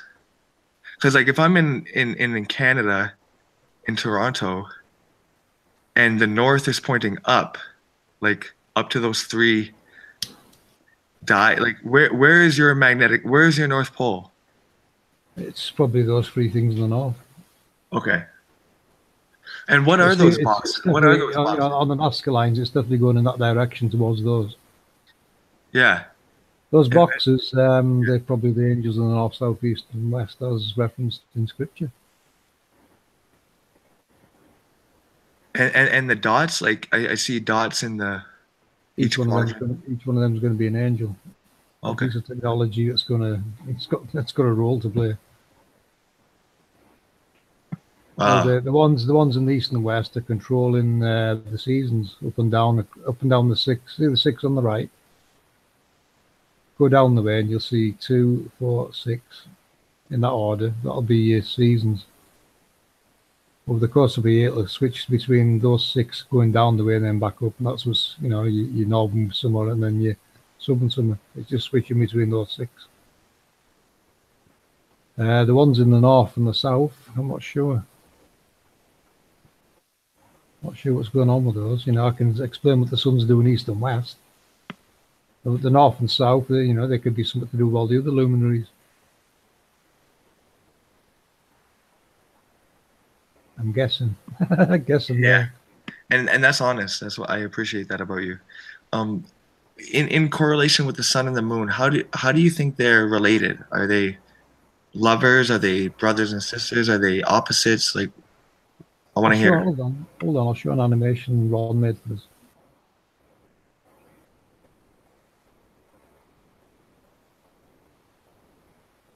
Master, I'm glad you like all this. I like just people trying to find their own truth. You know, I correlate it with everything I know and just try to make sense of it all. Is what we're really all doing. Yeah, I agree. A lot of us have a part of this. We just gotta find it. Yeah, and we all have a piece. You know, we all have a piece of the puzzle. So. Mm-hmm. Okay, I'm watching this FPV. This is Iron FE made this for us just to track the sun and moon, and you can see he's put a connection between the two, so we can see what kind of relationships going on between them.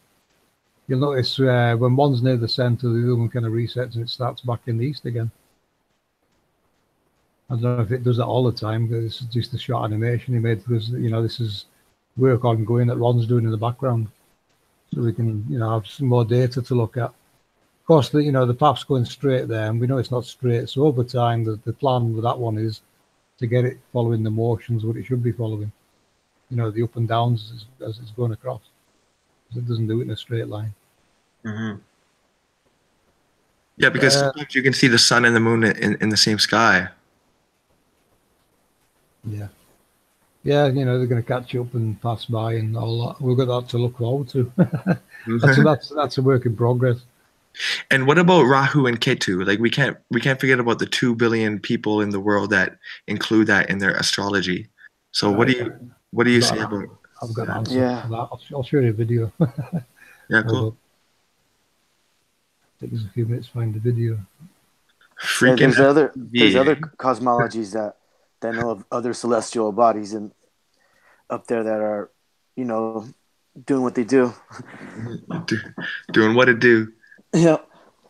FPV freaking V, man, with the science, man. Holy. I'm no science guy, by the way. I'm just a dude. I know. And you're from Scotland, correct? Nope. Where are you from, brother? Wales originally, but I live in northern England. Oh, okay, cool. I have lived in Scotland before as well, so I've been around. Yeah, I've been to London. I've been to Dunstable and Luton. Yeah. But yeah, if you do sort of have a northern accent, and I do know that. It's sort of northern. Yeah. Yeah, it never used to be, but I'm stuck with it now because I've lived here for quite a long time. Yeah, it happens. You know, that's how it is. What am I looking for again? I forgot now. Sorry about that. Oh, Rahu and Ketu. That was it. Rahu and Ketu, wasn't it? Right. They're on here somewhere, where they are.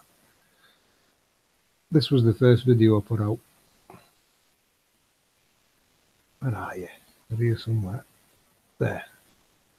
After this. No, not there. There he is. There you go.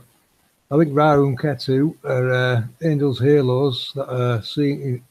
The eclipses seem to be seen in the same place in the sky all the time.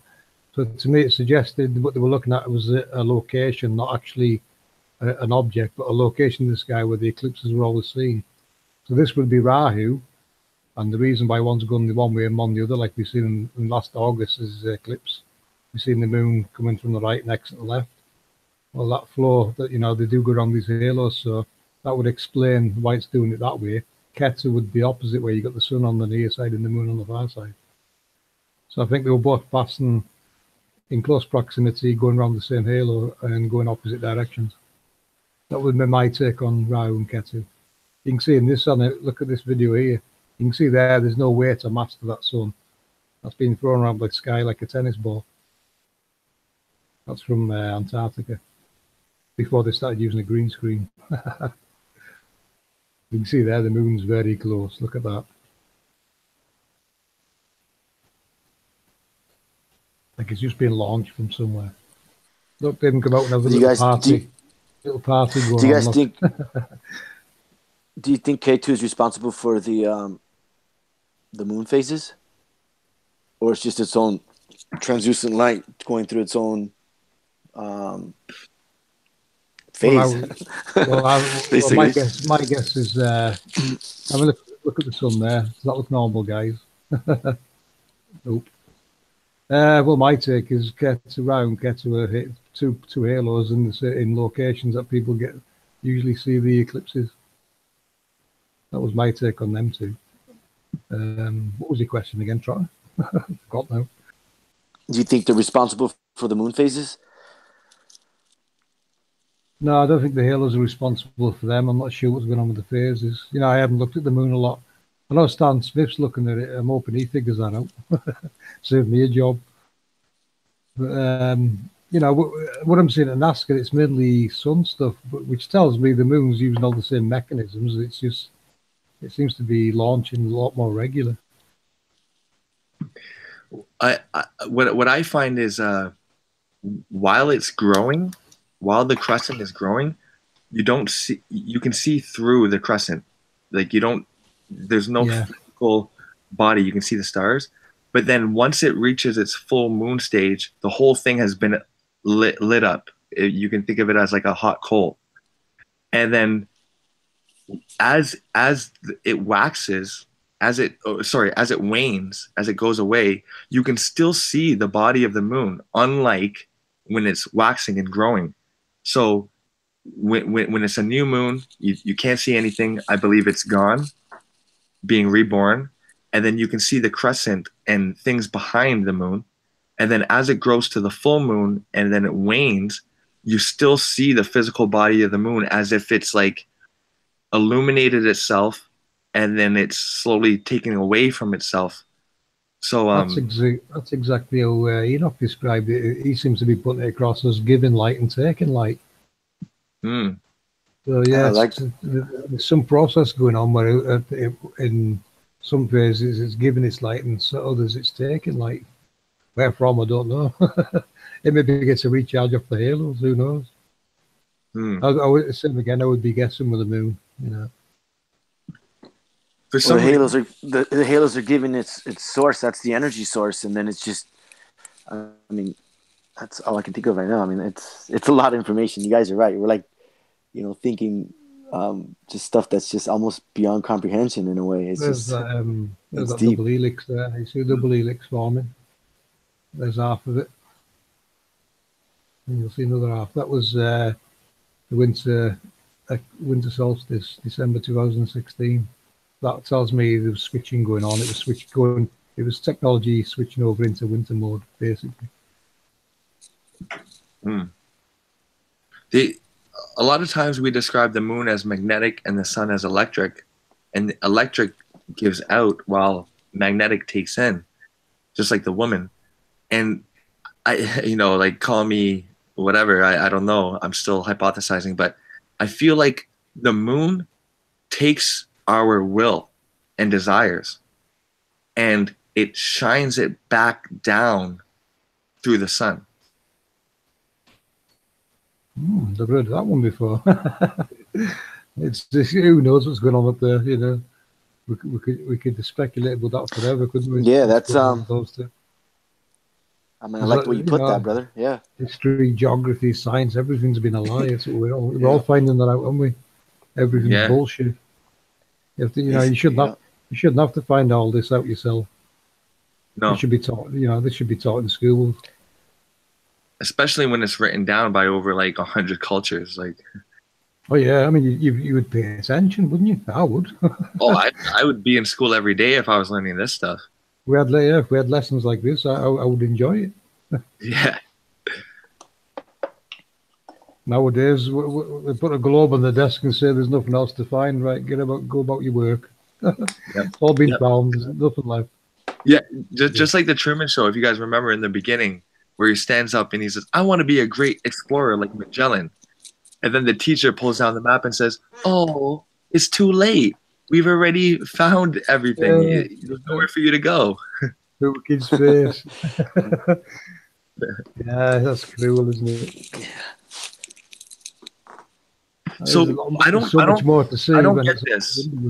FPV, I don't get this right here. What you're showing, that I saw all the complexities of the waves with the map, but then this helix came across it. What is this helix? I think it's a signal sent to all the technologies to tell them to switch into winter mode, basically. Move the sun a notch down or a notch up on its trajectory. Remember those 6 positions on the eastern portals? I think that was the switch to say, right, winter mode in the north, you know, click, move it up to the next notch and start using this portal. So it seems that's, you know, that's the only thing I can think of. It was like switching because it happened on the winter equinox. So it's got to be some kind of a switching mode where it's changing. You know, I think what's happening between the north and south is it's switching polarities and it's pulling the sun one way. It'll get so far, then a trigger will be hit, and it'll switch polarity again and pull it back the other way. And this is what's creating this. The sun's, you know, the wave. It's, you look at the sun going across using the halo systems there. It's not going in a straight line. It'll go up and down. I think it's that's it. You know, going about its different paths. I think Enoch said there was 6 different portals in use. Well, that makes sense if you look at what's on the right in the east. There is 6 there going up and down, you know, up and down the 6 rows. So you got a summer mode, say, and a winter mode. So it's switching between the two, and over the course of a year, I think the sun's just moving up and down between these two points. That's my guess so far. That could change, but yeah, that's kind of my thinking. It's a switching mode, and it's although I'm saying it's switching into winter modes, it's basically saying, right, use this portal now, and all the technologies will be adjusted. What did Siri say about this? What was his take? Series, well, I'm not sure where Series is at. The last I spoke to him, you know, he had the 4D thinking. You got to the west and automatically you were in the east. But that's, you know, I can't prove that. And what we're showing, you know, what we're showing works fine in 3D. There's no 4D required. It works. You just need to make so far, right? You need to realize it's the technologies causing all this. Mm-hmm. Yeah, what I think people don't understand. They're faking the rest. Yeah, what I think people aren't understanding is, like, once you reach the far west, it's not like you're gonna see a wall. Like, you're still looking at what is the east, which is further still west, but because it's like a realm or a vortex, you're seeing it's like you're seeing what's ahead of you, and if you keep on going, you're just going to enter that realm. It's not like a physical wall standing in between us. I think when other people try to explain this, people are like, okay, well then why can I still see the Pacific Ocean when I'm in the Pacific Ocean? You know what I mean? It's I get what you're saying about this. Mm-hmm. Yeah. Yeah, well, it's only yeah, you're right. It's, I would say, you know, you can go beyond our light show, our luminaries. They're stuck in a set path on that 12 by 12 grid. Who's to say there's not more land and waters beyond there? There might well be. And going by scripture, you know, I think you might come to a point where you're looking into an abyss. There's no land formed yet. Need some more angels there to create landmass. We don't know, you know, we don't know how far out this technology goes or what's beyond. All, you know, all we can go by is roughly a 6 by 6 grid of a 12 by 12 at the moment. The series is dated, and Nazca lines tell me there's, you know, I can see there's things beyond what we can see here.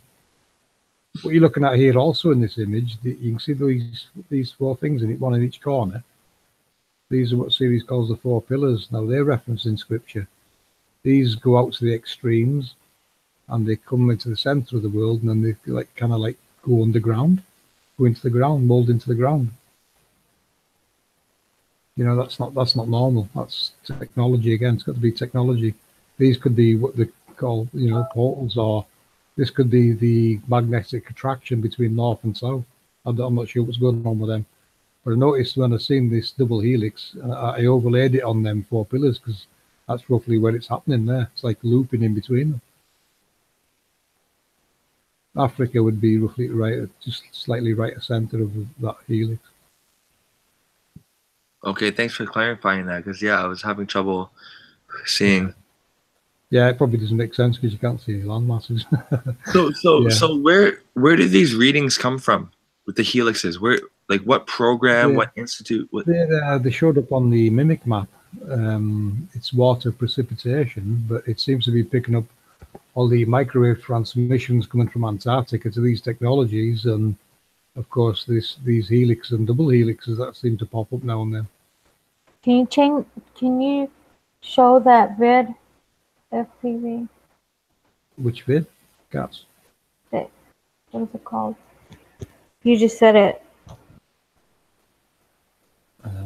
Did I? Make, Remind me. The four corner no, it starts with an M. theory. What'd you say earlier?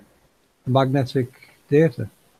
No, but there's a vid that you can show, I think. The Mandela? Yeah, The- no, the- the demonstrate Mi'kmaq what? or Mi'kmaq, whatever. The Never what? mind. Never mind. All cats.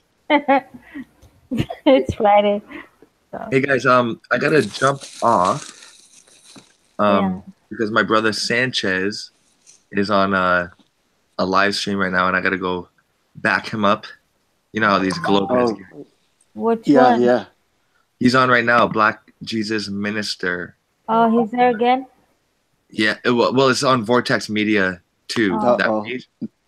This is round 3. I guess. Well, round 2, but kind of like round 3. Right. All Right. Can you put Good the luck link? over there. Sure. Yeah, I can put the link up. Yeah. No, and also, hey, Master, thanks for coming through, brother, and hanging out and just, Yeah. Thanks. chopping it up and engaging Yeah. and Thanks for the being questions. as well, subjective. Yeah, man, I like that. It's all we do, good. We do like questions because it makes us think and look at how it works. You know, we can't think of everything. All we're showing you guys is what we would call the big picture. It needs broken down into all the working parts that make it a big picture. Yeah. Right.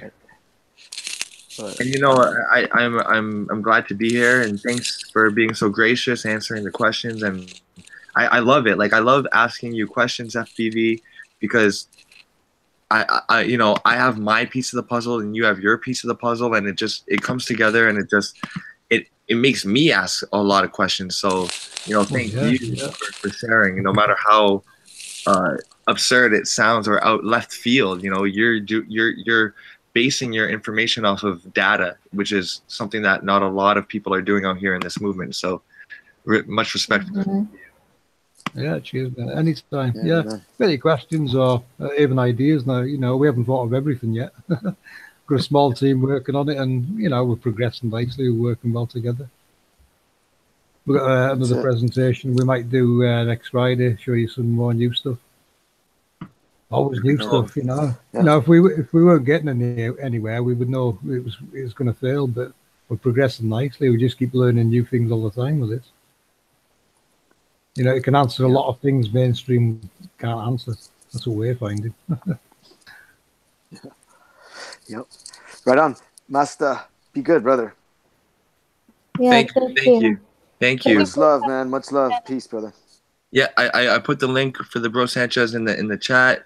Peace, power, and protection to all of you guys, because we need it. And thanks for having me, guys. Peace out. Hey, Right on. Peace. Peace out. See you again, mate. Bye. Okay. Yeah, right on. He's gonna go do battle over there. You guys should go check it out. Yeah, it's pretty good. Black Jesus he gets a little crazy. He's like, hold on, brother. Remember? Oh, me and Cass were laughing.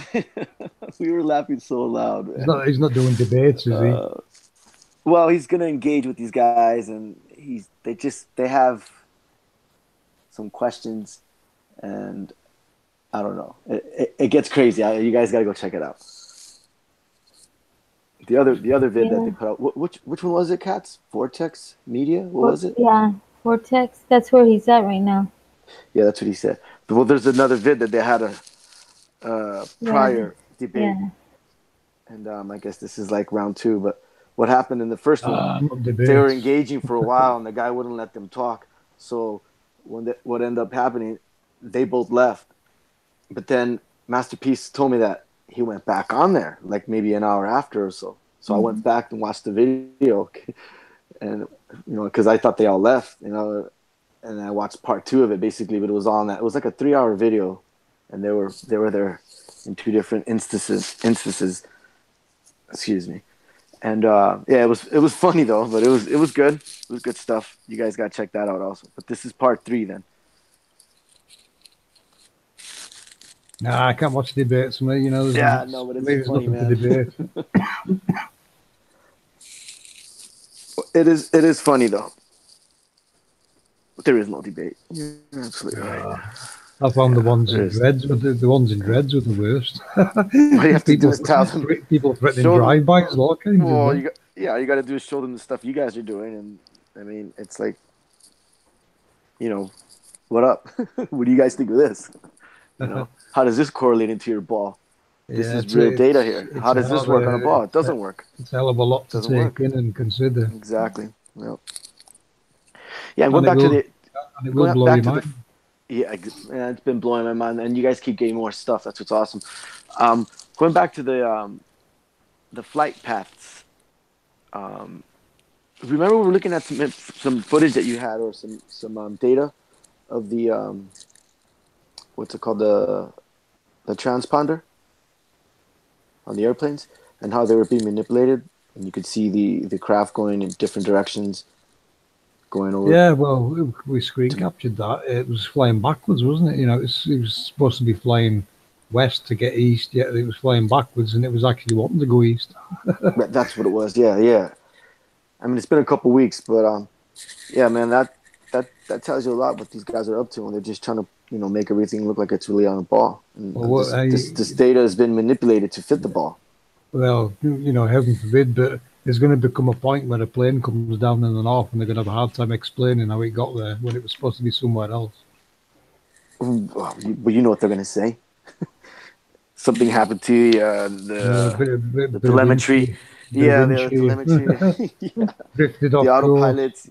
It was off calibration, and it had some sort of, I don't know, man. They'll make something up. The coordinates were off, and it just went that way on its own. Yeah. Yeah, Could be a cover-up. That's what they're going to have to consider, that.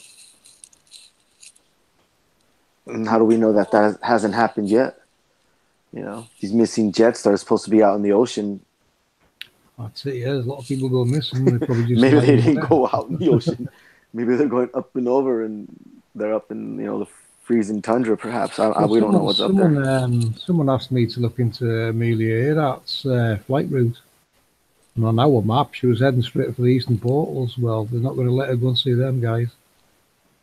They will stop her going anywhere near them. So, yeah, the map she was using kind of similar to this. And she was up above somewhere just up north of New Zealand, heading east. Now, when you look on this is an older animation, the newer ones got the portals in the east. And they only look a couple of thousand miles away from New Zealand. So she was heading right towards them. So there's another option. She was probably stopped before she got to see something. Yeah. The Bermuda Triangle, we can answer the Bermuda Triangle now with this information. But it also tells you, they're all aware of this technology and what's where. And they're not giving people warnings.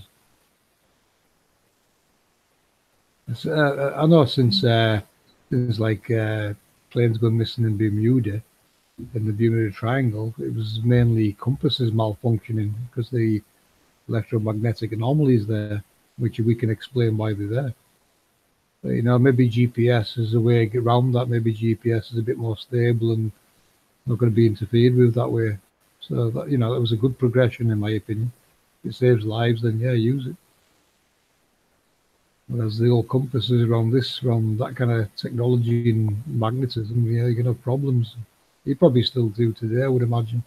Even with metal ships, they must get tossed around in the sea a lot when they're going over these plates.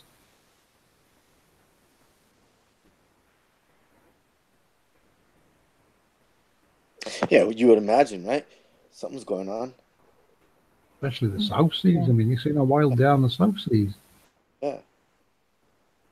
All kinds of activity going on. That's where the hurricanes develop. Okay.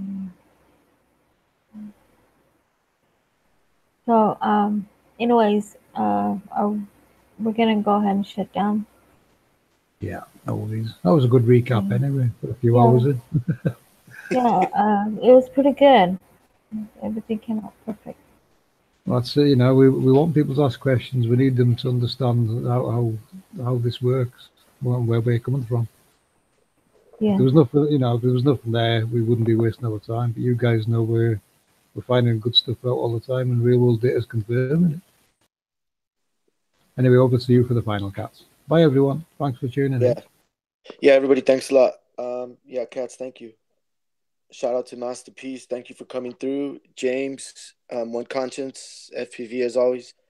Thank you for your research. The whole crew. Cats, yeah, shut it down.